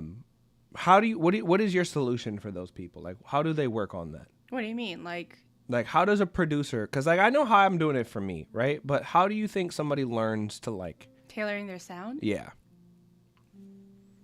But you see, Bachi, this happens to me too. Okay. Yeah, I feel like that's how a do you thing. know what kind of food you like? And how do you know what kind of food you don't like? And how do you let this term of acquired taste come about, right? It's almost like we grew up eating the same food, and then we think that that food's the only food we like. And I tell my kids all the time, especially my son, try this sushi. Ugh. And it's like, well, my daughters like tried the sushi before, they didn't like it, and now all they want to eat is sushi, right? It's because they're friends. But it's a real thing, even with music, to develop your palette of what you believe is good and what you like, what you don't like. You have to try. You have to try a lot of things. And for music, what trying means is not just passively listening to a different genre or a different artist or learning a different piece or whatever it is. It's really digesting it, letting your body digest it. We eat the food, we have to digest it, we have to crap it out, right? Like, I think that when you are developing your sound, you have to realize you have to eat enough food, aka learn enough music, or at least reverse engineer or observe it intensively to know what you like, what you don't like, do it enough so that you can pick and choose what your palate likes and doesn't like at the moment. I think we are so used to, and there's a statistic to this too. People, whatever they listen to between their 18 and 20s, like 16 to 20 is what they listen to for the rest of their life. You know that? And if I do look at my playlist, yeah, I listen to a lot. Like a couple days ago, on the way to the studio, I listened to all the new songs Friday playlist, right? I don't want to. I do it to study. But if I were to choose, I would listen to 90s R&B. I would listen to 80s rock. I would listen to like disco. I would listen to all the things that inspired me. Prince, Michael Jackson, Tupac. I wouldn't listen to the new stuff. So it's almost like as music creatives, we have to proactively eat the food over and over again to understand. And so I would say if you're looking to develop your sound and your taste, your instinct, you really got to like open. The reason why my son is like, ugh, no, sometimes I'm like, eat it, right? And he goes, no. I have to force him to sometimes, right? You're gonna like it. Mommy knows what you like. Ugh, it's green. Eat it, right? And then I'm like, if you don't eat it, you're gonna be in trouble. He eats it, and he goes, oh. Sometimes we have to fight against like that internal... that pushback of I don't want to, and you will never know until you try, and so if you want to be inspired more and more every day, you have to have some type of humility, and you also have to kind of get over the fear of it tasting bad too. I also would argue and take a step further that traveling is very similar. A lot of people are very comfortable where they live, where they've grown up, what they know. And I think for me, I never had this issue, right? This is why I asked you to kind of elaborate, because my thing was like I was left to my own devices a lot as a kid. So I never had the influence. I wasn't allowed to hang out with friends. I got grounded a lot. I spent a lot of time in my room. So I found stuff that I liked. And that was it. Like that, the extent was like what I could get a hold of. I wanted to find interesting. I'd turn the radio to a station I'd never heard before and just listen because I'm like, what is this? Right? I don't think people do that enough, right? They don't go explore. And I think this also, it'll affect your songwriting. If you've never traveled and you get on a plane and you go to a country where nobody speaks your language, it's terrifying. It is terrifying. But after you do it once or twice, you're like, oh, okay, I'll use this app. I know how to translate. I know who to, where to go. And like, oh, I'll prepare in this way. It's like you have to just kind of do it a few times. But I think we really need to search for inspiration by opening up ourselves to opening up our palette. Like it's an experience thing. Like especially too, for anybody in here that's like doesn't have adult responsibilities for real. Like some of us have kids and bills, right? But if you don't go explore the world, explore sound, explore foods, explore parts of your city that you've never been to, get in your car and drive somewhere. I think people would be shocked on how, like, the people that make the most interesting music are typically the most well-traveled, the people that listen to the most stuff. Like, if you listen to Kanye talk about music, he's listening to genres that you didn't even know existed. Timbaland was the same thing. Timbaland was sampling sounds from the Middle East before we even really listened to music from the Middle East. Like, that's on Pony. That's from the Middle East. I mean, even the Big Pimpin' instrumental was literally like an Indian sample, right? Right? Like, I think one of the hardest things, and it's weird because the internet does this kind of on its own. It just gives you more of what you want, right? Yeah. And I think it's doing the inverse of what you should do, which is when you know what you like, you shouldn't just get more of what you like. Yeah. You should go find other stuff that you may not like yet. Hit the trending hit the trending in your search and just see what other people are into. See what other people are listening to. Like, look up random, the artists similar to, if you find an artist that you like, go listen to who else sounds like them. Go listen to their other collaborators. Go find new playlists. Like, look up like emerging genres of music all over the world. Like, you have the world in your pocket. You can literally explore the world. Literally, you can buy a ticket and go wherever. Yeah. In your pocket, you got a supercomputer. You have the ability to learn and find things that were never possible before. And I think we just stick to our FYP. And I think we just stick to the genres that we like to listen to. And I think it's happening more. Like, and we even tell people kind of like to niche down and to know your audience, but it's like, you as a creative, you don't want to limit yourself to just what you know. For sure not. Because it will have a cap, and at some point you won't be able to make anything new. But yeah, I think a lot of people struggle with that. They know what they know, and they don't learn anything else. Mm-hmm. No. All right, up next, we've got Cameo 13 with Repeat. Cool. Rough draft of an unmixed, unmastered record I made. All right, let's see what we got.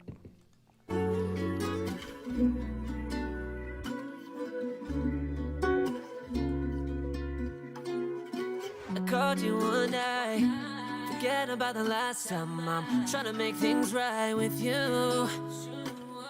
Back and forth again, things I wouldn't want to mention, that no, I regret it.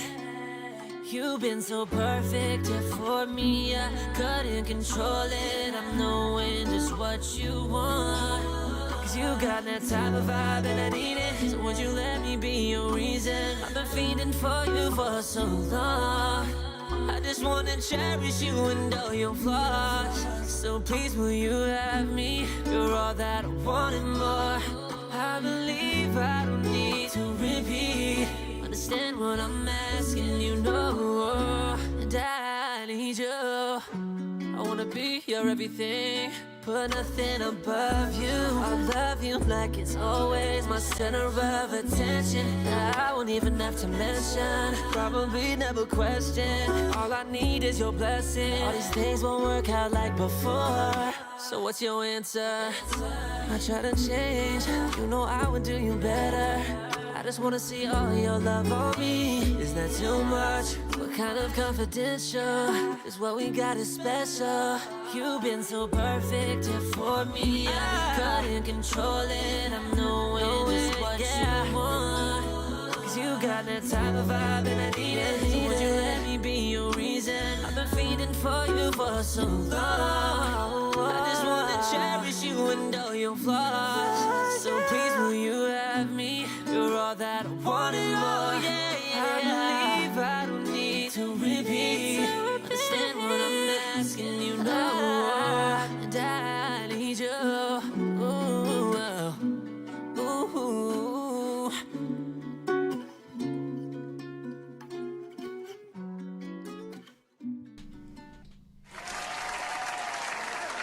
All right. Oh. Oh, he loves him some flow stage. I know flow stage when I see it.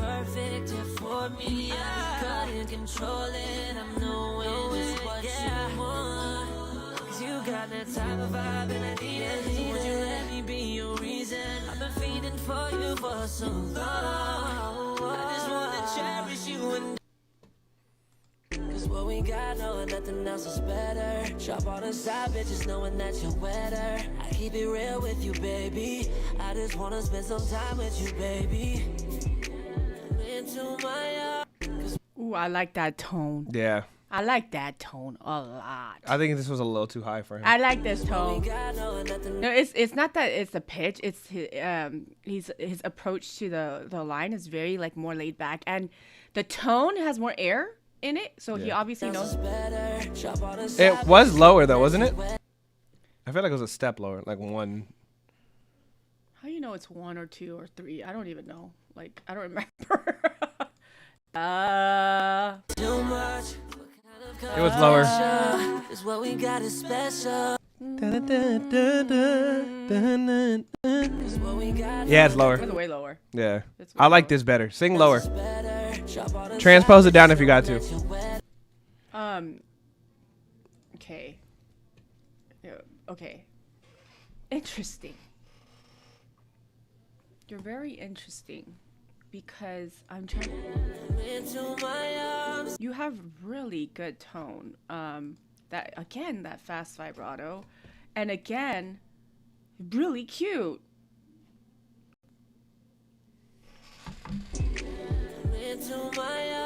Ooh. So this is okay. Put it back on this. Do you know what? I don't know if you know any of these artists. I'm about to name. I've been let down way too much. I've had enough. Tired of pretending. You sound like the homie Landy, Loki. Press rewind and sober up. But what I gotta do to make you lose him tonight? Want it to be just me and you. You might need a stylist, Brody. I'm just saying this ain't shit. We might need to get you a stylist. Interesting tone. We might need to get you a stylist a little bit. I think we gotta sauce you up a little bit. Like that's like okay. What about this? I see the signs, the bad. That's like more grungy. Like okay. Trying to make it clear for you. Okay. Yeah.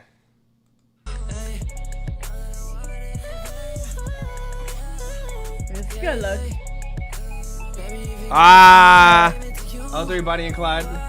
O3 Bonnie and Clyde.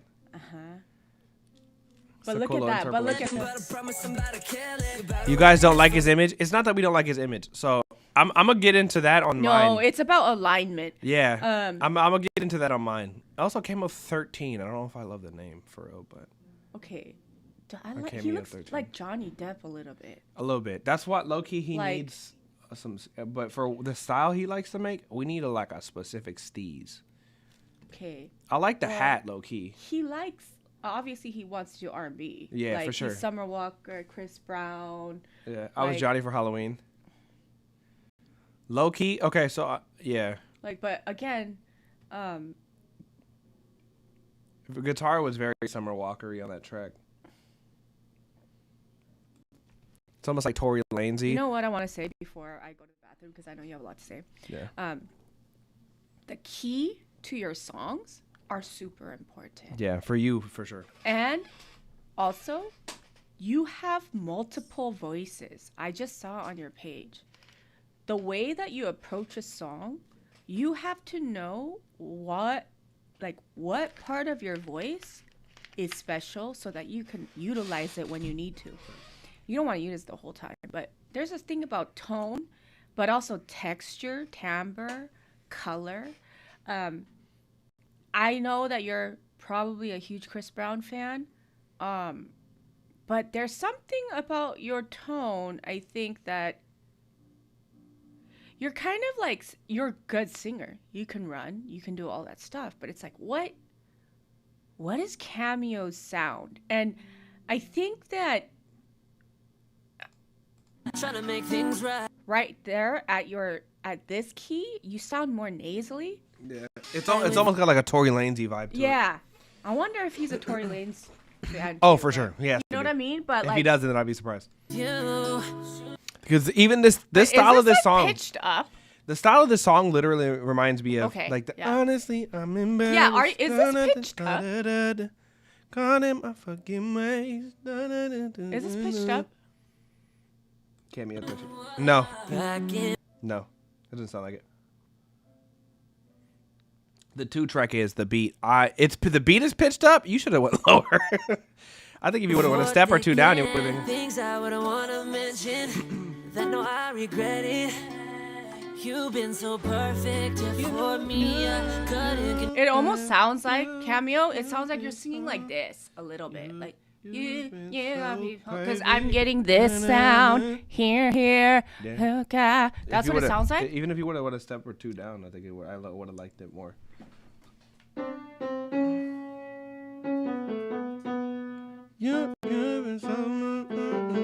You got me body. Yeah. Yeah. Like it feels more sexy, you know what I mean? Like instead of like if it's nasally, I feel like and a lot of people Closer to Bryson tone more than Tori tone, I think. But a lot of singers are afraid to sing in lower pitch because they think it's less interesting. Yeah. But I'm gonna tell you that that's not the case. Doing. Yeah. You sound like Blast voice is deep as hell. Yeah. I know you should be about me. Da-na-na-na. Like Yeah. it's whatever you sound the best doing. Yeah. Love Bryson too. Bryson's crazy. This vibe reminded me of, I don't know if you know any of these artists. Do you know who J Soul, Mishan, William Singe, or Vito is? Any one of those people. There's like a R&B community that's like Vito. Yeah, I'm sure you've heard the song, Jane. It's time to boss up. Get your credit. Da, da, da, da, da, da, da. William Singe and Vito, yes. That's the pocket I would put you in, Cameo. And I think if you're going to do that, I think the image has to be more R&B. I think that's one of them things that I think William Singe kind of ran into too, where like there's a level you can get to if you're not going to go all the way there. You know what I mean? Like dress how you feel comfortable in your regular everyday life. But I think the big thing for you is that you make you make like the music that girls like to listen to. Like this is like the music girls would simp to, right? But the style is not where the music is going. Like I feel like we need more of a like almost like a misunderstood, like slightly more emotional. Think like Brent's really good at this image. Like it just needs to be like a little bit more mystery. Like we need a little bit of like girls got to feel like they can fix you. whatever that means to you. Because it feels like that's kind of what you're going for sonically. And then I look at your page and it's not giving me that. Okay, I think having longer hair. I think the longer hair was a look. I think the hat thing is the look because it can kind of give you a little bit of mood, right? A little darker, hide your eyes type vibe. But I also think it's the fit of the clothes. I think the way that you dress, right? I think also too, if you're gonna make this style of music, you might have to get in shape a little bit. You might have to show a little, you know what I'm saying? Whatever you're comfortable with. But this is like this is the music that girls simp over. So like, how do you look in a tank, like a wife beater? You know what I mean? I have one more thing to say. Like having some, like the tattoos would be a look. You know what I mean? Like there's an aesthetic that matches this sound that I don't think we're achieving just yet. I have something to say. Also, Cameo. AI Mind Beats. I think that the writing right now, when I'm looking at your content, I can tell that you're a good singer, but I don't know if you're saying anything. Because I think that being in the R&B field, you have to riff and you have to run and you have to be good at singing, which is great because you are. But I don't think that's the point of your content. Yeah. I need to know that whatever you're singing because you're trying to say something. And even in your writing right now, it's pretty... It's almost like juvenile.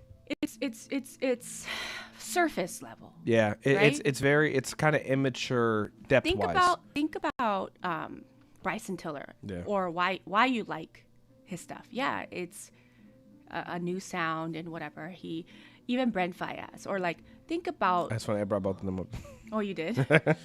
Like think about what they're saying. Like it's like, do you sing to be a good singer, or do you sing because you want to say something? To that point, I'm gonna look up a Brent song. Hold on, one of Brent's biggest songs. And I want you to study lyrics, Cameo. Yeah. I want you to go and read them, not listen to them. I want you to read the lyrics of your favorite songs, and I want you to internalize what they're trying to say. I got some lyrics for you real quick. Brent Fayez, Clouded, one of his biggest songs. I gave it all for a fantasy. Is anybody gonna remember me? If I go tonight, I doubt the world will change. I just pray to God. I just pray they don't forget my name. These are game rules I can't lose. When it's all said and done, will I still be cool? I spent like 10,000, 20,000, 30,000, 40,000. How much I'ma spend profiling? She come in and compliment my closet. Fuck her on the floor like I don't give a fuck about her. Your judgment get clouded when you clouded. That's him literally battling with fame. Like, does anybody even really care about me? How much money did I spend trying to be this artist for these people to not care about me? Does any of this matter? Yeah. Okay, so Cameo, I understand that it stems from you using this song as a conversation, but do you know how many surface level conversations we have with people?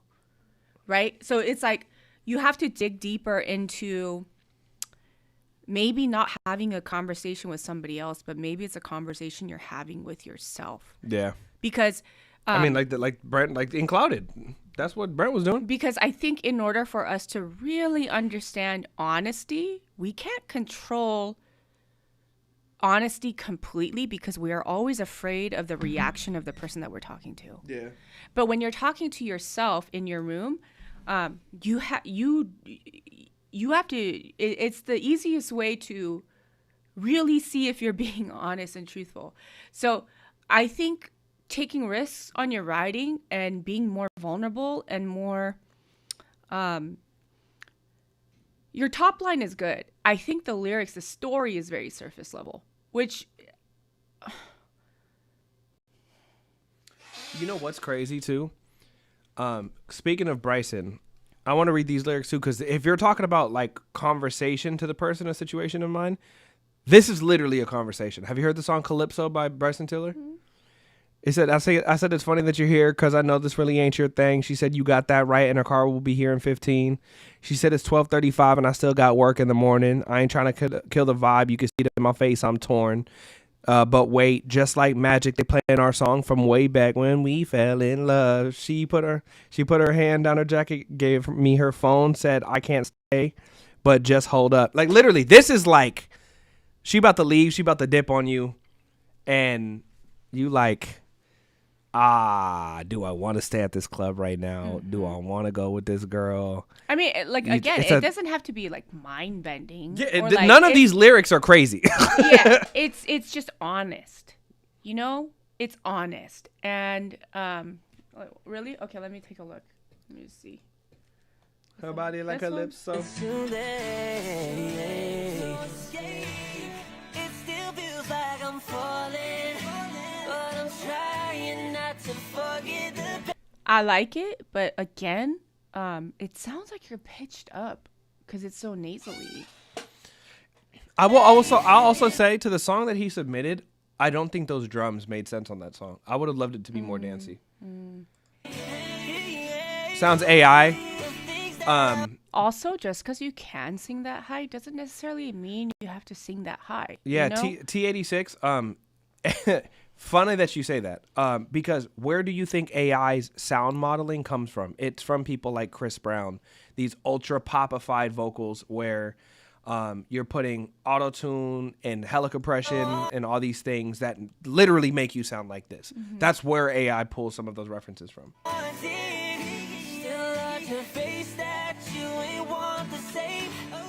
I guess people change. It's better I'm moving on and forgot all the things that you say. Things that you say, so don't try to test. Yeah. Because this is a pop mix. This vocal mix style would be considered like pop R&B. I think you got to sing lower, Brody. And then I think even again, this for sure on the style. This is I don't think it's doing him any favors. He looks just like a normal dude. Normal works these days, but it still needs to be. It needs to fit. You know who does that? Twins does that really well. Yes. Do you want to see Pompeii? I want you to see it. Can you put Pompey? Yeah, if I can spell. I think it's this guy right here. Look. Okay. Look at this, right? I like him already. Okay. See the bangs? Yes. Okay. He looks like Relic's older brother. No, but I want you to see something, okay, guys? This is like a learning. I think it's his hair. I don't know. I saw somebody try to take it off his head. I think Pink Panthers tried to take it off his head or something. Really? Okay, I want you to see the progression, like, of his content. Now, TikTok has... Oh, that's a whole different dude. Yeah, yep. TikTok has a way more, but I want you to look at the progress of like kind of what he was trying to go for. Like he was lost. He was doing trying a bunch of different grid stuff. It's so funny because it's literally the hair. Look at 13 likes. The man bun wasn't doing him no favors. Okay, he was trying to look kind of nice, right? Like okay, this 2013. Okay, look at that, 2013. And I want you to kind of now let's scroll back up, and I want you to see the progression of. I kind of like the fact that he left everything up. Okay, so here's the the man bun era. Okay. All right, so grungy beard, man bun, still in the man bun era, disheveled. Still trying to do this, and then look, there's the polished. With a little help from. Okay, man bun era. Okay, still doing it. 45 likes. Man bun era. 58 likes. Okay, now he's going long now with your hair, right? Still like trying to figure things out. It's getting better. And then now here's the... I see him trying with the scrunchie too, the visible scrunchie. And now here's the split in the half, right? Okay. Oh, this sounds like... Dude, it's so good. I'm telling you, he's so good. Look, I don't have to live like this. Look at the lyrics. Have you heard of the paper kites? Yes. That's kind of what this reminds me of. Okay, so 102 likes, right? Now let's keep going. Look at how this isn't even a tenth of his stuff because on TikTok he left everything up there. Now he's kind of like trying different things. Okay, look, here's where the look. This is my theory. I could be wrong. Bangs. Yeah. Bangs 460 likes, bro. Look, yeah. 460 likes, bangs. Yeah, it started. Okay, look. He started to kind of find it, and the bangs changed it. 51.9K likes, bangs. The bangs. Look at this, bangs. Look how short these bangs are. And then look at this look compared to what it was before. Look, bangs. I was like, hold on. Go to the one with that has the little bows in his hair with the guitar. I want to see this. Look at this. It's so good. Okay, this is what I'm saying. All I do is I want to see a video. I research. I will show you. I research why things all of a sudden shift for artists, and sometimes it's just you're just trying different things. But look at what happens as the bangs keep banging. Look at these numbers, bro. Now they're not even good bangs. That's the best part. No, and here's the thing. Okay, hold on. Oh, what happened? You gotta see this. Okay, you gotta refresh it. Sometimes. Oh, I gotta refresh it. Can you press enter? You can just hit the refresh button right there next to home. Oh yeah. Okay. Okay. So I need you guys to see this because look, literally, it's just low effort content, right? Look. Just super close up. I love him so much. And okay, now watch.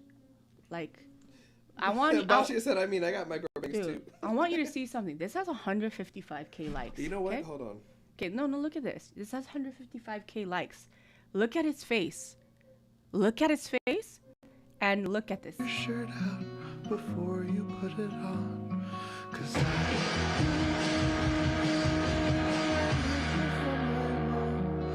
I'll hide in my doubt and for a little longer. Choose to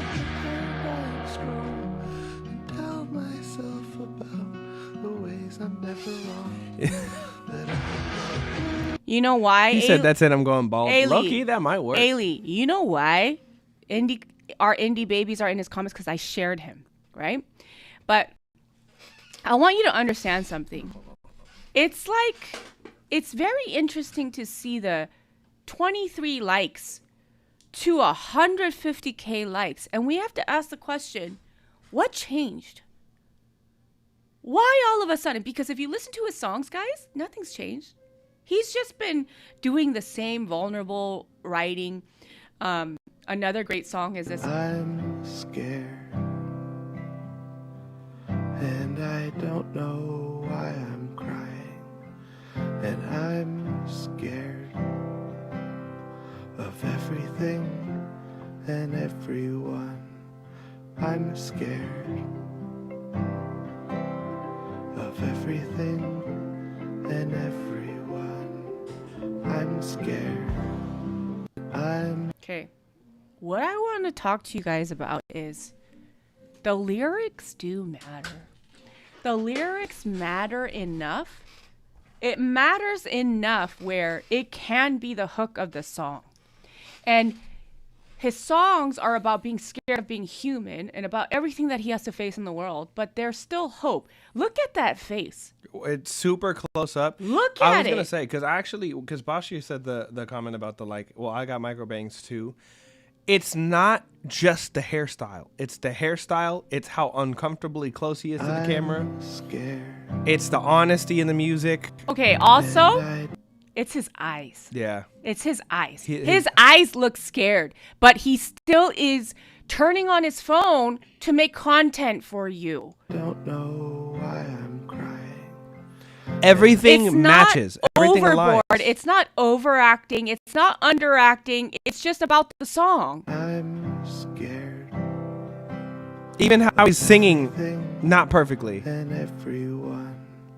I'm scared. And every video he touches his bangs. I was watching this That's actually really smart. and he was touching his bangs and then I was like, oh my god, he's actually doing it on purpose, or he has a This is like a tick to do it, but like Yasmin. This is his red beanie.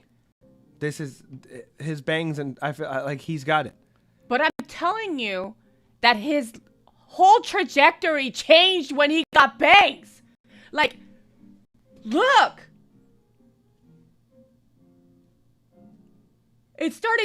Look. It's literally the bangs. Because the music was always vulnerable. Look, this is before the bangs. And even the angle of the camera and how close his face is to the camera. Look at his eyes. Okay, it's like he's not present, right? Like, look at his eyes. But the music's the same.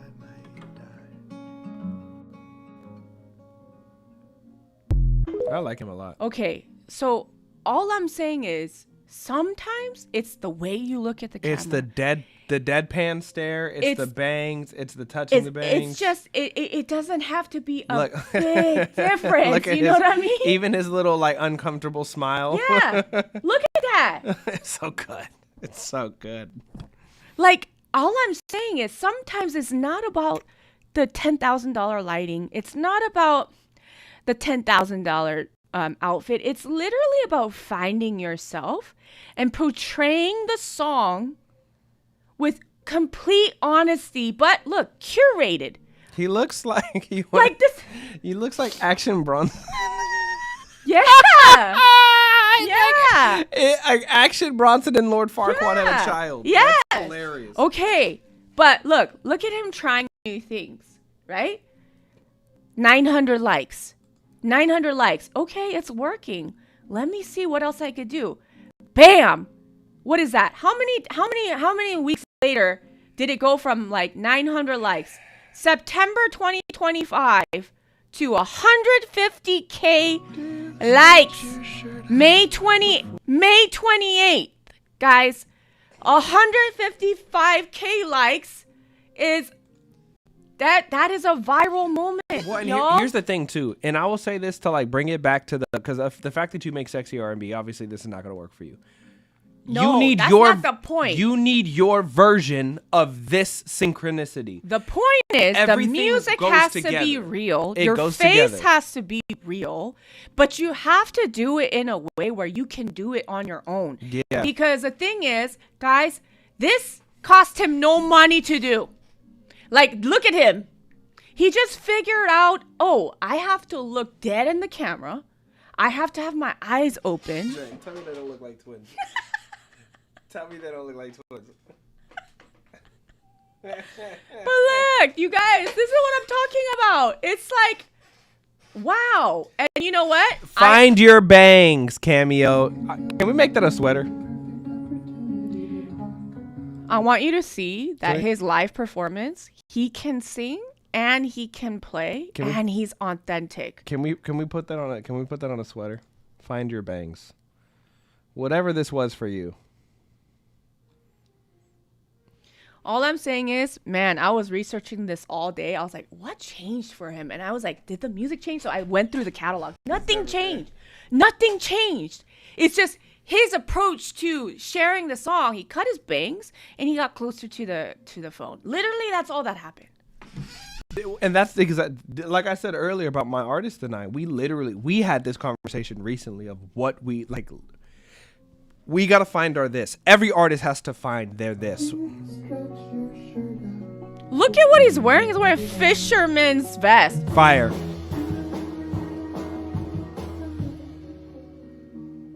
Well, Bashi, it's not just about being consistent with your content. It's not just about being consistent with your content. It's consistently leveling up. And by leveling up, what I mean is you're striving. You're searching. You're searching for how to bring this together.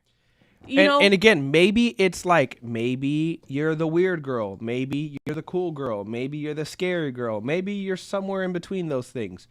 Maybe you're the super moody guy. Maybe you're the guy that never shows his eye. Like, you have to try things. You will eventually find the things that align well for your sound, your look, your content, and what you're doing in that. But it takes some work. It's not even finding your niche. It's beyond a niche. It's finding yourself. Yeah, honestly. Like, literally, it's finding yourself, you guys. You think that he wanted to cut his bangs all the way up to here? I don't know. I don't think anybody did. Like, but it's like, oh, maybe something happened in his life where it's like, F it, I need a new change. I'm going to cut my bangs. And it's like, it could have been anything. Could have been anything. Literally anything. It could have been anything. But I'm just saying it's inspiring to see somebody who's talking about the things that looks like him. He had made the I'm Scared song he had when he had longer hair.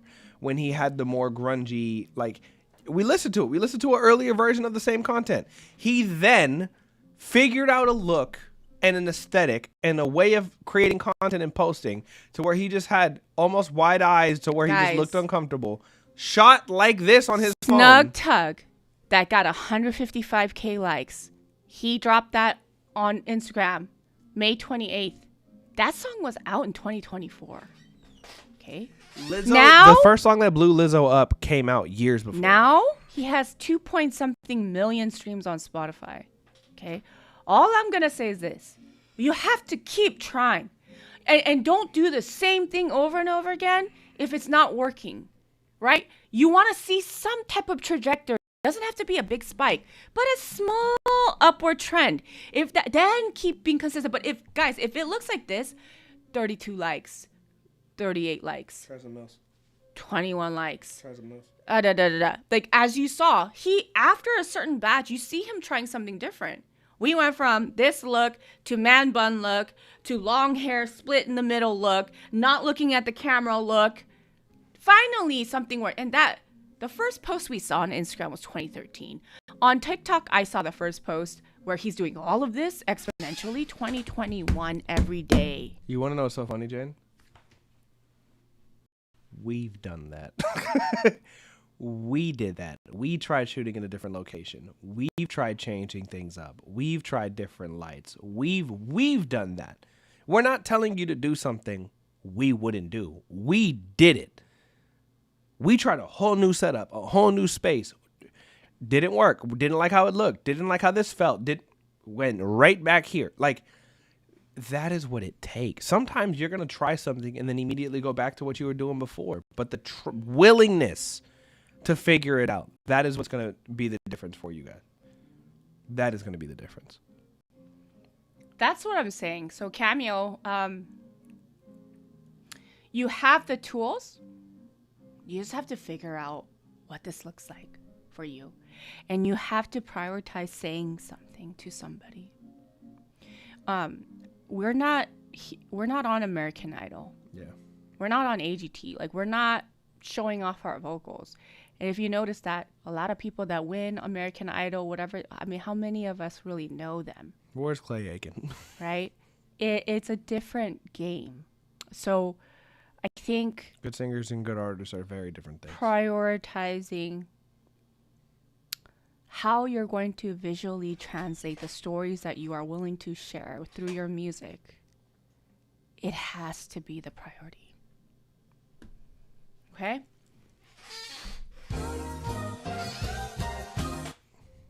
How many more songs we got? No, I'm in a good amount. It's only 3:51. That's actually pretty early for us. Up next, we've got Lonely by Pretty Late, Boston, Massachusetts. All right, Pretty Late, send another one. Mm-hmm. Let's see what we got.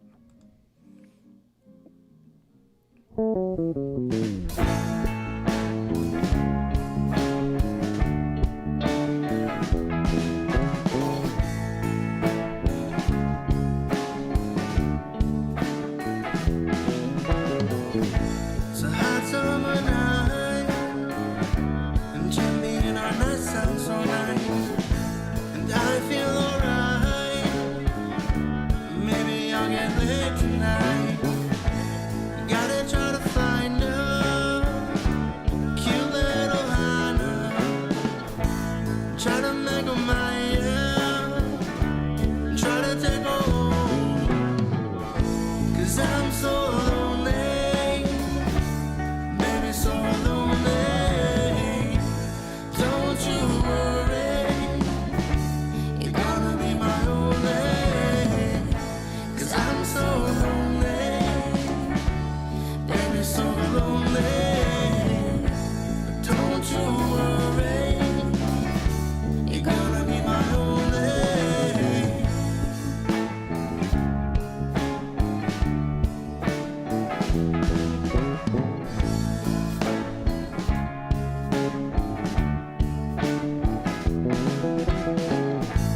Bottles getting empty, belly's getting full.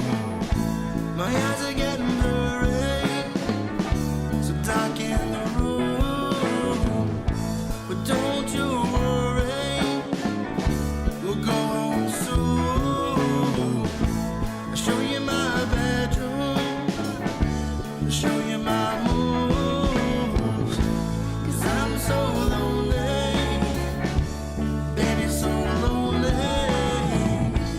Don't you worry, you're gonna be my only, 'cause I'm so lonely, baby, so lonely.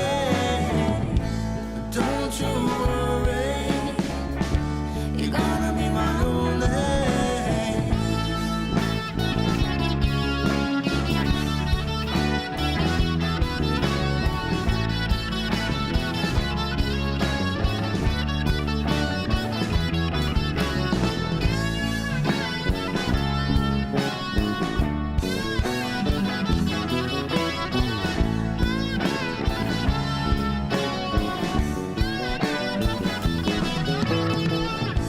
Cause I'm so lonely, baby, so lonely. Okay. That was Lonely by Pretty Late. Same problem as the last one. Yeah. Yeah. I actually like that one less than I like the other one. I'll tell you why. One, mix not very good. But I'm not gonna get on you about that. The timing on this one was so off, and I'll tell you why I think the timing was off. I think, oh well, Hey, they said they're are engaged in getting married next year. Nice. I'm engaged as well and getting married next year. Shout out. I think the timing is off, and I think it's because the BPM is too slow. I felt like we were dragging. That doesn't make sense. The timing can't be off because of BPM. Have you ever tried to like players are off? Well, but I feel like if the BPM was a little bit faster, I feel like the timing would have. They probably could have played a little bit better. It feels kind of sleepy.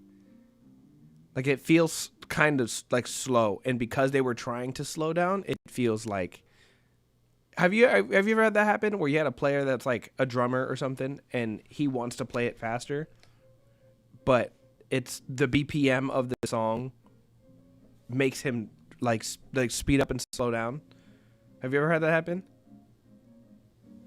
Yeah, I mean, yeah. That's what I feel like was kind of happening here. Like I feel like I used to be that drummer. But in this case, I feel like if it was a tiny bit faster, I think it would have felt better. Because even if everybody would have been perfectly in time, I feel like I would have wanted the BPM faster. Okay, so I wrote something down. I don't know if you guys can see it. Okay, I don't know if this makes sense to you, but I always talk about this with my students. 4 beats per measure, right? A lot of people think that it ends here at the beginning of 4. They only think about 1, 2, 3, 4. 1, 2. But you have to understand that 1 to 2 is this space right here. Yeah. 1 and you can two, have a 1 and a or whatever it is, right? But a lot of people neglect the 4. 4 into the next 1 is like they just pass through the 4 and then they land on 1 way too early. Yeah. So it's like a lot of the playing right now, and it's very small, but 4 to the 1 is rushed a lot. It is. Okay. Do you have more notes? No. Okay. Guitars are hella loud. Also, why does it sound like it's underwater? It's so loud. It sounds like it's got like nothing on it. I don't know who mixed this, but is it the guitarist? Because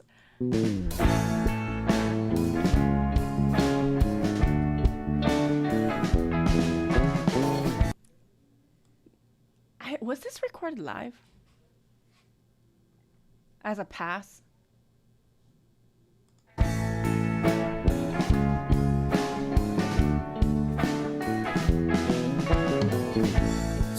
Do you hear the rush to the 1? Yeah.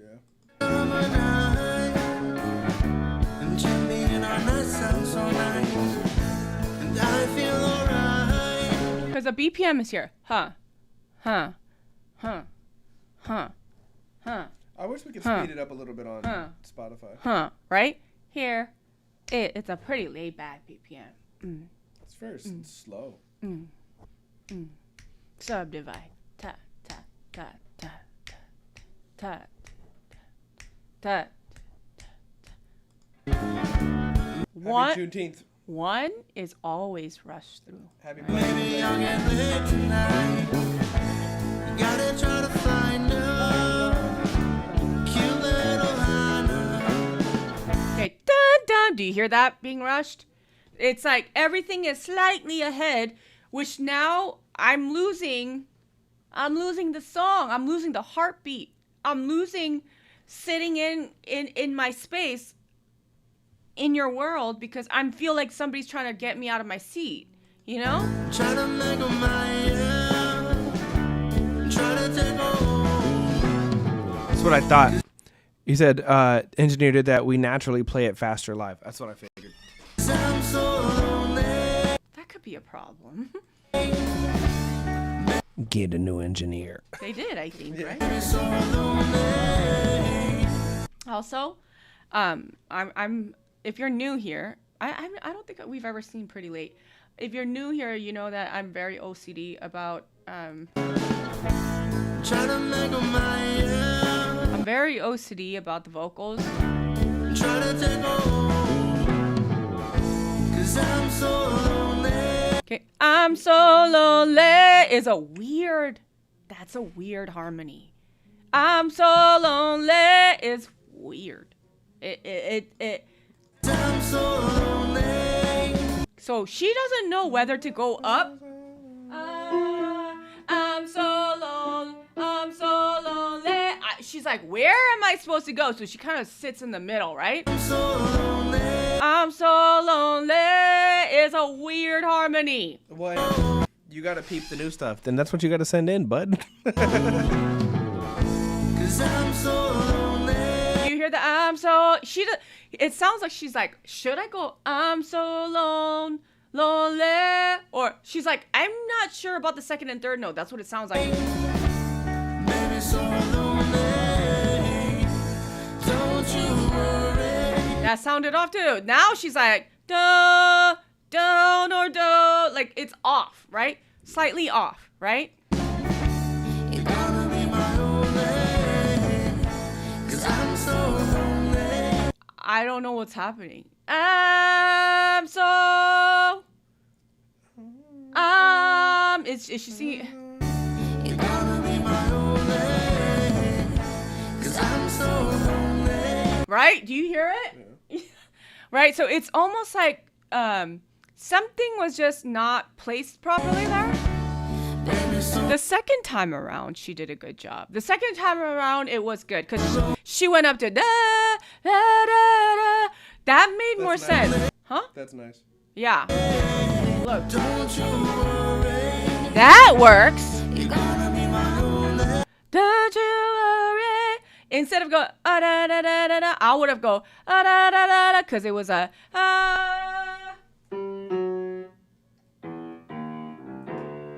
The chord was a D major, so I would go da da da da da da da da.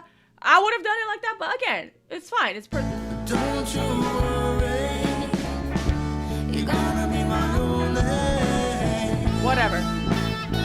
Now And that solo was very out of time. he said stay for the solo because the solo's very good, and I was maybe don't do that because I was like expecting something mind blowing. Well, even how he's like, gotta peep the new stuff. It ain't out yet. Like, it's like, trust me, bro. It's like, then you better blow me out the water. Like, No, but it's like, I think the guitar solo. You're gonna be my only. Da da da da da da da. timing Da is da right da out da too. da da. Da da da da da da. Da da da da da da da.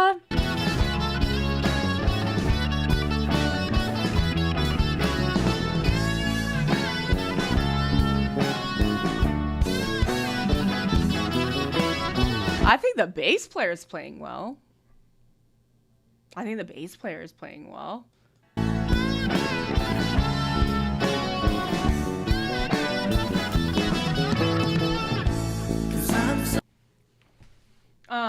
Yeah, he did that fill too early and then tried to come back in on the one Yeah. late. Yeah, so first of all, problem, don't listen to the engineer who's trying to change your BPM without knowing how many times you guys played this live and how you performed it live. That's crazy. Yeah. Sam is sharing the live to 9,000 people right now. Crazy. That's the first thing. Second thing is this. When you change the BPM of a song that you've been performing live with your band for however long, to slow it down is way harder than speeding it up. Facts. I had a feeling that's what was happening. I didn't know why it was happening, but I had a feeling. To slow it down and play it well is so much harder than speeding up. Like when I'm practicing my classical pieces, it's so much harder to play it slower than faster. It's so hard to play it slower than faster. And so you've got to, figure out that. Thank you, Robbie. But anyways, I'm still a fan, especially of the girl, of the lead singer. The guy's good too. I don't know who's who, but yeah, I like the sound. I like the direction. I just think we need to execute on polishing certain technical things, which is not a bad thing. A lot of the times it's the artistry that's the work, but for you guys, it's just it's polishing and executing on the technical stuff. And so. if this engineer was your biggest op, bro, you need to go fist fight this engineer. I kind of want to hear it faster. Like that's what I'm saying. Like I even hear like a boom boom.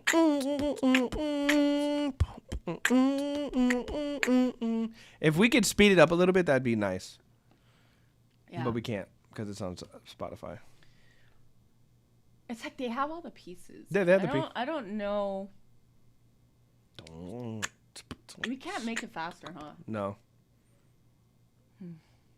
You know how this would also be fun as like a white boy reggae, like almost like a Sublimey type vibe. Like that'd be fun. Because again, the song is pretty okay. Like it's really like. I mean, the top line's good. Yeah. It's like na na na na na na na na na. It's like. That's why you get I'm trying to think of a song I can compare it to. Replay a few things. Very speed that joint. I don't have a very speed plugin. Anyways. Send the new stuff when you're ready. The bones are there. And get it mixed properly. Yeah. And go beat up that engineer. No. Go punch him in his forehead. No. Just kidding. I love TikTok shop. Yum yum. Dubai chocolate. All right. Oh, we got Givenchy.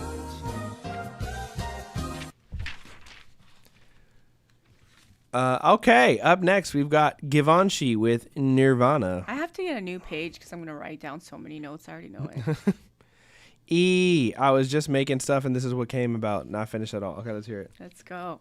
I don't know if you want to. You guys are tough. We're telling you that we like your music. Yeah. Most of the stuff that's wrong with it, if you're telling the truth. Yeah. If you're telling the truth, you guys aren't even your problem. It's the engineer that's your problem.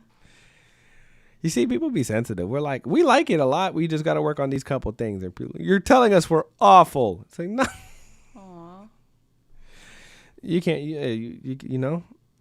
You haven't seen us rip people. Oh, for sure. Wait till somebody comes and lies about AI.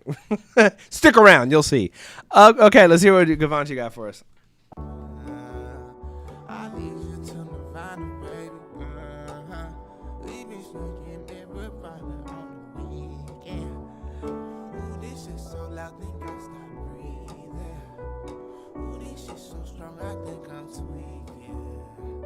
Welcome to Nirvana, baby. Lotus flower burning, I can't leave yet. But we overseas, my girl, she scared of the sea. I've been outside getting vitamin C. She been outside getting vitamin me, vitamin G, giving vitamin D. Believing in shit that you can't even see. She love them little purses that start with a C. You and that G. I like to keep myself just out of reach. We just on the surface, wait till they get deep. This shit just got started, we ain't even peak. Just let it kick in. Say it again. Shawty, I'll keep it real to the end. And these hundreds don't mix with the tens. Had the strings in my blend, it's a blend. How much is that costing you? So high in this bitch, I can't land. When I play games, I ain't talking about arcade. Play with my heart, gon' give me a heartache. Show you I'm two-faced, drink some powder, give you both like it's arcane. Show you I'm insane. Go upside your head, might give you a 10 fade. This is a new blade, you ain't gon' catch me, run it up like I'm Usain. Don't need some first aid, charge me like a bullet, hit you with an Olay. Okay, go get some copay. Oh no, no way. I'm on a new wave, I'm on the pavement. Say what you said and I'll check the statement. Black trucks roll by like I'm a statesman. Just on occasion, I'll call the henchman. I feel the tension. Piss on the pension. Ha! Go. Hey. Ghost. Say the word, babe. Drop the low. Shake that ass, babe. Drop it low. Politicking with me, need a vote. I'm walking on earth like I'm chosen. I went got some bread by some Moen. And she went that back, want a Birkin. Guess I gotta put some more work in. She want the whip with the curtains. We spinning the whip hitting tandems. I'm not joining the lobby with randoms. And I'm eating good like a phantom.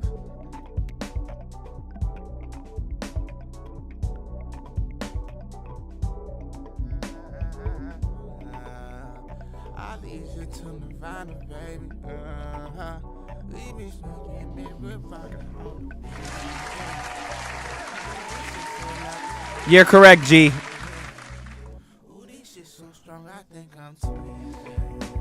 You're correct, Robbie. We are talking shit. No, We're talking all of not. this shit. No, we're not. No, we're not.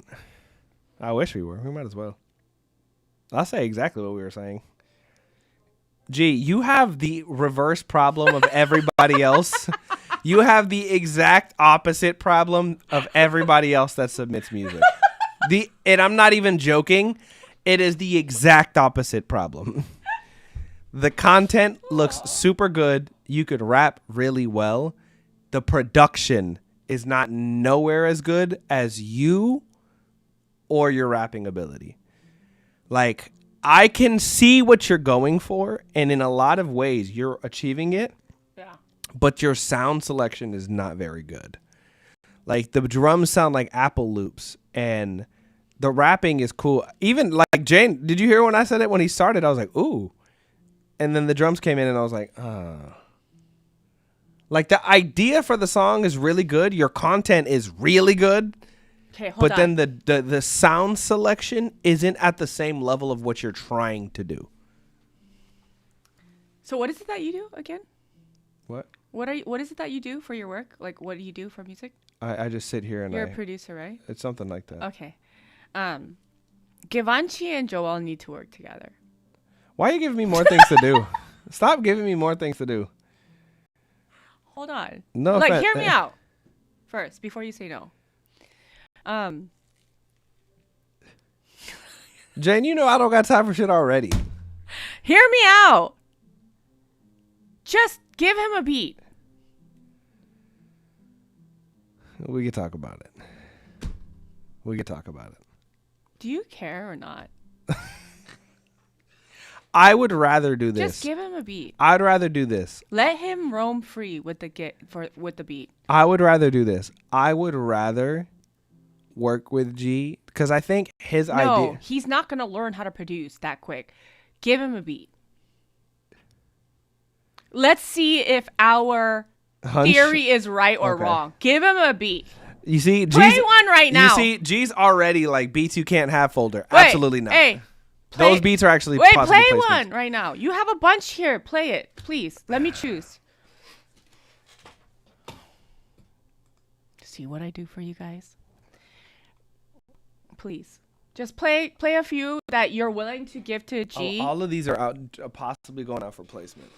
I don't. Shut up. Just give no, me. No, like some of them Shut actually. up. Just play something.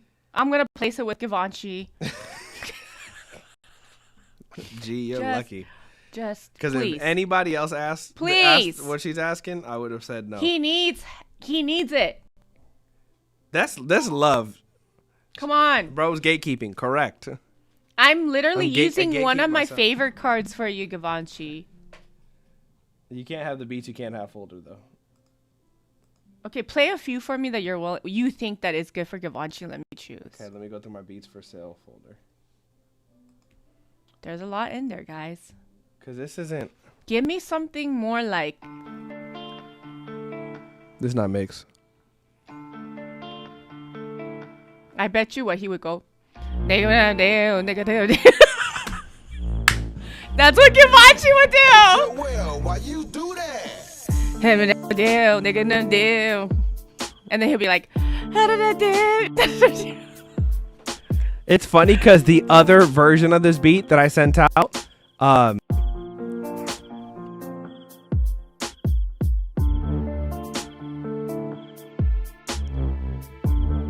okay, play another one for me. It's too slow. No.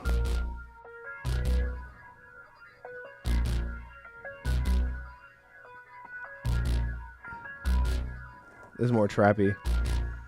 Hey, Joel, why you do?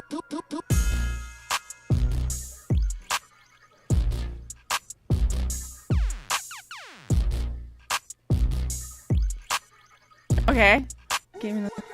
You know, he needs something. He needs, probably up his alley. He needs something more melodic because he sing raps.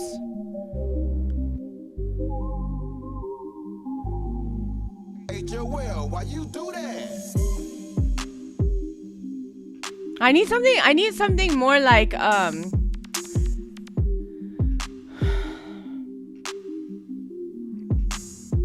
Because I don't have all of the other beats on my phone. Like, that's my thing. I don't Oh. have everything on my phone right now. Okay, is this the? Do you have any more? Let's see.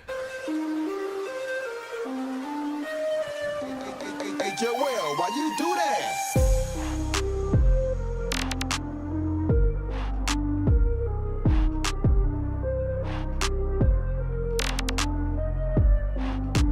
That's what I'm saying. Sam, I don't have anything on my phone or my drive right now. Or like, it would all be like, I'd have to pull up my computer and go through stuff. Hey, hold on. Pull up the orchestral stuff for me, please. Hurry up.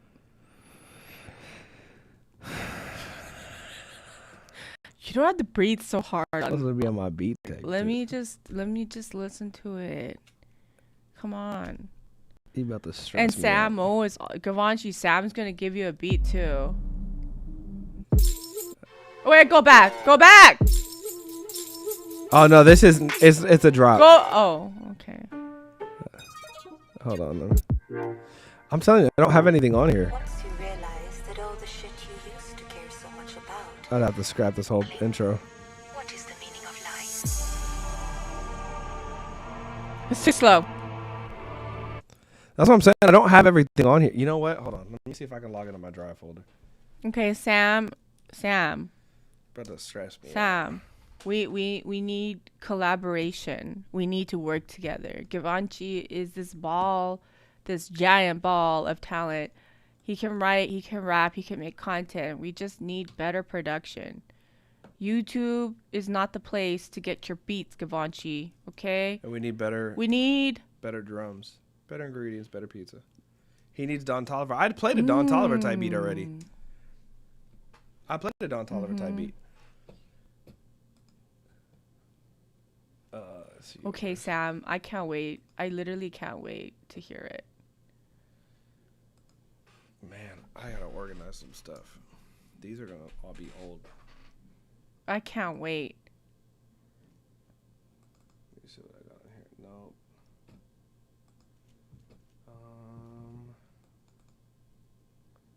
Okay.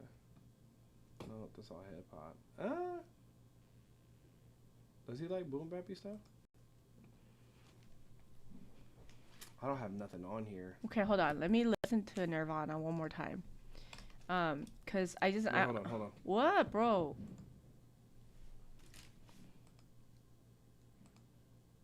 Cause there's a.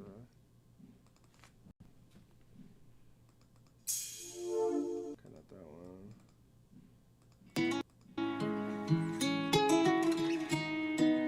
Oh, that's like. No. Yeah. Man, I can't. That's already used. No. Damn it, I don't have shit on here, bro. Yeah, I don't have anything on here. It's all on my drive.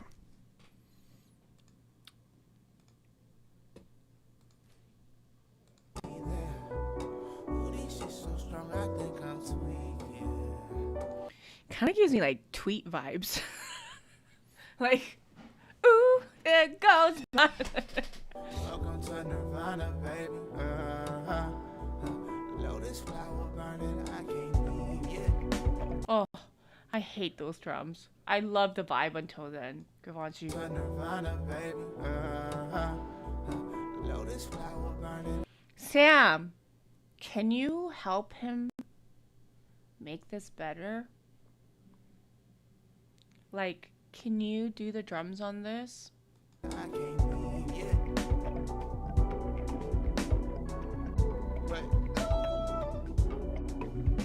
I don't like the organ too.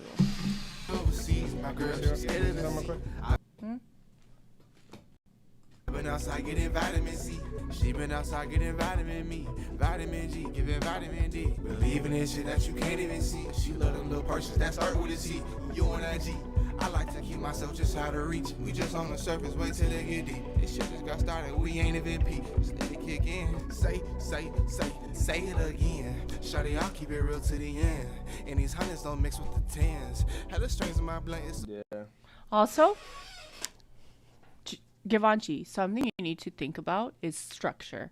I noticed that you're like, maybe it's because you're so creative, you just go straight through. You go from hook to verse to like it just keeps going. There's like, I don't think you think about it like it's one giant story cut up into pieces. I think it's very ADHD, which is fine, but like I still need some type of like, oh, this is where we're going. You know what I'm saying? I love the vibe. You know, I love like your artistry. I love like that I like your sound so much. I like your face. I like your content. I like all of it. I just think we need better production. In terms of your approach, very good. But somebody like Sam would help you a lot because he's very technical. So Lotus flower burning, I can't be it. What? We overseas, my girl, she's scared of the sea. I've been outside getting vitamin C. She been outside getting vitamin me, vitamin G. It is too busy, Sam. And also, I think with his voice, because he likes to dub it, we have to do it in a way where it still sounds very unique and it's clean, but it still gives those vibes. Because right now it's just kind of, there's verb on it, there's a little bit of compression on it. It's just kind of, you know, we need to figure out what that sound is for him. Vitamin D, believing in shit that you can't. Like something pops out because it's dubbed, you know. She love them little purses, that's her. We need to level everything out. Yes, totally different vocal chain. I like to keep myself just out of reach. We just on the surface, wait till they get deep. This shit just got started, we ain't even peep. Hold on. G, do me a favor. I'm gonna show you too. Cause this will help me too.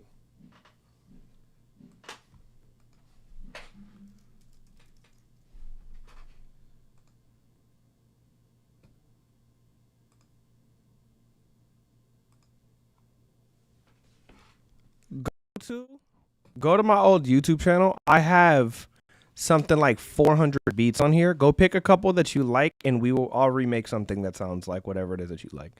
I've got, this isn't even, this goes on for another like, literally just find the thing that you like and then we can recreate it and go from there. But I've got, it's my Joel on the Track beats page. And this is going to give me a starting point at least. This is all of the beats that I lost on that drive, by the way. I had this and some. I had like another 200 on top of this. But this is all the stuff. I had stems for these. I had, yeah, it was bad. Oh, look who it is.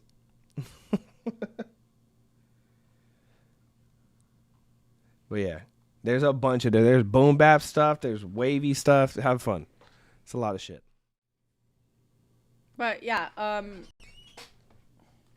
structure, right? Givenchy, you know what I mean by that. It's sounds like good, G. Looking at the whole story, but then you have to give me chapters. You're not giving me any chapters, just give me one long chapter. Kick in. Say it again. Shawty, I'll keep it real to the end.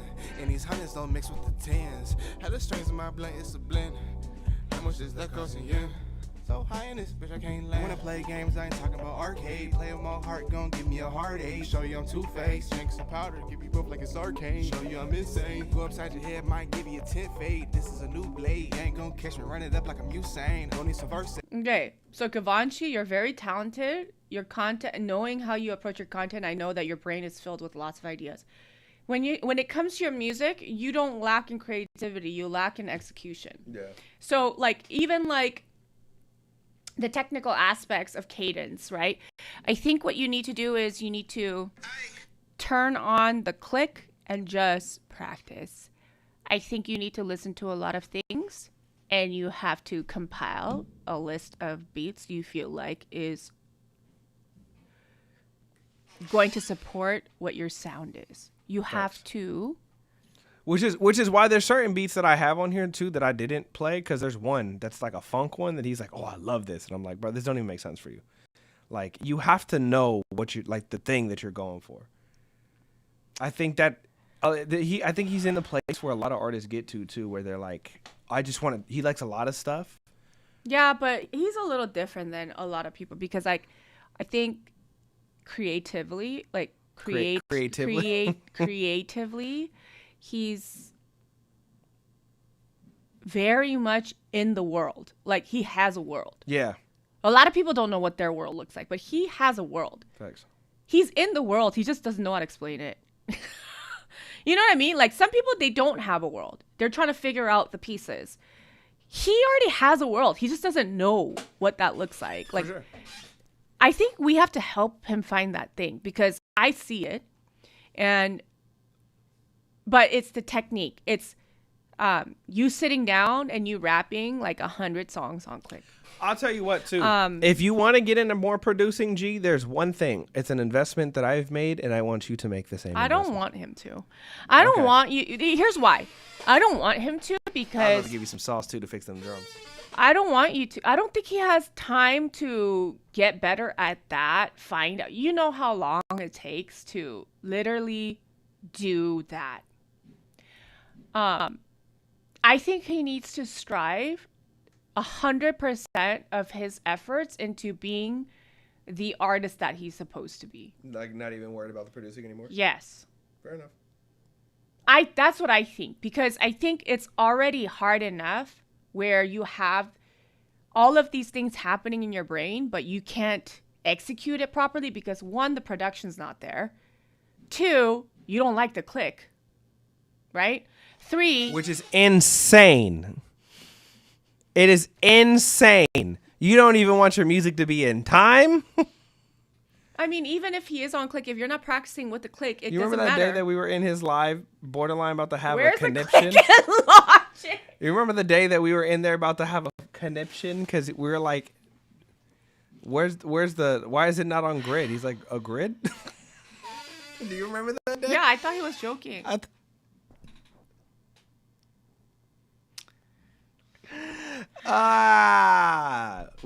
Both of us were literally in there freaking out. I remember that day. It was last year. He's just like freeballing it, eyeballing it. Like, it's crazy. Mm-hmm. Shit was wild. Yeah. What a wild time. But again, it's going to be a great story for Behind the Music when Givenchy becomes a big artist and we're all going to be on there being interviewed. No, we're going to be interviewed, and then Sam, you, me, we're going to be saying, yeah, he actually didn't know what a grid was. Yeah. And he didn't know how to turn on the click. I just go, here looks good. Yeah, you do. I've seen it with my own eyes. Oh. My fucking nose keeps running on me. Please, guys. Givenchy, please. Please. Hey, charge me like a bullet, hit you with an Olay. Okay, go get some copay. Also, I'm not a rapper, so I can't give you real like rap advice, but I do know freestyling is great, but I want you to curate. Like, I want you to sit down and I want you to like curate. I want you to write and create like you approach your content. It's funny because I have to tell other artists, approach your content like you approach your music. I'm going to tell you, approach your music like you approach your content. The meticulousness, the cuts, the creative jumps, you trying new things, you figuring out the edits. I don't think you approach your music like that. So I want you to wrestle with it. I was telling them that I was telling them that he has an opposite, again, same thing, opposite problem. I always tell artists to approach their content like they approach their music. You need to approach your music. You need to approach. That's why I was like, gee, we got to reverse engineer. We got to put this in reverse a little bit. Because again, even the rapping isn't like bad. It's really like the music part of it, like the music production side of it and the engineering part. Worry about some other shit then. Do something else. You got the other parts. You can rap. That's why I don't want him to be producing. Or that's why when you were like, I don't even want to. I don't want him to. I want him to go all in on his music. You know what's crazy, Jane? I remember a time where you were buying Givenchy. Givenchy. I keep saying Givenchy. My bad. When you bought Givenchy a mix and he just disappeared for a year. Why do you keep bringing that up? Because that's crazy. And making him feel bad. You tried to help. I did. But you tried to help. It's okay. He's a prodigal son. He came back. He came back. That's crazy. You know what? There's some people in the hold on. There are some people in the chat that left me too. Also gave me a heart attack, like Sam O too. So we got a few in here. And how many times have I got on Sam's case? We got a few in here.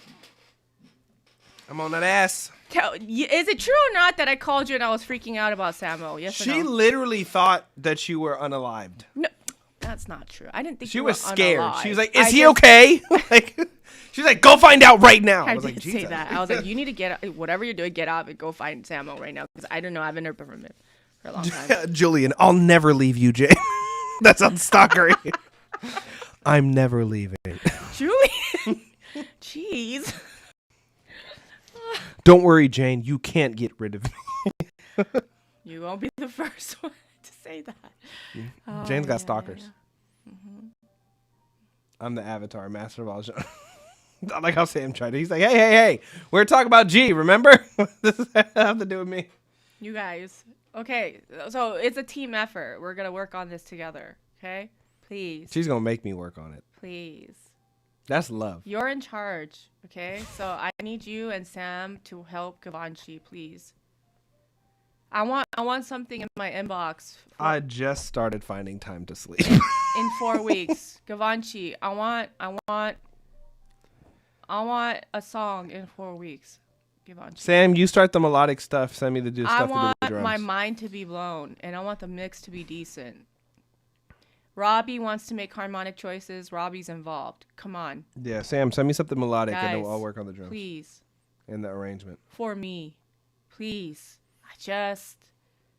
I'm telling you, once Givenchy hears that, he's going to understand what we're saying. He's my responsibility. Rin is already... Darrell, Rin and I just did her whole rebrand.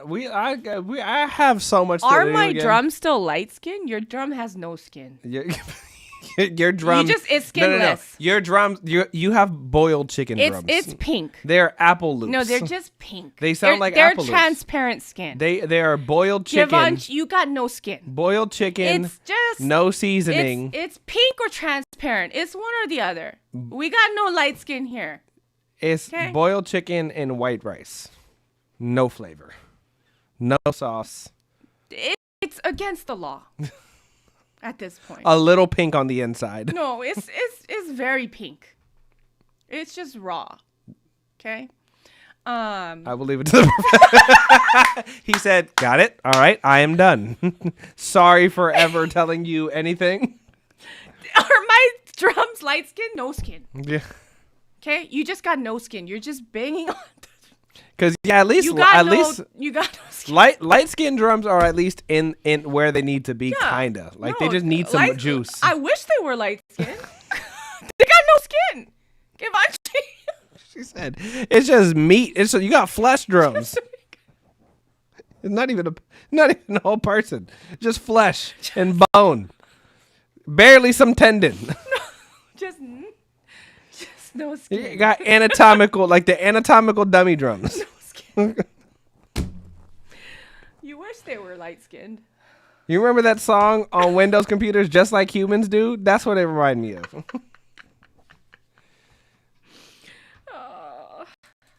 Sound like Windows XP drums. It's like GarageBand would have been better. Damn. And he said I was being mean. I'm just saying. Givenchy. Oh. You're gonna be fine. I got you. Okay. See how I coerced everybody to help you. You know? We're gonna get She didn't coerce me. She said, "Keep playing beats." It's like, damn. You want to hear the beat that he wanted that he's not getting? I'll show you a beat because I'm pretty sure it was this one. So funny. It was a funk one. This isn't even done. I'm pretty sure it was this one. Beats you can't have. Where is it? I think it was this one. Was it this one, G?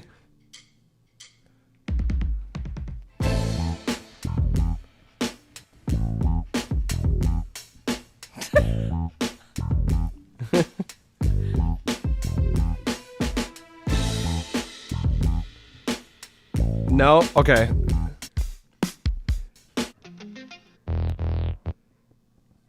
Was it this one then? I think it was this one. You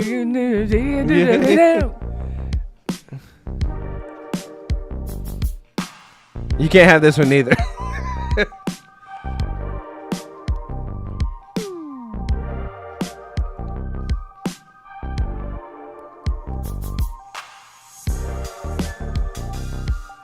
I can make it. We'll figure it out.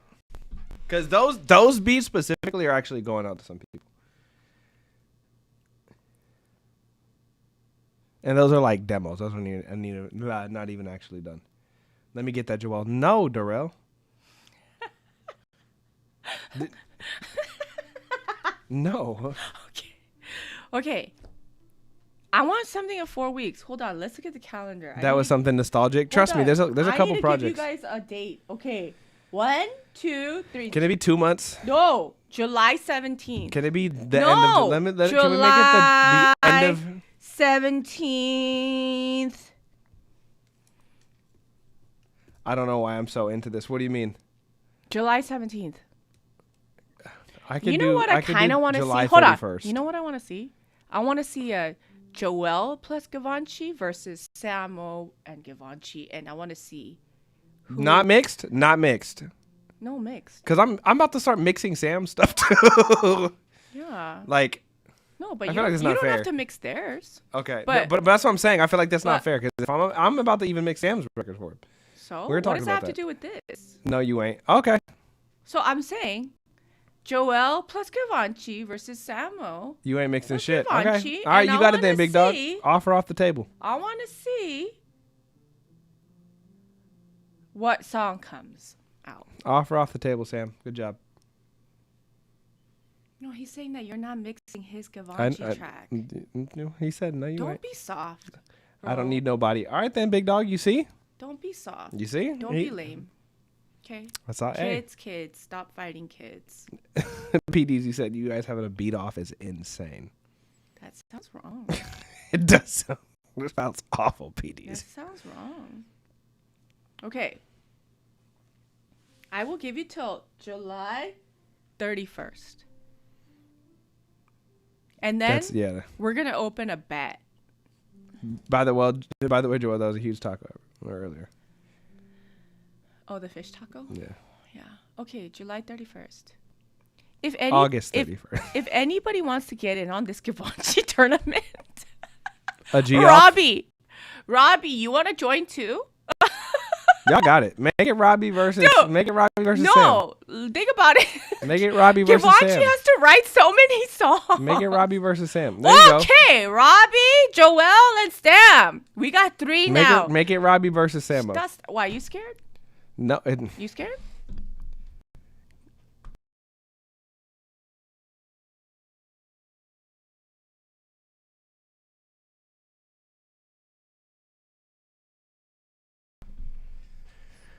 All right. Don't make me do this. Okay. We got, wait, my brain, Givenchy, you have 3 songs to make. 1 with Joel, 1 with Robbie, and 1 with Sam. I like how I'm being told that I'm doing this. You make a song in a day. I don't know what you're talking about. I make like 4 songs a day. So what's the problem? What? Okay.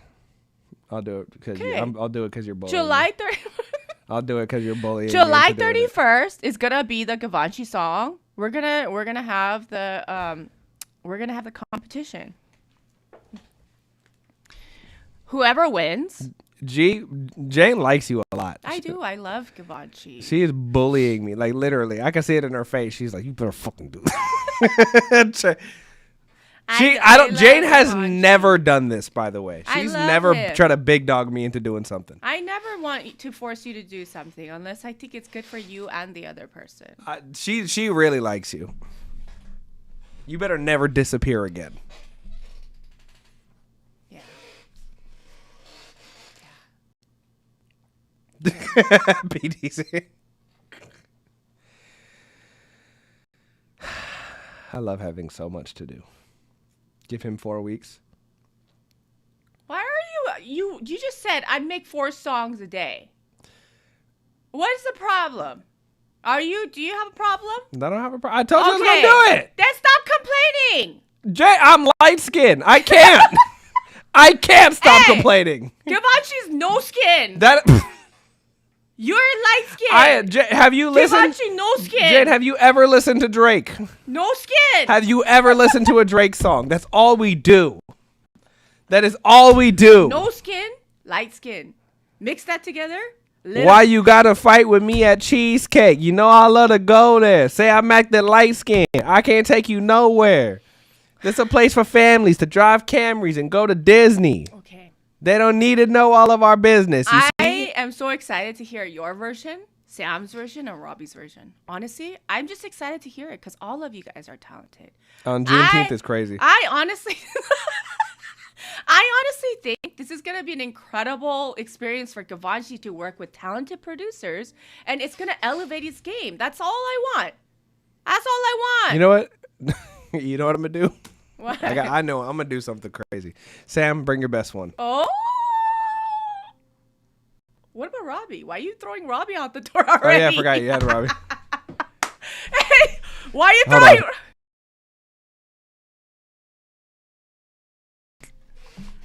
on. Of course.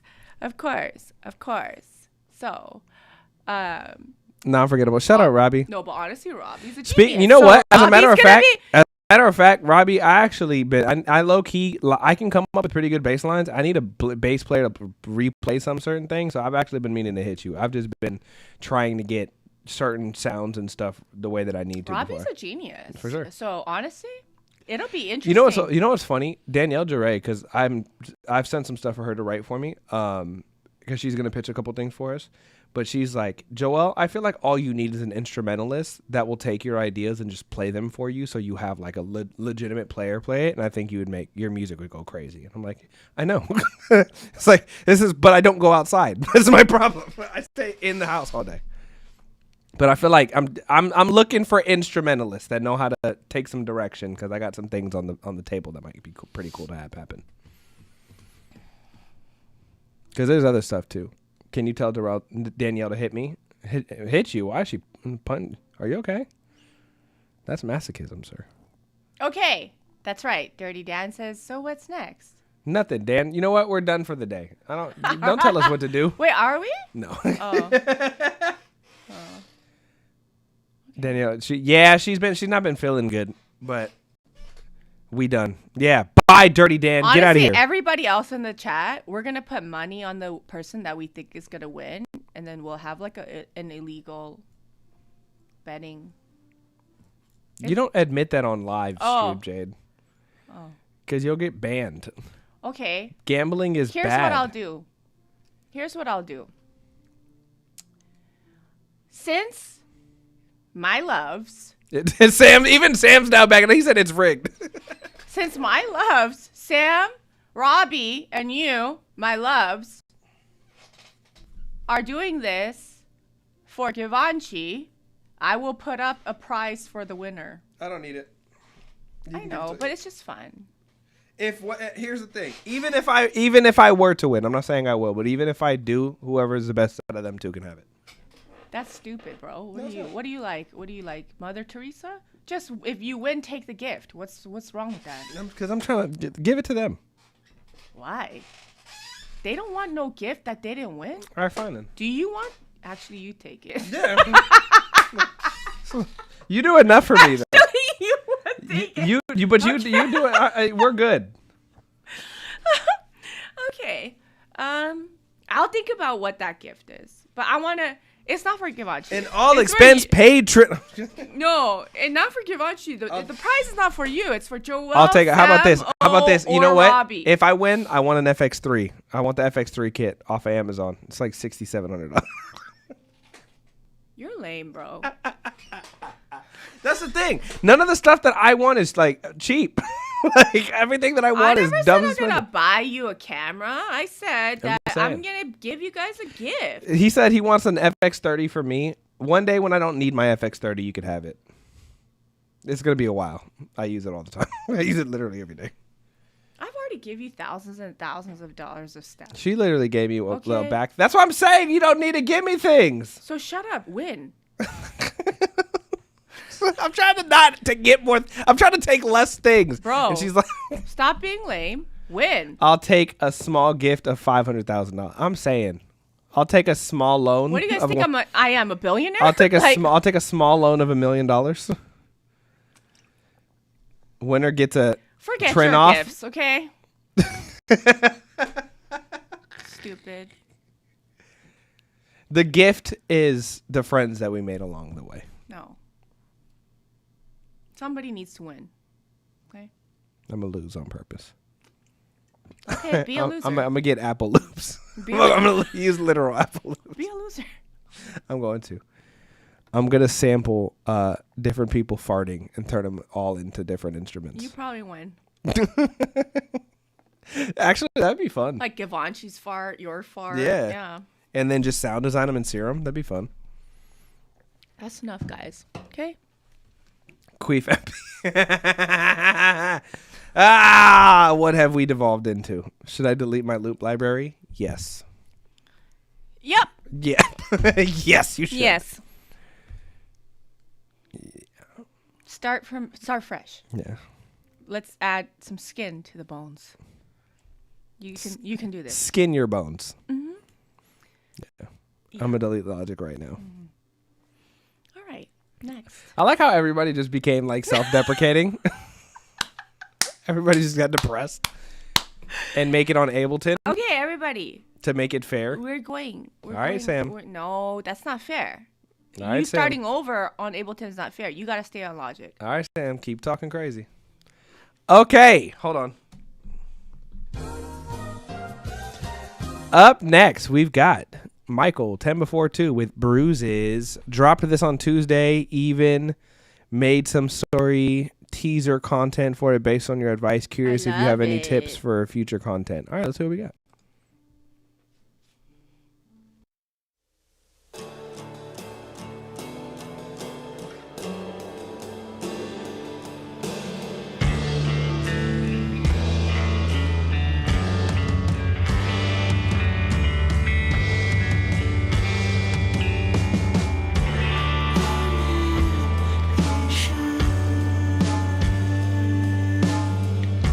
Choke on my breath.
want to show the content? Yeah.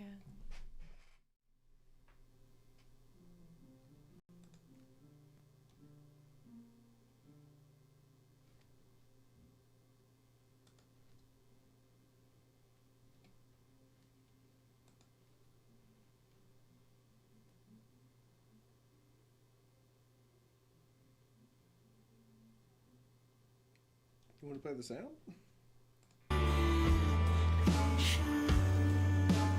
Was this the same mix? Is this the same mix? Then it's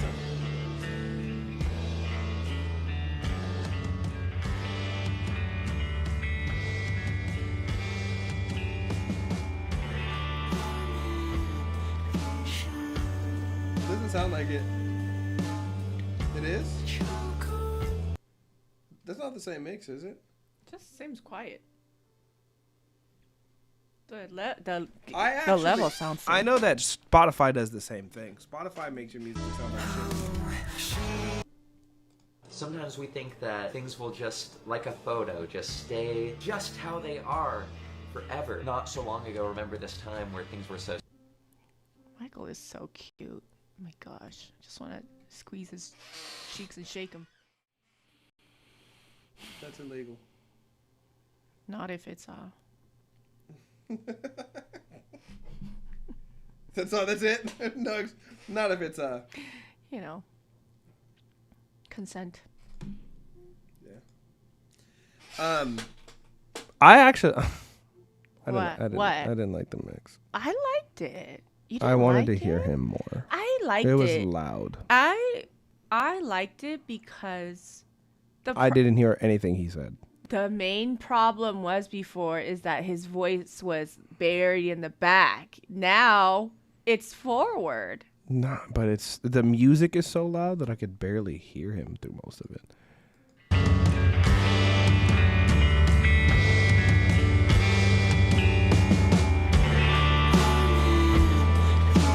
It has a good space though. Like they carved it out well, but I could see what you're saying. But finally, there's space for it. This is the first time in the mix we found it's sitting there. Also, the way that he's saying it, it was saying as an instrument. If you really think about it, right? Because that's not really the way Michael sings, right?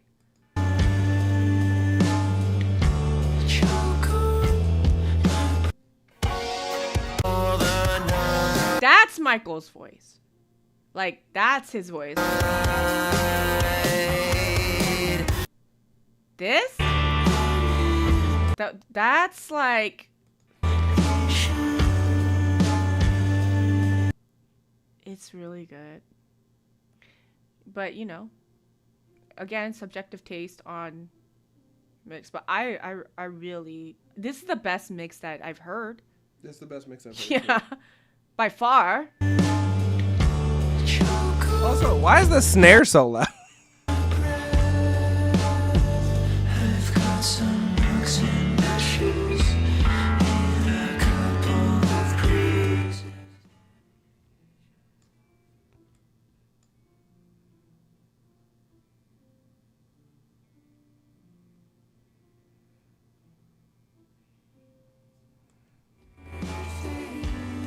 Snare's hella loud. Yeah, that's what I'm saying. I'm like, I don't like the mix. Did you hear when we went all the way down? I still heard the Oh, snare. Kenny, you could only hear the snare. And they compressed the shit out of it too.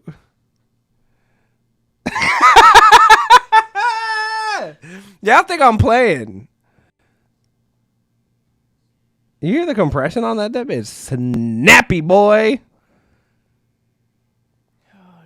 Beating the dog shit out the snare. Isn't that interesting? Let's see what happens here. His snare got too much skin. You're funny. Be quiet.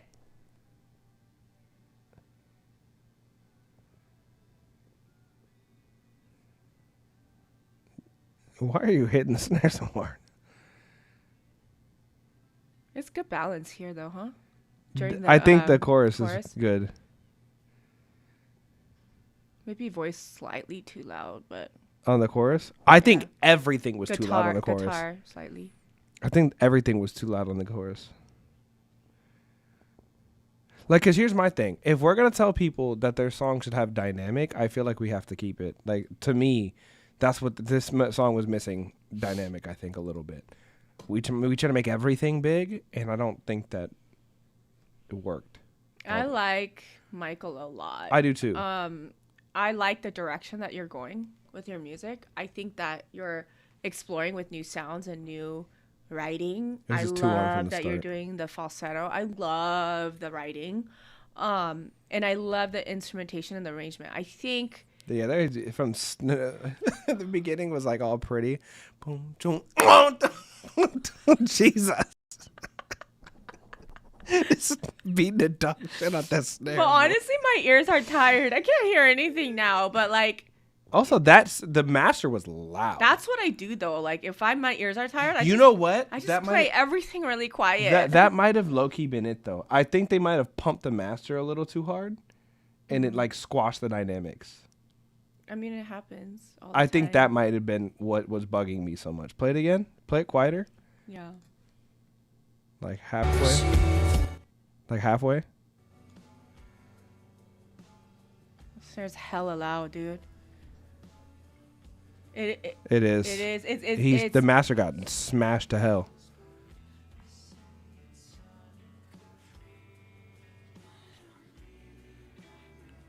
Compressor grabbing the shit out that snare, PDZ, right? Look at listen to the snare. It's so loud. And then this is just like a wall of sound. Yeah. It's the compressor. And it all of a sudden got super loud. Yeah, there was no automation, and the limiter just like it's slamming. Yeah. Everything is just like this across the board. That snare so loud. It's so loud. I didn't notice it until like you listen to it really quiet. Pop! That's all you hear. Beating the shit out that snare, man. Michael, let the snare breathe. Look at that. You only hear the snare. I'm curious. That has to be a trigger, or like that can't. There's no way that was played, because if that drummer was playing it, that's insane. He was upset that day. I love this so much. It's so funny. Play it back a little bit. Hold on. Let me listen to like right here. We'll go back to the beginning. I need water. Yeah, for sure. It might be the drums as a whole.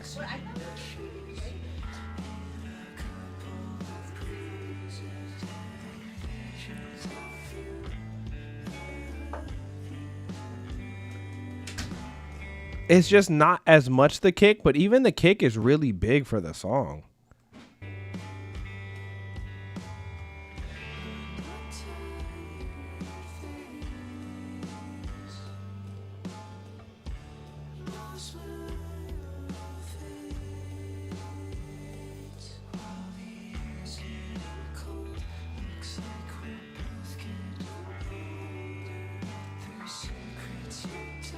I also feel like what could have helped maybe is taking, I think the amp on the guitars on the verse were driven a little too hard.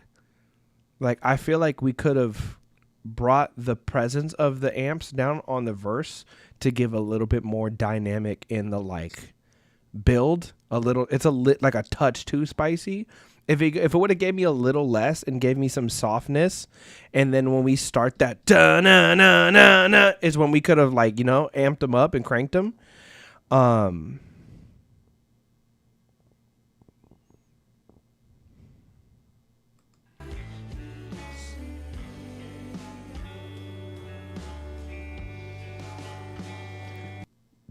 Damn, the velocity on the snare too. Is this a did you use like a VST for these or like a sample?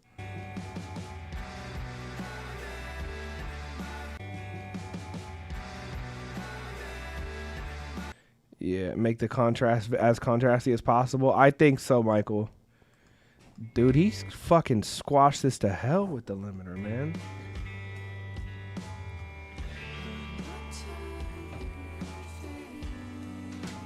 Yeah, because when it's louder, okay. So when it's louder, It's loud. it's everything is loud. Yeah. But when it's Everything gets way louder. yeah. There's no consistency when you listen to it quietly. And because of that, the dynamics of the song are completely ruined. That's what I said. The mix bugged me. It might have actually. It's probably a little bit of the mix, but it might be the master more than the mix. Like that snare need to come down a lot. Why did we put that much? He compressed the shit out that snare. It's very compressed. And then he turned it loud as shit. Because listen compressed. to even the kick. The kick It's sounds super hella compressed. big. Do you hear it? Like, it's not all of them. But when the kick hits hard, you can hear it. And then, man, yeah. Because then when you turn it up, it's a whole different song.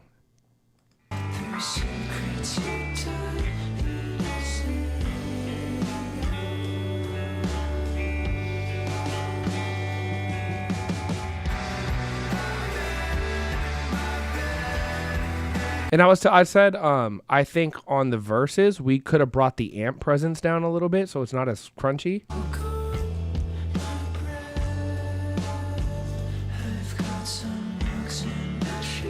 That would have helped with the contrast too.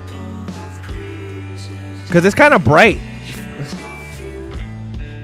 The brightness of the amp on the guitar, because of how big we go on the chorus, it would like a little less on the verses would have gave a nice little like, there would have been a nice little difference, you know? Yeah. It was, I think this was the closest mix we got thus far. No, it is. But there's still some things. You also, quieter, his vocal stands out a lot. It does. Yeah. Ah. There's right? Isn't that interesting? Yeah. Yeah. Michael, try throwing an auto filter after your amp just on the super high. So like anything above like 12K. Especially for this sound, I don't think you need a whole lot of super high end presence.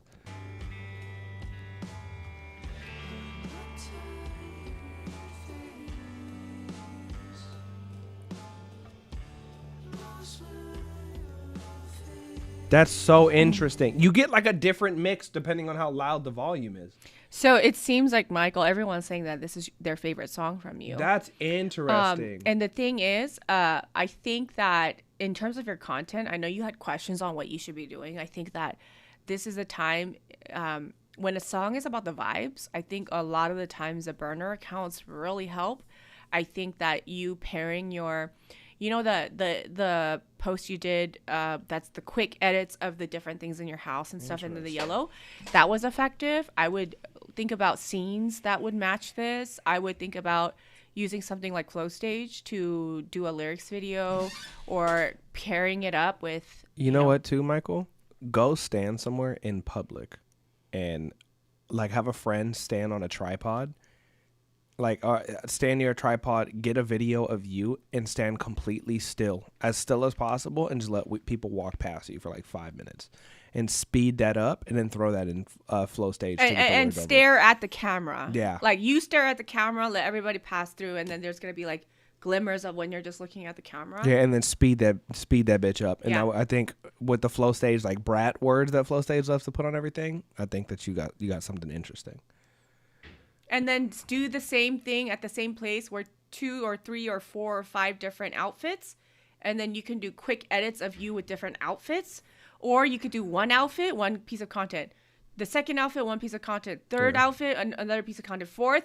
And then you could do quick edits of all of them. Yeah. So that's already 5, you know? If you could stand for long periods of time, you can do this or sit or whatever with like a time lapse. Because the one thing about time lapses is that you got to go for a while. Because of how fast the time lapse moves, but you got a lot of options. It's gonna be fun. This gonna be fun. This was an interesting. This song, mix wise, is very interesting because I don't think we've ever had this problem before. I don't think we've ever had a song that sounded different depending on what volume you had it at.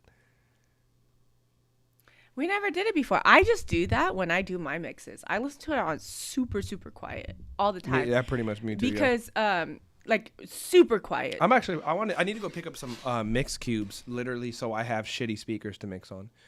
because I have HS8s and I just want I want to mix into like some mixed cubes, something that's like He definitely didn't mix it super quiet. Yeah. It's he it's blew the his ears opposite. out. He blew the shit. It's the opposite. Yeah. So I love my mixed cubes. I don't care about you, Pete Easy. I know how you got them. I'm mad at you. He got them for super cheap. Didn't you get them off of Facebook Marketplace too? Okay, next. Pete Easy finding deals and shit. Love you, Michael.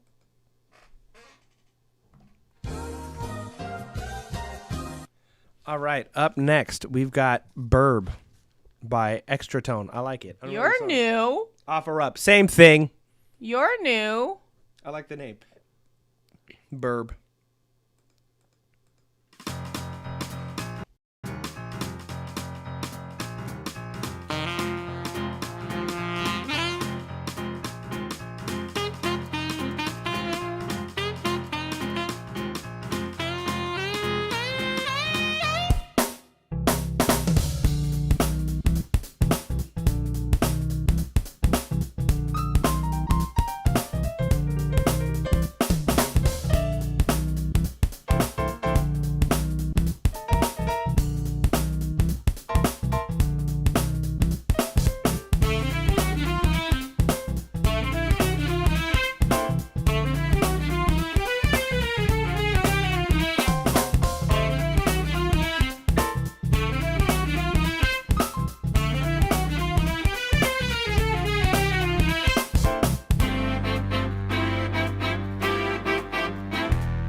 Where'd you find this? That was like jazz. I liked it. I just wish we had better sound selection. That's it. And if you're gonna have people replay it, then hey, don't even listen to me. You got it. You know what? Don't worry about the sound selection. Just find people to actually play it. To me, this just needs to be instrumentation. Where are you? Extra Tone. He's on YouTube. Extra Tone. We just need instrumentalists to play this. Do you not have Instagram? How come you didn't put your Instagram? Put a period. Yeah. Why? Look up Extra Tone. ECSTRATONE2. Are you not on Instagram? You're not. I know you're on YouTube. I see you on YouTube, but I'm saying, there you are. Yeah. Wait a second. Yeah. This is your demographic right here, Jane. You are so what? This is your demographic. Who? This type. My demographic? Yeah. What do you mean? This is your demographic. Well, in what way?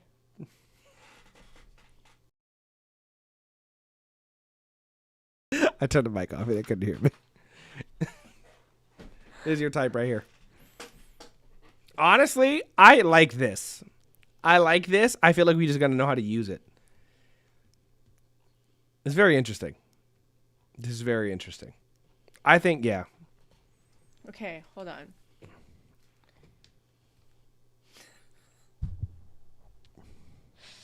Joel, why are you talking shit? Shut up. You don't know me.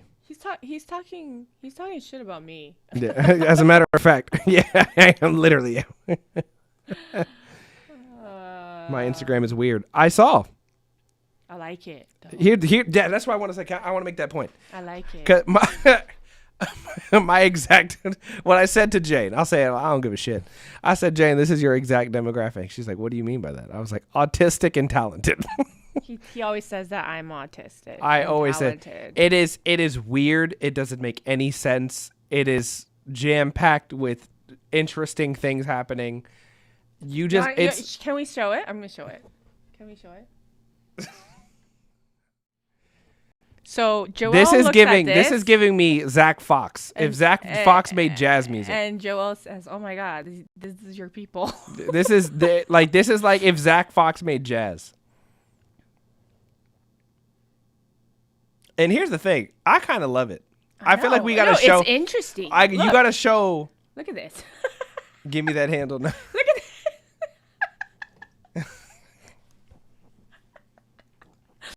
I love it. That's what I'm saying. I'm like, what are you on? But with freedom.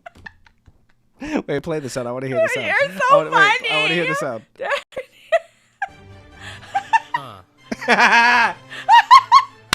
Okay, sliding on the ops like I'm Thomas Jefferson. Spinning down the block like I'm Thomas Jefferson. I'ma call the shots like I'm. Did I not call it? Did I not call it?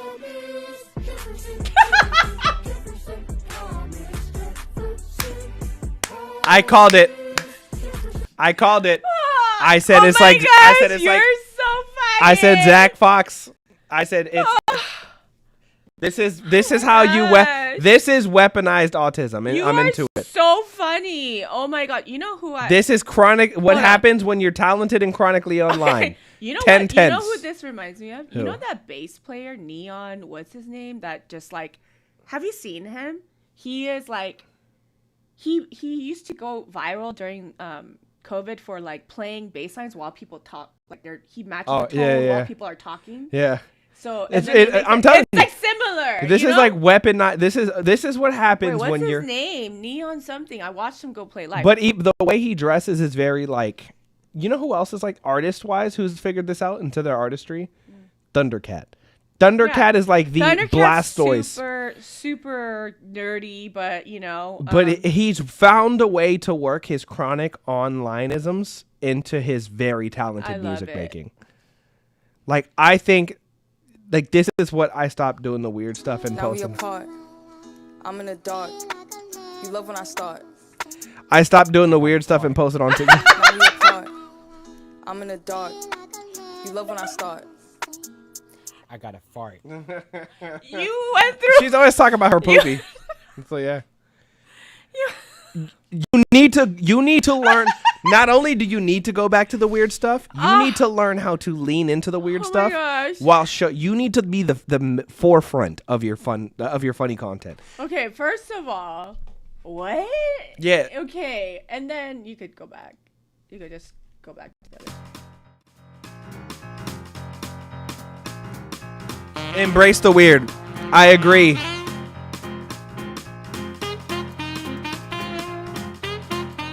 Pause. I take my statement earlier back when I said don't get better sound selection. Get better sound selection. Because now that I've seen your page and we've gone through it, get better sound selection so you can get closer to the sound you're going for with like good high quality sounds. I think sound selection would take this up 5 steps. It's already really good, but the sound selection's like not great. But I have a feeling that extra tone, this is not what he normally does. And I know I could tell. How? How can you just said that because I said it right now. It's because of the sound selection. I think people will go, I want to try something, and we'll find that like the easiest, like people will say, I want to get into scoring, and then we'll go down like download like Spitfire Lab stuff, like this, like the basic orchestral BBC orchestra intro kit or whatever. I'm curious as to what you really do for music, because now looking at your page and listening to this, I have a feeling that you do something else. I'm not sure what it is, but you're hilarious. You're hilarious and very talented.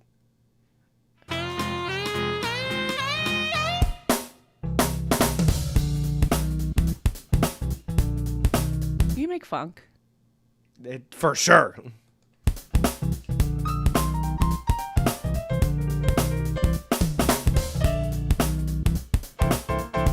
So funky, dude. Like even just like that bass line. Because it's jazzy, but it's funky. Yeah. I almost feel like I see him trying to make it as jazzy as possible, as a joke. Yeah. Like I don't know. This is why my joke was like, it's just the autism thing, because you have to be good to do this. I do a lot of different styles, but I'm trying to lean into the jazz funk side. People seem to like that. Okay. What did you do though before? Like what was your area of expertise? Hey, okay. So also too, Splice has rent to own for $10 a month, addictive drums. You could then go to the Addictive Drums site, the XLN site, and they have like the super dead drums and stuff that are add-ons for like $50 or something like that. Honestly, I think that's what you need. I think you need high quality sound, and I can tell you this as somebody who recently bought the Addictive Drum stuff. Fantastic. They sound fantastic. Sorry. You know what? He would make a killer funk song. Yeah. Like you could just tell. Like it will, and he uses space well. Like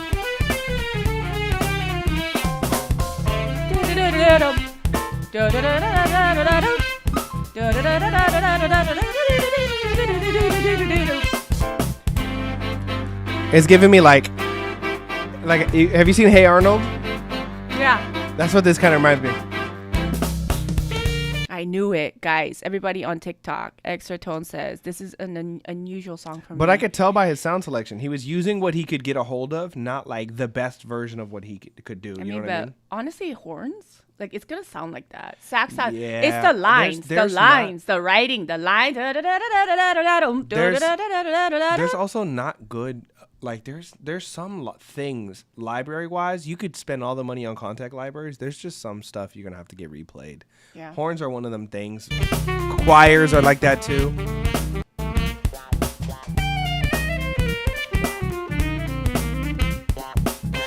Like wonk wonk. That's what a funk producer would do right there. With the clav, yeah. Yeah.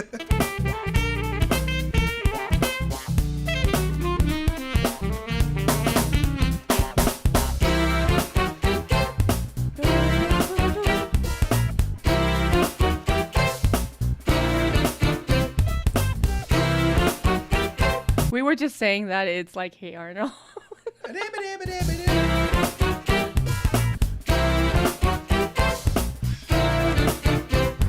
And notice song. Watch it, football head. But notice song structure. He has structure down. Like he's beating the shit out of his snare too. This is almost like big bandy. I could see this in a big band song.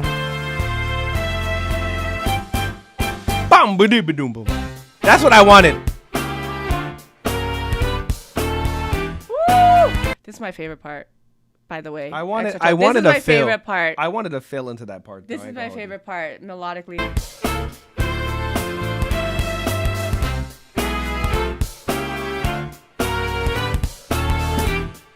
It's very choral, like church choir-y, harmonically speaking, but funky.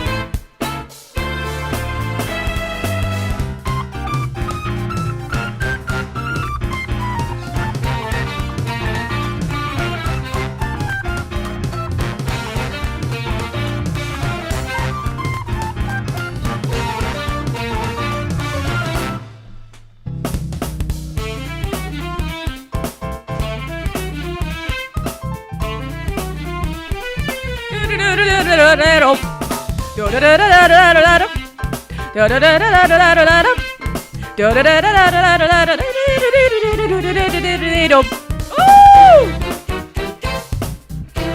right, y'all. You need to transcribe this for extra credit for all you nerds, man. I'm not one of them nerds. You definitely not. I'm not. This will take you 19.5 years to transcribe. Is that a challenge? Are you challenging me to learn to read sheet music? Because I will. I'm not challenging you to read sheet music. I'm challenging you to transcribe this. It's a different part of your brain, bro.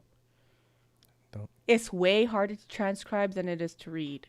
Way harder, because not only do you have your pitch and your notes and your clefs, you also have your rests and you have your measures and you have all of the phrasing. Oh, you want everything? No, that's what transcription is. Yeah, I'm not doing all that. I said 19.5 years.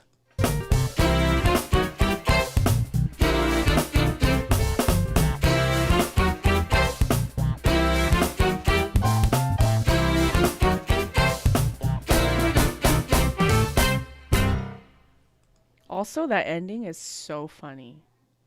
Boom. Yeah, Jillian, she hates me. I'm telling you, she does me a suck all the time. What? It's gonna take you longer than 19.5 years. I was being nice. See? You're not gonna transcribe that. See? What? I already quit transcription. I already quit. Oh my! This is my favorite part though. Like this part done. I like how it ends. Huh? I like how it ends.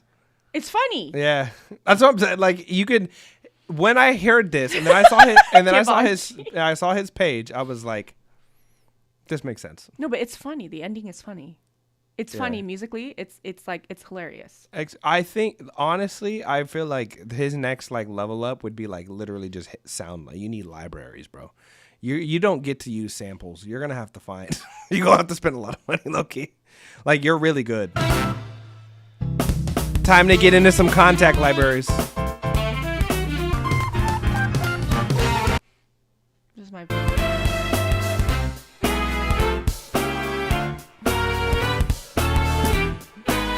that's my favorite part, dude. Yeah. That's like it's so good. Also beating the dog shit out that. You hear how hard he's hitting this snare? Did he have Michael's engineer mix it?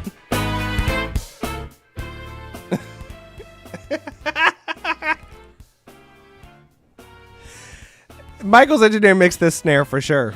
Maybe the same guy beating the shit out that snare. Boom, bots, boom, boom, bots. It's like Jesus, bro.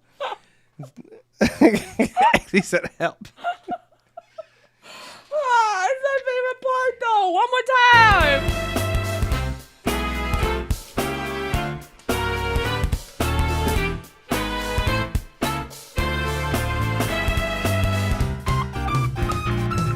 Also, what is with that bouncy ass kick drum? Do you hear this? Ba-bum, bum, da, bum, da, bum. Did you hear it? Hold on, go back and play it. That kick drum is bouncy, boy. It sounds like a ball. Is that a tom? Ba-bum, bum. Listen to the kick. You got this? No, that's the kick.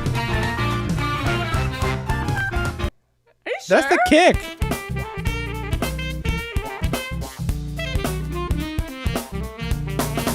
Twerking that drum. Why that kick? You know what would be funny is if like for your content, you should have girls like Ailey twerk to this.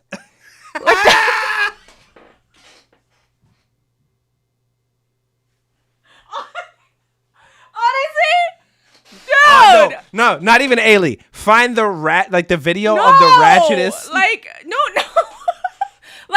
Like you know, like the why is that kick drum so bouncy and why is that snare? Why is he so aggressive with the snare? Nerd girls. He should just like get all the sexy nerd girls, have them wear like anime t-shirts. Jane just went full gooner. What is happening right now? And then they should twerk to like. They should twerk.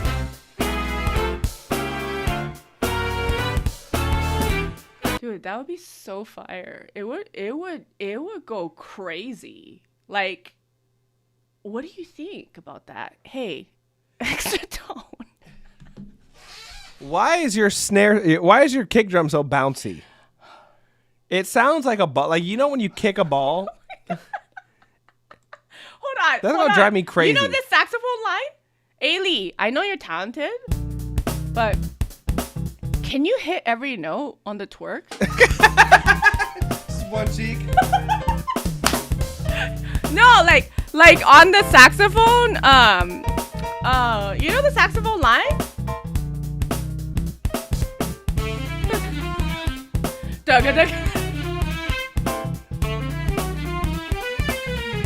And then look at the camera. It's gotta be one cheek at a time.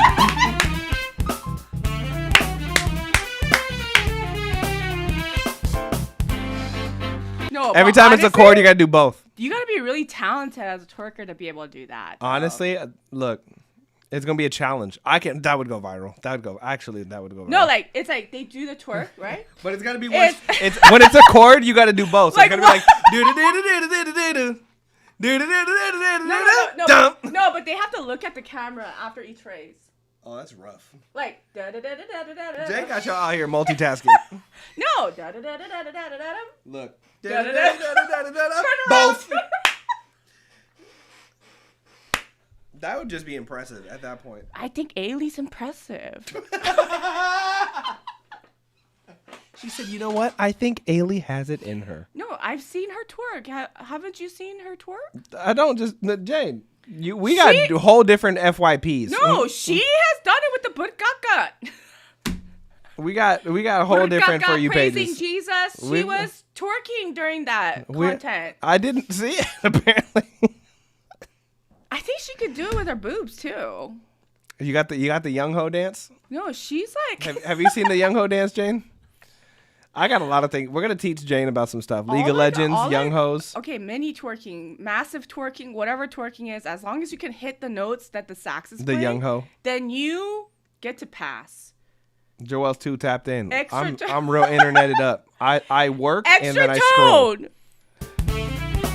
Can you do that? That kick and that snare combination are about to drive me crazy.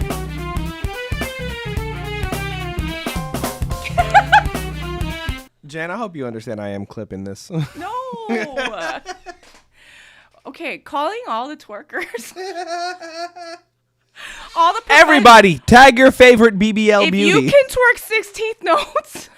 Everybody tag your favorite BBL beauty. We want to see. We need the challenge. Extra tone. Somebody on TikTok wants to try the challenge, so. Everybody tag your favorite twerker. I know some of you Goonaholics out there. Goonaholics mixtapes. We need to figure this out. Gosh. He played the sax? He played the sax. It sounds like it's all. Oh my gosh, can you imagine? Is he just playing it? And then the girls are around him. Oh my gosh, that's gonna and go you've got to be in the hat too. The beanie? You have to. No, he needs to dress up like George Washington, like with like this kind of a look. What are we even saying anymore? Like right here, look. That's him. We need the Zach Fox glasses and the beanie. Oh my gosh, literally. Oh. Okay, one last time, and then we gotta move on, cause.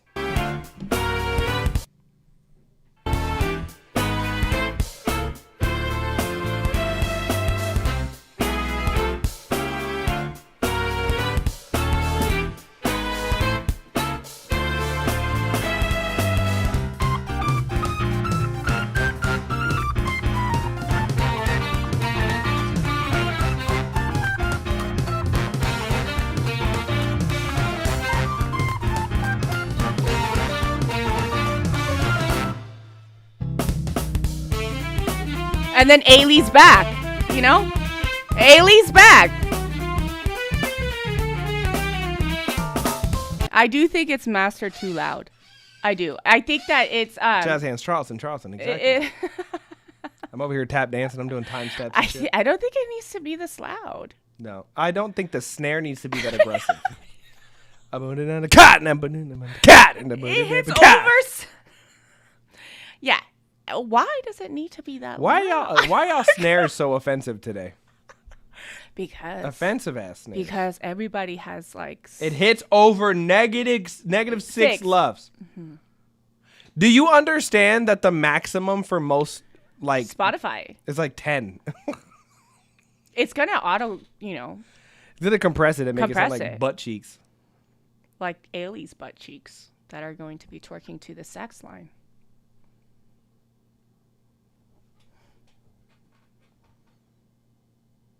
I feel like a pimp. I tried to tell y'all. I tried to tell y'all. James with the ism. Church. All right, church. Play on, player. I am not a pimp. Jane out here with the ism. I'm not a pimp. She said a girl without instruction is headed for destruction. Head ass. I'm not a pimp, but Ailey, you have to do it. You have to. She's bullied me into making beats for people. She's bullied Ailey into twerking. What will Jane do next? I mean, I got a new assignment on June 2nd. I want to say this. If you could twerk to those 16 notes, then you're very talented.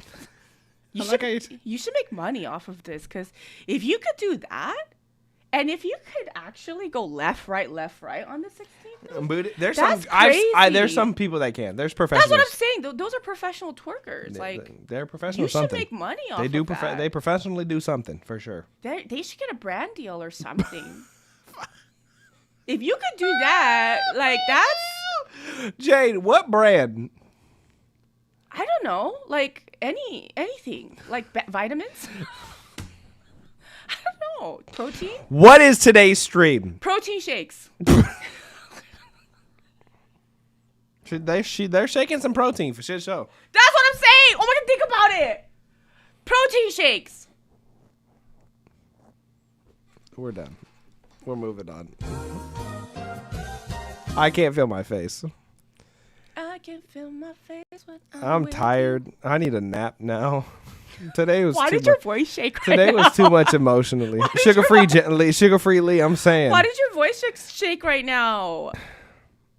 Up next, we've got Shadows by 1042, a.k.a. Wait, it's Michael. already 5:30. How many more Mix do is we getting have? really close. Hold on. Close the line so that everyone's not going to get they're going to start sending next.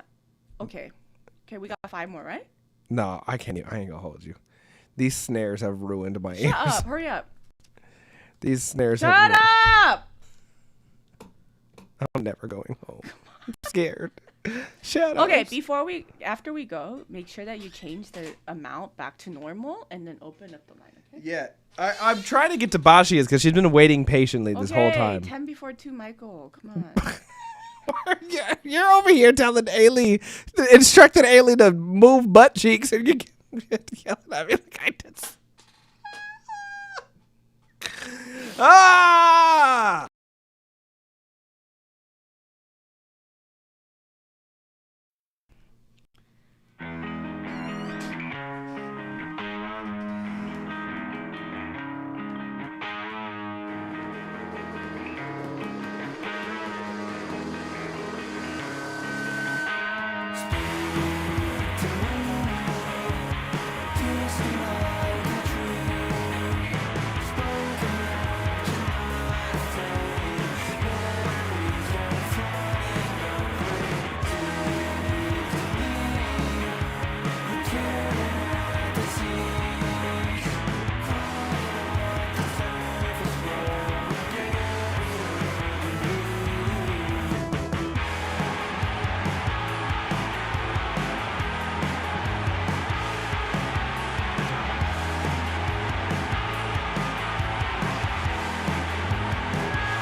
Okay, Michael. That was Michael. I mean, obviously it's not mixed yet. So, you know what I realized? wait, mix is getting really close? Wait, I'm so confused. Hold on. Michael. What? You know what I think it is? I can't hear you. You know what I think it is? I don't think it's a mixing problem. You think it's the guitars? You think it's the recording? No. What do you think it is? I think it is a processing problem. I don't think we have the right processing because I had to listen really intensely for a second. The drums don't need much done. They just need to be brought up. The guitars could be brought down a little bit, but I was listening and I was like, no. The vocals are loud. Yeah, but then also the drums don't seem. They're not present. All I hear is guitars. Well, yes, but the vocals amplitude, like it's the same. You know the problem that people have where they'll have an 808 and it'll be really loud, but it won't have any color to it, so you can't hear it, and then it's just distortion. I think that's what's happening. I think his vocals technically louder than the guitars, but his vocal processing doesn't have more presence than the guitars do. The guitars are the most present in the song. Yeah. Vocals have almost no high-end presence. And then the drums now have to find a place to fit within those guitars. The guitars are huge. Yeah. The bass is fine and the guitars are fine. But I think we have to literally carve out space for his vocal and for the drums with how big those guitars are. And I think, I would want to see what processing he has on the guitars. But my brain immediately goes to API 1176, more aggressive sounding stuff for his vocal, literally to give his vocal enough grit to poke out from the guitars. I think we need to take a little grit out of the guitars and a little more grit in his vocal. This mix is not close. Yeah, I don't think so either. Michael, it's not close. It's. We need some vocal presence, and we need less vocal presence in the guitars.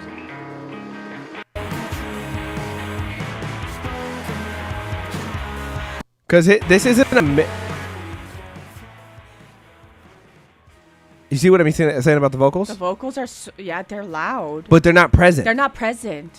You see, because I had to listen really hard. That's what I'm saying. I felt like I can't really hear it, but it's loud. You know what I mean? That's why I'm the mix, something about it. It's either hollow or it's too dense somewhere. But if you listen to it really quietly, his vocals are hella loud. That's what I'm saying. I had it's to literally. Hella loud. I don't know if you saw, if you looked over at me while I was listening. People in the chat might have caught it, but I was rocking, and then I was like, okay, what is it? What is it that is making this mix not sound good? So. Here, look, listen. The vocals are loud as shit. Again, it's a presence issue. The guitars are really present, but they sound more present than the vocal, but the vocal's louder than the guitars are, which is a really specific distinction. I think that's what also happened in the other song too. Yeah, I think you're right. Competing frequencies, not just competing frequencies. It's not just It is vocal. Can I explain this real quick? This is interesting. So, yeah. No, exactly, Michael. That's exactly what it is. But so there's a difference between competing frequencies when you have two things occupying the same space in the same way. And then there is this issue, which is very specific. It is that, like I said, I compared it to basses. Some people will think that you need to add volume to a bass to make it more apparent. No, sometimes you need to add additional frequencies, right? This is why you use saturation. This is why you might use color like a distortion or whatever, so that you can hear the bass better. That is exactly what's happening with the vocal. But the problem is, let's say if I just put him through some more aggressive sounding stuff, right? APIs are kind of known to be more bright and aggressive and grittier, right? When it comes to sending stuff through stuff. But the problem is the guitars are also bright and gritty and a little aggressive. Then you would have some clashing at that point. So it's a couple of things that you'd have to do. It would have to be that's funny. It would be that you have to get the vocal processing done in a way so that you can get some grit and some presence from his vocal. And then we have to take something, whether it's mid-side, whether it is EQ. I think it's going to be a combination of things. I think we need a grittier vocal. We need slightly less grit out of the guitar. And then I think we need some mid-side. I think it's like if I'm to give mixed notes, I'm not just giving a note. This is a couple notes. Is that what you're hearing? Yes. Yeah, because your vocal doesn't have enough processing to be competing with this loud, with this level. Like the guitars sound heavily processed. Your vocals do not. I love that it's shaping things a little bit. That's literally what it requires, but it's because your singing style is not as aggressive as the guitar style, which isn't a problem so much as it's a... Look at Joey's last post. Fire. He should have been leaning into that, though. I'm telling you it's working. But yes, we need presence and grit from your vocal so that it can... You can't have light-skinned vocals and aggressive guitars. We got to meet halfway. We got to meet halfway. Okay, so... We've got, like, very, like, almost like sultry vocals. But then we've got these, like, Deftones. Somebody said Deftones type. Nah, nah, nah, nah. And then your vocals are... We need whatever the middle is... No skin. Whatever the middle ground is between taking some grit out of those guitars, yeah, while also putting some grit into your vocal. Compromise on the guitars, or you have to compromise on the vocals. Yeah, thick skin. We need less skin on the vocals. I mean, less skin on the guitars and more skin on the vocals. Thick skin guitars. Yeah, just a hella abrasive, sandpaper ass guitars, and then no skin vocals. Man, your music's getting so good, Michael. Yeah, because again, like it. It was not it's not an easy thing to hear too. I think I only heard it because I am a mixing engineer. Like normal people, I can only hear it if it's quiet like that. I just know that something's not in the right place. It was hard. I'm not gonna lie. It was hard to pull out because your vocals are loud. It's really loud, but the guitars are thick. And they're fucking grunge, and they're bright. Yeah.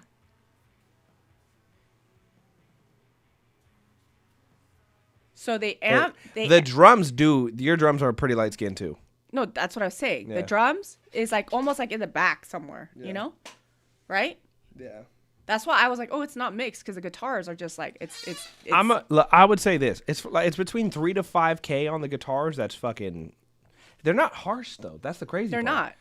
They're not. But it's they're present, but they're not But harsh. I feel like it's just loud. Joel got superpowers. No, I just mixed. It's just loud. It's loud, you know? Yeah. Man. This is one of those places in mixing as an engineer, right? For anybody that's an aspiring engineer likes to mix your own records. This is not a beginner level problem. As a matter of fact, this is where most people get to mixing wise, where they start thinking that they suck at mixing, but in reality it's just trying to understand frequencies. It's problem solving. Yeah, like so, this is when knowing your tools becomes creative problem solving. You can't problem solve until you can identify the problem though. And did you see how did anybody pay attention to how hard I had to focus to be able to hear it? Because I could hear the mix was off. Knowing the mix is off and knowing why the mix is off are two different things. Like because again, I'm like, okay, in my head, I'm literally mixing it in my head. I'm in front of the DAW, mixing it in my head when I'm listening, and I'm like, okay, bass isn't an issue. Guitars are beefy, but they're not so beefy that it's distorting the whole track. His vocals aren't quiet, but they're not present. And then the drums are they're not loud enough, but they're also not present. Okay. So now we have to figure out what is the proper balance of less present guitars, more present vocals, and more present drums without compromising the integrity of the song, which is hard as hell to do. It's hard as shit. We're not saying this is like some easy fix. This is not an easy fix. Okay. Da, dun, dun, dun, dun. This is also why you got to pay an engineer that knows what they're doing. And this is why they're never cheap. Okay, up next, we've got Julian Grimm, Got Over It. Hey, Jane and Joel. Wow, somebody said hi to me. Thank you, Julian. This one is still a demo. It might be done and released by the next time you watch. I'm the singer-songwriter. My production skill in it. Julian's the one that said he was gonna Uber Eats or whatever to DoorDash, yeah. DoorDash, whatever, yeah. Let's hear it. Wait. I like it already. Summer nights in the park, when we worked at the same bar. Messy room I wake up in, all the lights are on again. Stomach constantly in knots. I love you but you love me not. We fall apart behind closed doors. When I think about the way that I never got over it. 4th of July, when we called it quits. I'll never open up my heart again. Give you my love, and you got over it.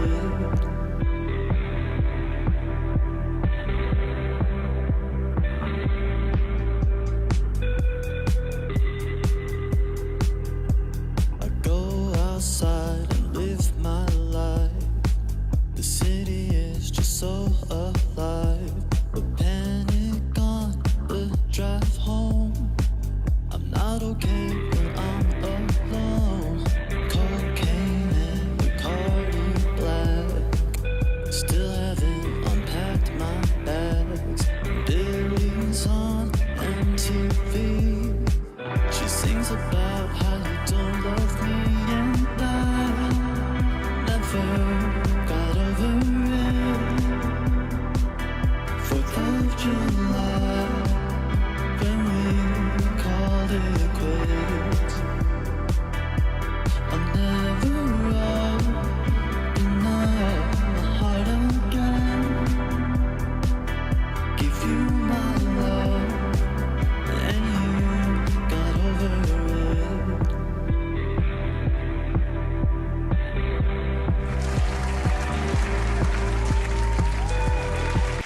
Got Over It by Julian Grimm. Julian, you're dope, but we can't see your Instagram. You sent us the wrong Instagram. What's your Instagram?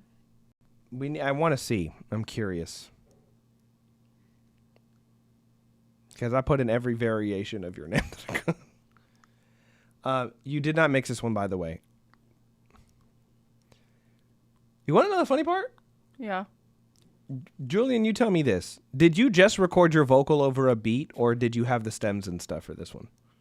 Did you produce this one? Or did you just get the vocals? No, so they banned it literally today for bot activity. Damn. Yeah, they've been weird about that lately too. They've been doing some crazy stuff on Instagram. Yeah. They've been doing crazy stuff on social media, period. TikTok got weird too. Did it? Yeah. Interesting. I recorded my vocals over it, so a little production, I guess, but the beat is from someone else. Because the beat mix is actually fine. You know who he reminds me of? Cliff. I was literally gonna say that.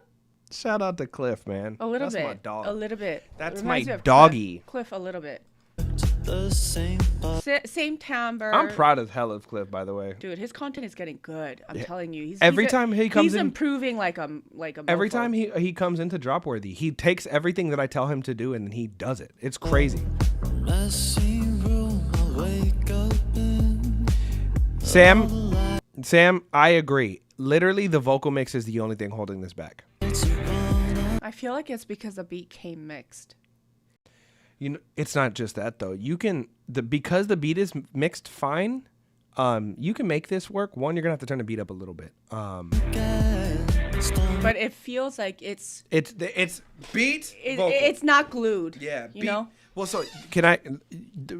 It's hard to do with the 2-track. 1, track spacer. 2, turn the beat up a little bit. 3, knowing your reverbs. There's reverb on it, but it's not the right reverb for your voice or for this song. I agree. After that, I mean, I know you're gonna say this. Vocals are boxy. Vocals are like if we can figure out them couple of things, he's got the same problem Cliff does. Yeah, same thing. Boxy vocals, find the right reverb, turn the beat up. Use and I feel spacer. like it's also their tone, like it's even more boxy, like where they're at. But it's. Yeah, this is not the type of vocal that this is not removing boxiness isn't going to be the only thing you have to do to this vocal. You have to brighten it a little bit. You got to bring the higher high shells. Honestly, I know the vibe that you're going for, but I don't think it's achieved because of those things that you just talked about. Like, what is a vibe? It's like it's easy listening, like driving down, PCH, it's like windows down, almost, yeah. lights, and it's like you want to just feel and be in the moment and just like let go. The vocals, the performance, it's almost like it's nonchalant in a way. It's relaxed, but because of the way that it's mixed and the reverb is just it's not the right reverb. It's totally the I wrong. think he's got a hall reverb. You probably want to go with like a plate or like. There needs to be a little bit more saturation on it too, I feel like, because it's almost, you know what it sounds like? It almost feels like a raw vocal to a reverb. Well, that's the wrong, like hall type reverbs sound like when you yell down a hallway, where it's not resonating a lot, but it's like, hello. You know what I mean? Like it's not thick though. It doesn't take up space. Yeah, because the vibe, it needs to be achieved by where the vocal sits too. It's like they're separated right now. Yeah. Right now, right? So And it's not gluing. The reverb tail you might want to lengthen a little bit too. It's totally a hall. And the pre-delay on it is ridiculous. Yeah. It's hitting hella late. Yeah.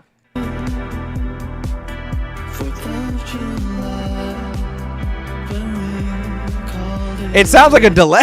It does. He said. Wait, what's going on with the pre-delay? He's got that shit cranked up as loud as it can go, as late as it can go.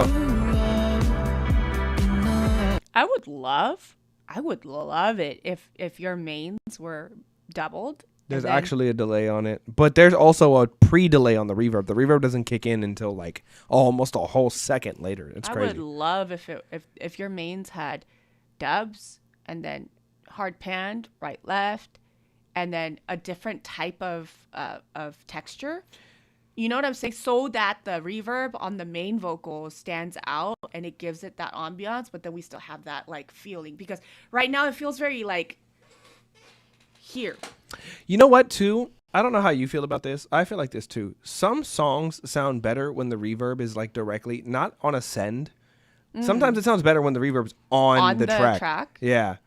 Like sometimes the reverb isn't supposed to be sent from here to here and then have pre-delay on it. Sometimes it's like vocal on track with pre-delay. I've noticed that, especially for spacier sounding stuff. You can get the effect that you're going for more that way than like a whole separate track.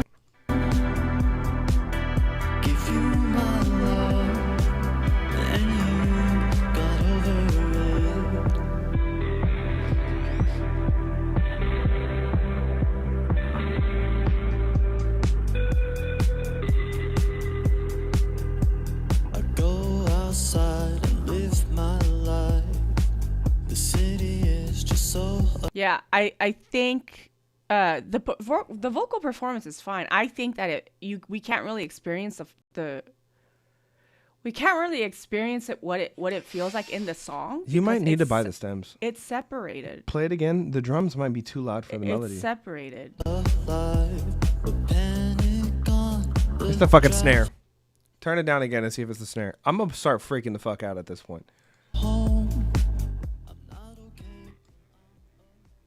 I'm over it. What is with all these loud ass snares today? vocals are really loud too. Yeah. I'm a freak out. I'm gonna freak the fuck out. Play it again. Really loud. The vocals and the snare are the loudest They're thing. really loud. I mean, so It's a snare-a-thon. So is the kick. But I'm not even mad at the punchiness of the kick, but there's like so many frequencies in between things that are missing. Like if there's that bass that you could barely hear in the background, needs some juice.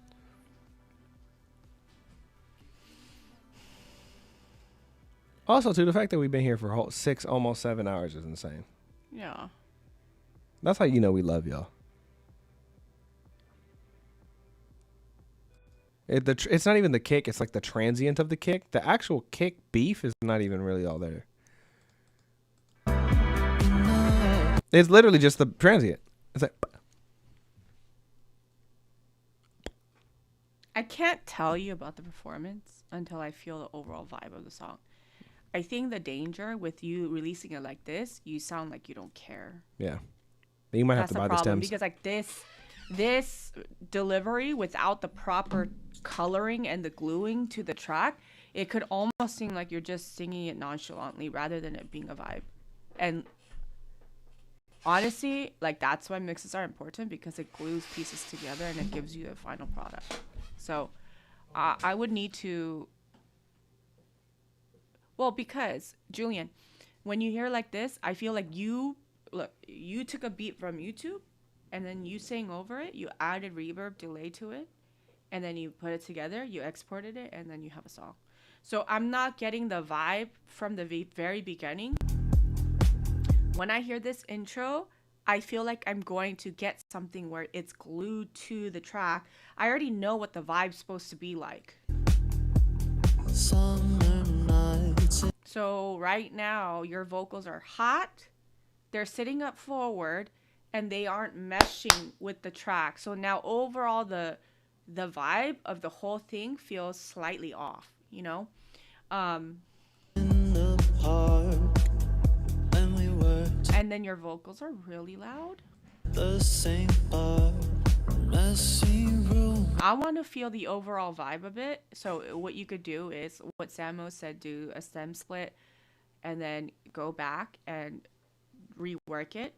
And then also in terms of your vocals, if you're mixing it, I don't know if you are, but I want you to stay in the back first. Like I want you to just go all the way to the back and then move it forward and feel like, so if this is your instrumental and then it's you, I want you to do something like this, because a lot of the time singers want to hear their voice like here, because it's just human nature. You want to hear it loud. But I need it to almost be like, I want to say it's pretty equal, I feel like, in order to get this kind of vibe.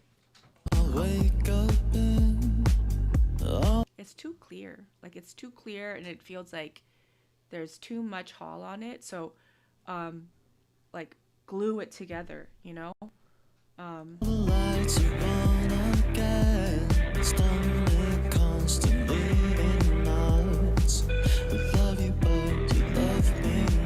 Also, your background vocals are too loud too. So I want you to, again, in relative to your main vocals, find a place for them. Don't just like, okay, this sounds good. Like find a specific place for it. And that's kind of what the frequency thing is too. It's like you have the spectrum of what the human ear can hear, right? So you've got to figure out where you're going to fill, what parts of it you're going to fill, how wide they're going to be, how center they're going to be, where they're going to be, like all of these things. If you don't have the stems to the record, you can't do that either, right? So the overall thing is like it has to glue together. It's not glued right now. Your performance is great. The vibe is good. But overall, with your voice, I think the vibe would have been good without your voice. I don't want anyone to think that. Oh, shit. Yes? Like, we want your voice to make the song. Right now, it's like, ooh, I like it.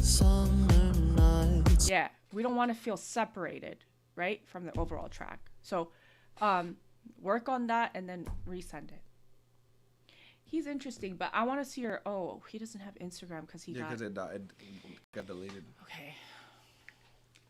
My ears are gonna fall off. That's what I'm like, man. We're trying to get through it, man. But my ears. No, it's like it hurts. Like my ears hurt because it's been smashed. It's been smashed. Well, all these loud mixes. Golly, the loud snares.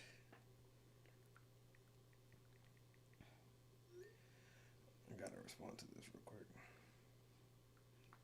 Yeah, I gotta. How many songs we got? I gotta go because my girls are waiting for me. How many do we got? To open queue. Okay, is May Janelle here? Because I know Bosch again. We might have to. Is May Janelle here?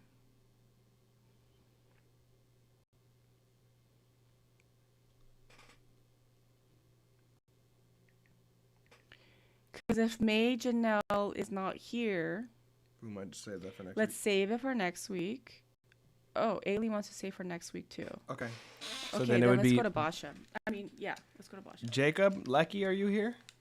Oh, is Jacob Lecky here? We got another one. Oh, May's here. Okay.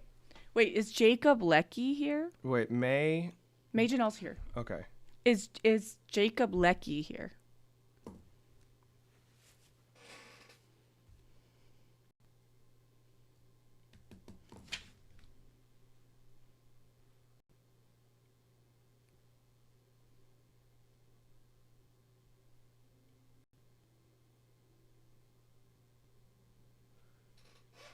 May Janelle. Okay. Can we? Okay, let's come back to Jacob then. Yeah. All right. We can do it. We can do it. We can do it. Let's hear what we got. This is May Janelle, unknown. Hi, curious to hear your feedback on my song. Thanks in advance. I'm thinking I'll put it out soon. I use it as a wedding. I use it as my song for my wedding video, but haven't officially put it out yet. Let me know if I should. You're the best. All right, let's hear what we got. I don't really know how I got here, but the wind on my skin feels alright. I think I'll stay a while out here. At least we got tonight, 'cause it's been too long without you. And if you let me know you feel it too, and then we'll go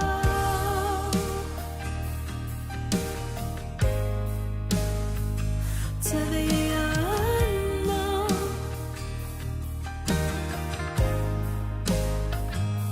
Settle down if we want to, let it go if we have to, we'll go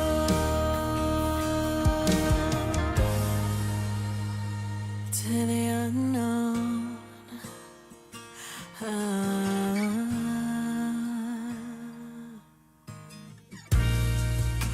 No need to say a word, my dear, 'cause your skin on my skin feels alright. The morning light will come, I fear. So will you stay tonight? 'Cause it's been too long without you. And if you let me know you feel it too, and then we'll go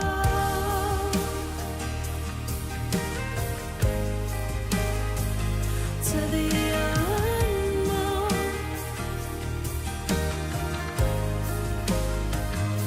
Settle down if we want to, let it go if we have to, we'll go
All right. May Janelle, Unknown.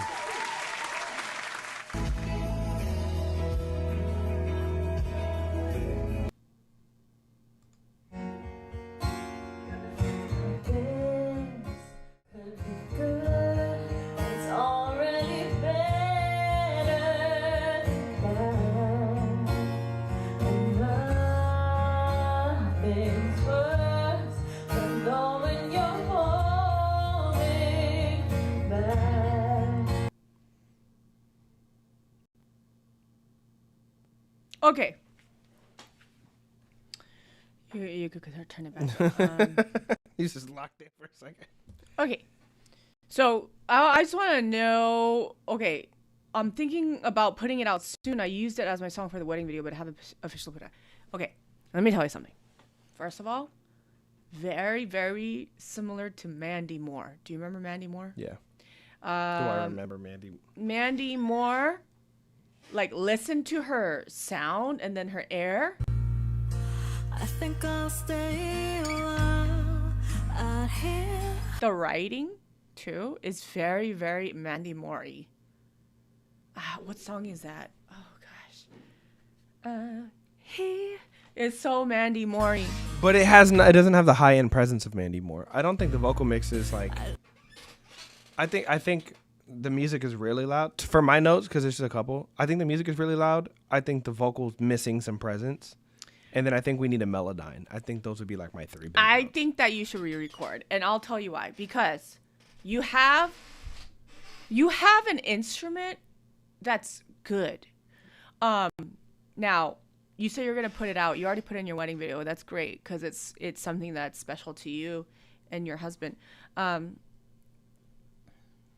This could potentially be so much better if you just had direction on how to utilize your voice properly. Right now, it's kind of all coming from the same place. Yeah, and it's out here, out here, out. Instead of going out, it should be out here. Yeah. Like we need that. We need May. We need to hear the different parts of your voice, but we need to feel the feeling because right now everything is being pushed out. At least we got to. And also it's very compressed. It's boxy too. Yeah. Cause it's been too long. Cause it's been, you have a good vibrato. You're not utilizing it. Cause it's been too long. When do you push? When do you pull back? You need vocal production. Most artists do, right? Without you. And there it is. There's the Mandy Moore. Too long without you. I think that should have been longer.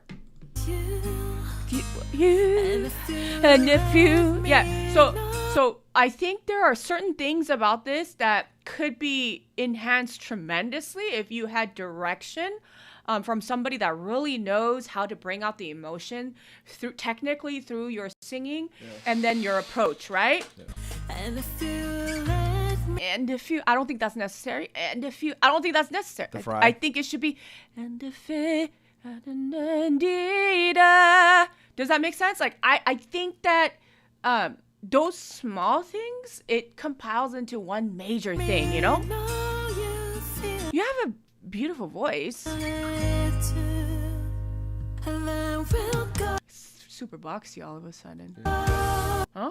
It's the back. She has a double. Uh-huh. I think she has two doubles and they're panned.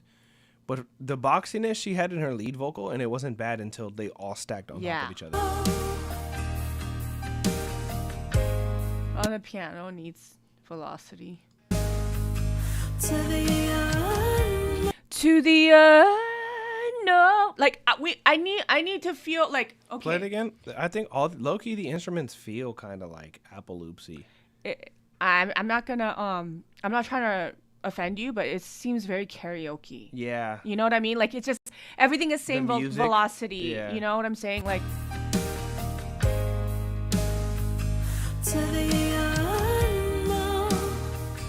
like that double hit on the snare too. It's like weird. Like, you know what I mean?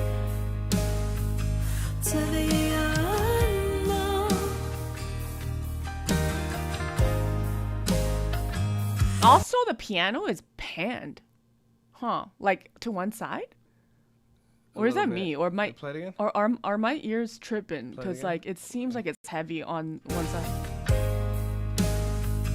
To the unknown. The high one is panned to the right.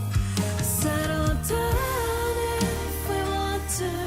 Let Here's it the thing. go. The song is pretty. I could see this working for sync licensing. But if I don't done even correctly. think the drums need to be like that. Like it's like If we have to, we'll go.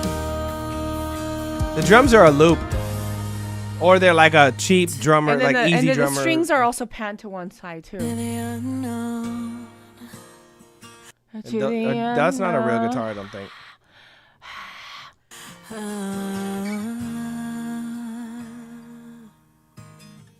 You could hear it sizzling. The compressed, like you could hear it. Hey, if you sent this to a band in Nashville to replay everything, Yeah. Yeah. and then retook the vocal, Yeah. 'cause Yeah. this could be a sync track. I could see this on like the credits for movies and stuff, or like the trailers for movies. Yeah. No need to say a word, my dear. Okay, timing wise, when the drum comes in, you got to get tighter with your timing.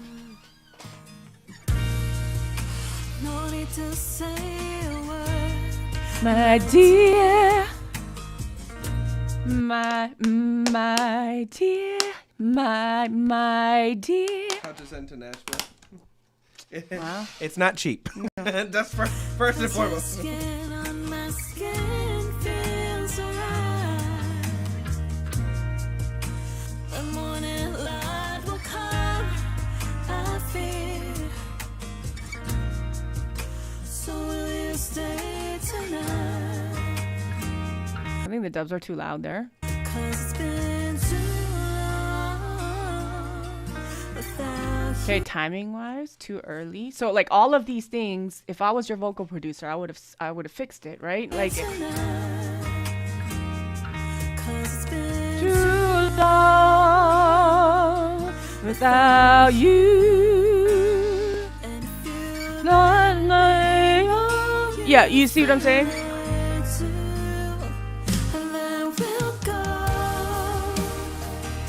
Okay. You know what other genre this would be good and nice for? Do you like island reggae? Like the reggae that Samoans make? Cause it's been that'd be nice too. Okay, now we're gonna go to the bridge. We're going to the bridge section, right? Real quick here.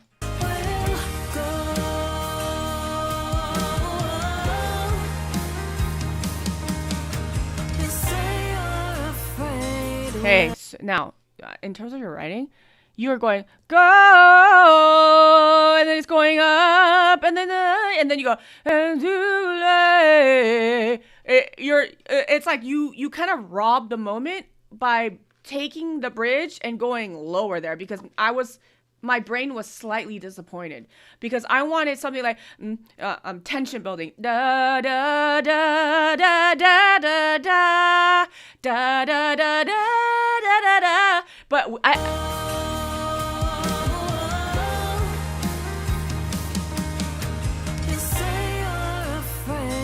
say you're afraid. Now my brain's like, wait, what? I thought you gave me a build-up. Why are you doing that? Well, so am I. We know Da da da da da da da da da da. Like, you gotta give me something more here, yeah? so am I. We just Now here, same thing. You psych us out. can't let this down. You gotta give me the you gotta give me the top note. You can't just end on It's like you're like psyching me out so many times. You keep doing this big fill like it's about to be like a and big, it's like a big he's like, moment. nope, you're not getting it. You're not getting it. You know what people do when they feel like that? They feel like it's not. He's like, bop, boom, Yeah, they feel like it's not. You're just not giving them what they want. Feels bipolar You know? almost. So like it's good, but you're not fulfilling the role of the bridge. The role of the bridge is to, bring it up. Right. And so like you didn't take a risk. You didn't give me that big note. And then you dropped it out. I don't mind the dropout. We just can't let this down.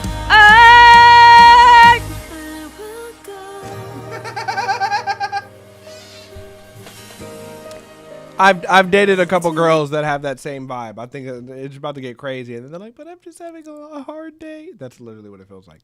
Feels like it's about to be a big dramatic moment, and it just never comes. Yeah. Bipolar. It feels bipolar. Right. So it's structure. You got to really think about the structure of the song. You got to think about the top line. You have good instinct, but you're not really all the way through executing this push and pull that we have with the listener and their it's human psychology. If you're going to give them a cliffhanger, you got to give it. You also have to give some type of resolution. Right now, you're not giving any of those things.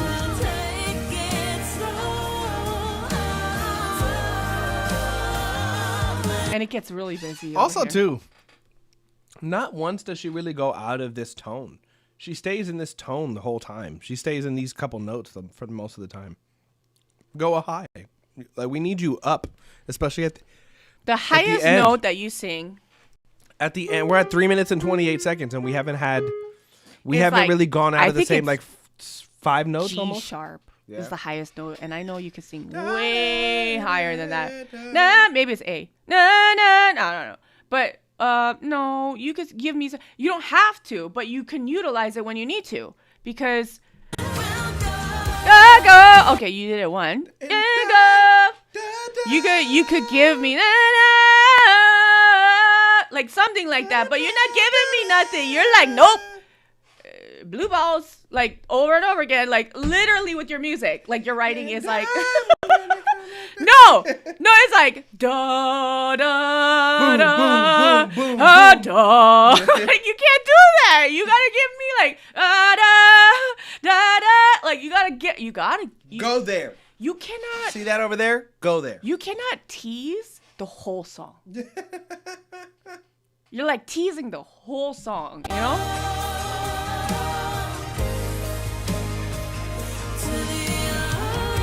Jane said, "Stop edging me." And then here too, you cannot give me to the. You can't give me falsetto here. You gotta go to the note or something. You gotta give me something here, like you. Dude, I took you to dinner and I took you to the movies and you said you liked me and then you're like, peace, I'm out. You didn't even give me a hug. What a great friend. You didn't embrace me once. Like I'm telling you, that's the evil light skin treatment. That's the I'm gonna marry you and then you get blocked. You just keep teasing us then you in get this blocked. song.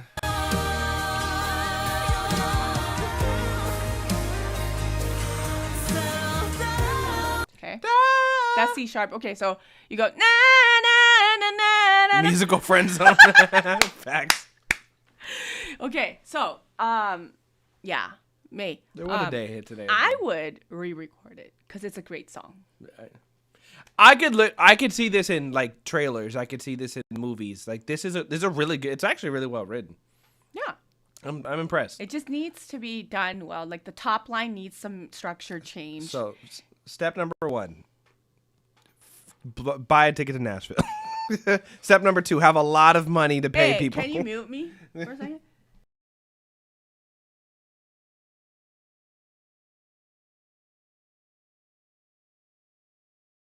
Okay, next. I gotta go. That would help. Okay. All right, Bashia, you're next. We've been trying to get to you this whole time. Okay. Into the Forest. Hello, I'm Bashia. No way. I wrote, I produced, I recorded, I performed and mixed and mastered this song. It's called Into the Forest. I created this one during a deep season of my life. My music is emotional, raw, and cinematic, often exploring inner struggles, growth, and internal work. It's a lot of stuff. Okay, we gotta get to the song. Into the Forest. Let's hear it.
Into the forest, Bashia. So there's something very interesting here. There's something very interesting here. I do think you need an engineer to mix your stuff. I don't think your engineering is as good as you are talented. 1. 2. Are you recording on your SM7B? Like, is that the mic that you record your songs with?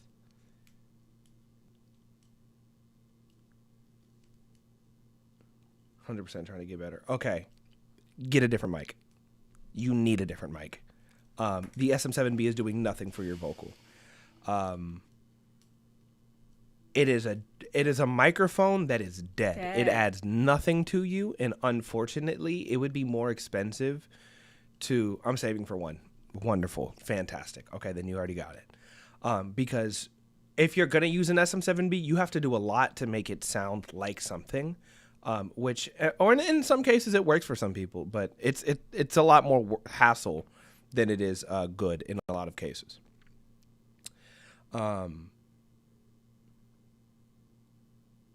I will say this too. Even like looking at your socials, like you're gorgeous. Your look great, interest, like it. You know what you're doing. I think I know what's missing though, because you popped up on my page the other day, and I was looking at your account, and I was like, huh. Very pretty. Music is interesting. I don't think you're taking enough risks in your content. Not your editing style. Great. You understand the image part of it. You understand image quality part of it. But I feel like for as interesting as the music is and as interesting as your look is, you're keeping it very safe with the style of shooting that you do. And you're heavily branded. Like even your artist playlists have interesting pictures for the playlists you've made on your Spotify.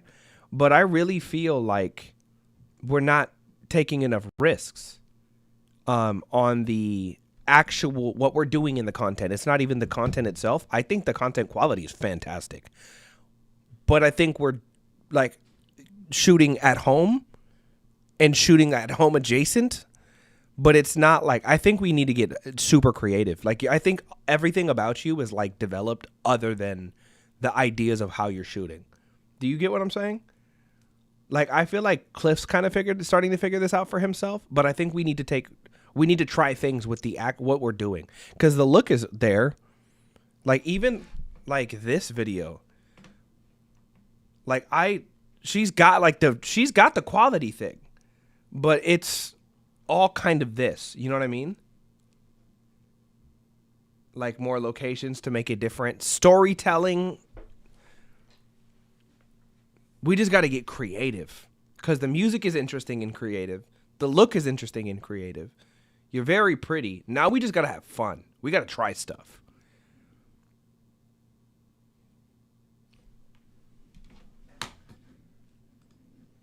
Because there's no reason that you should have like 30 monthly listeners.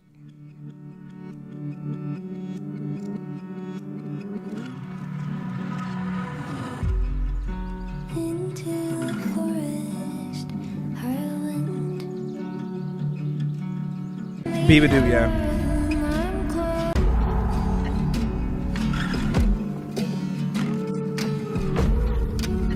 Yeah, because even the visualizer on the video, like...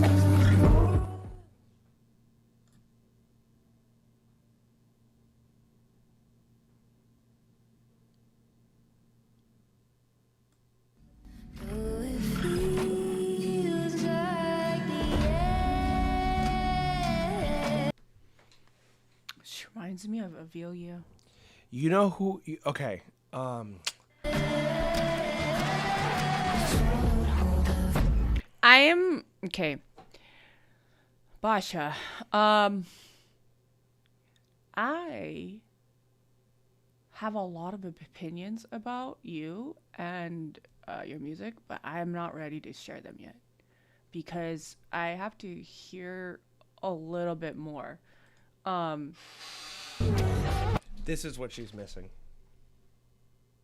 what she does with her storytelling, that's what I feel like it is from listening to this. Okay, so obviously, you need an engineer. Yeah. But that's obvious. You don't need me to tell you that. Your music is too good to be trying to make your own shit. I think.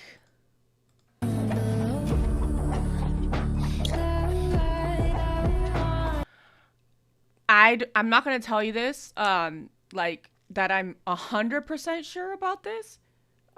You have the potential of being a very, very big star. I think so too. And I'm looking at your face, and I'm listening to your tone, and I'm gonna say I don't know you well enough, and I don't see enough content, and I didn't hear enough songs to tell you this. But looking at your page, and then I don't know how to explain this. When I go into meetings, I just know when people are gonna be stars. This is what I'm telling you. She popped up on my page. She popped up on my, I can't remember if it was Instagram or TikTok the other day. And I'm like, who is this? Like I just know, and usually I'm right. But she's missing a couple pieces. But the problem is that you're gonna have to go through the process of like developing yourself, because you don't have a team, you don't have people shooting content for you, you don't have engineer.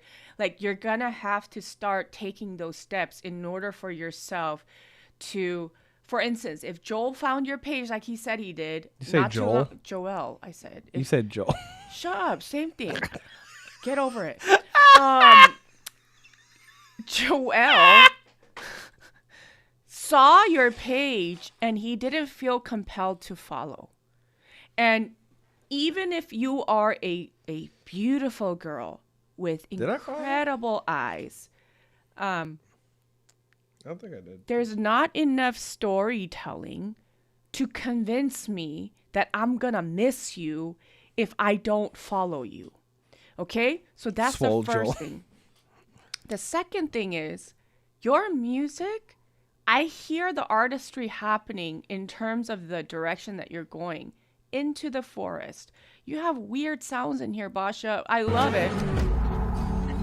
Almost sounds like I am walking on and like I feel like I'm in a movie. No, I feel like I'm stepping on leaves, and Yeah. they're like, you know how they're crunchy or something. Like, I feel like I'm like slow. Like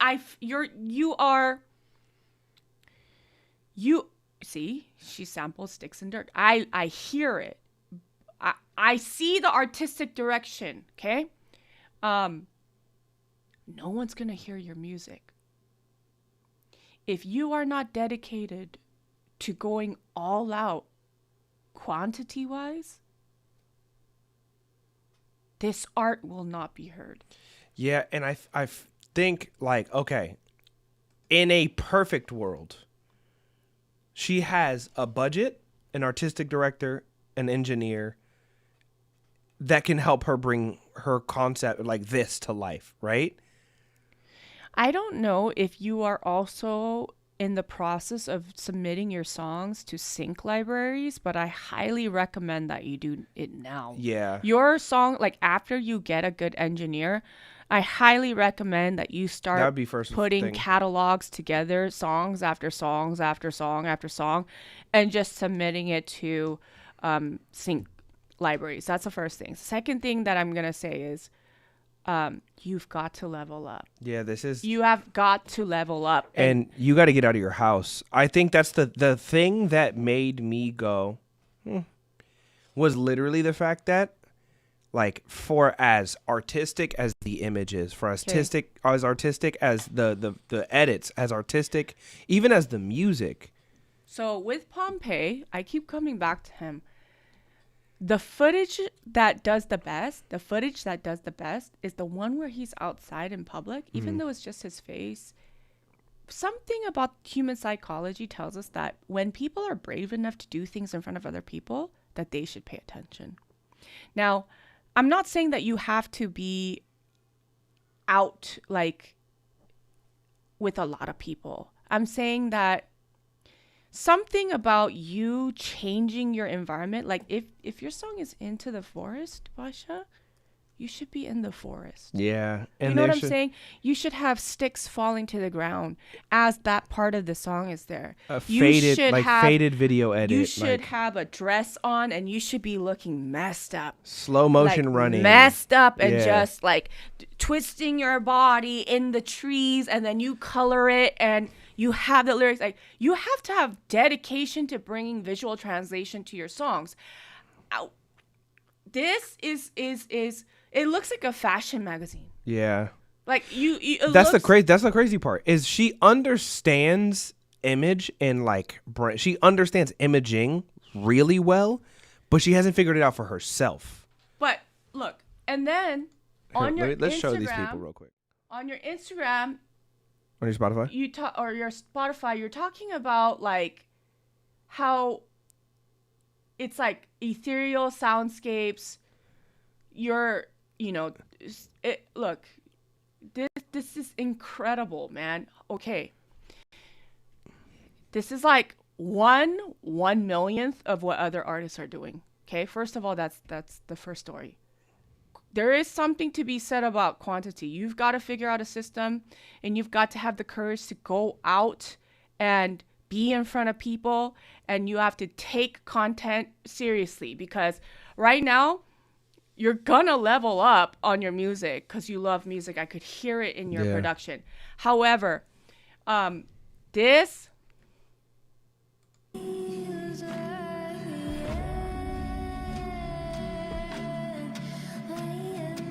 okay, good instinct, good, but you know what? You're not bringing Into the Forest to the people.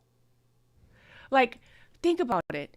It's comfortable to do things. If your song is about Into the Forest, why are you not in the forest? Why is there not like slow motion running through mist? Why are you not around trees? Yeah. Where people, maybe it's even like a busy street where there's a lot of trees, but then you mute everybody's face. If she would have did that same video, same edit on a desk in the middle of the forest, that would have been insane. That I feel like that would have felt better too.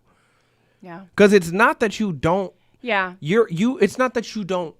You get part of it, but it's not all the way there yet. It's like half committed, and you committed to the hard part. You committed to the coloring, to the editing, to the hard part. Yeah.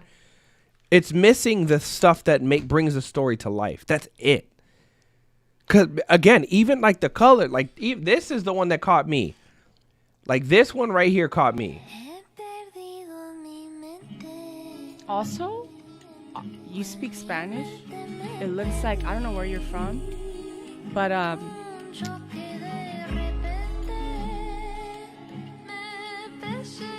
man. I saw my song in the line, but she didn't play it. We played. Jacob's the only one that we didn't play, but you weren't here when we called, so we said we're gonna do you next. We said we're gonna do it next week because we called and you didn't answer. And also, if you're in the free line, we haven't even gone to the free line at all today. We are just on the skips today. Why are you not singing in Spanish? I don't understand. The Spanish singing I like it a lot. It's sick. Look, all I gotta say is,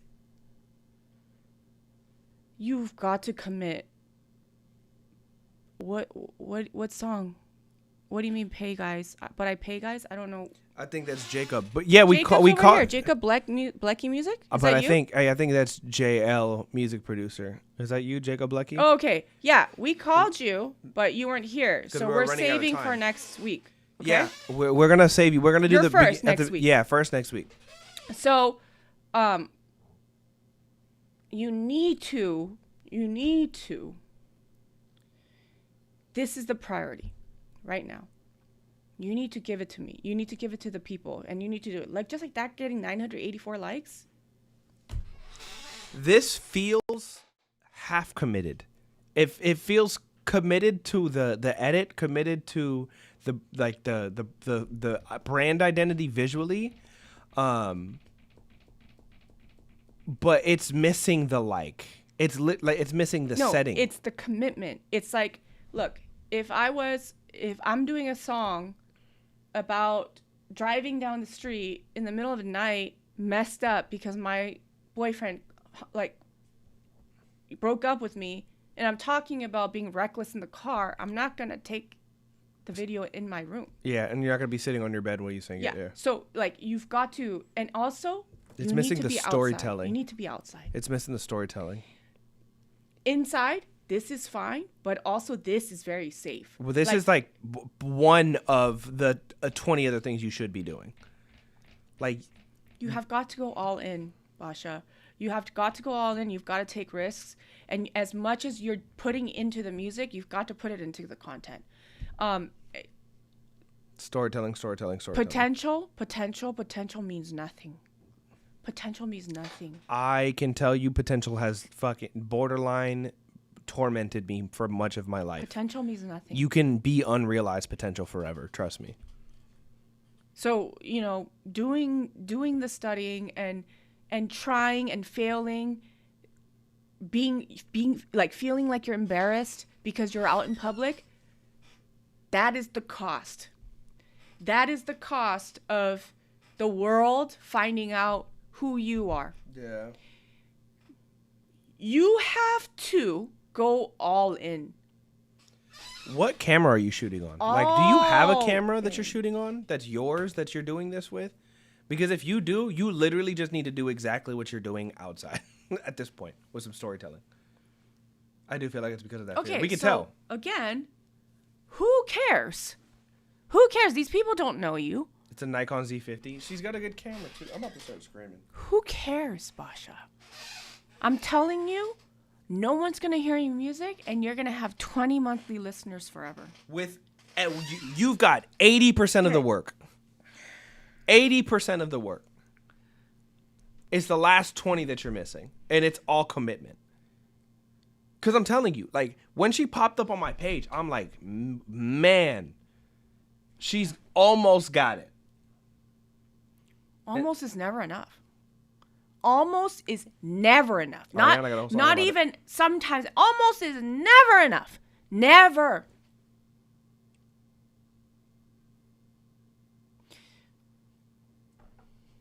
You're coming back next week. And the week after that. And the week after that. Basha.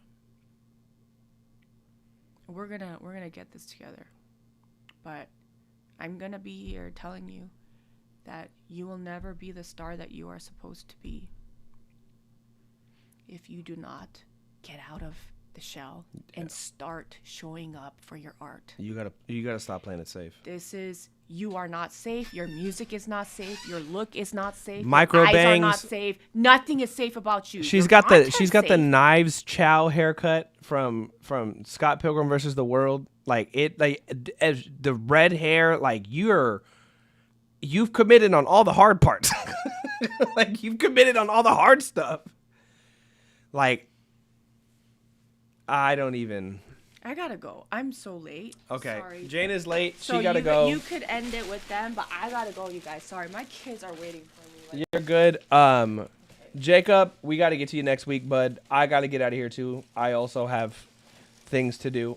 It has been great. It has been real.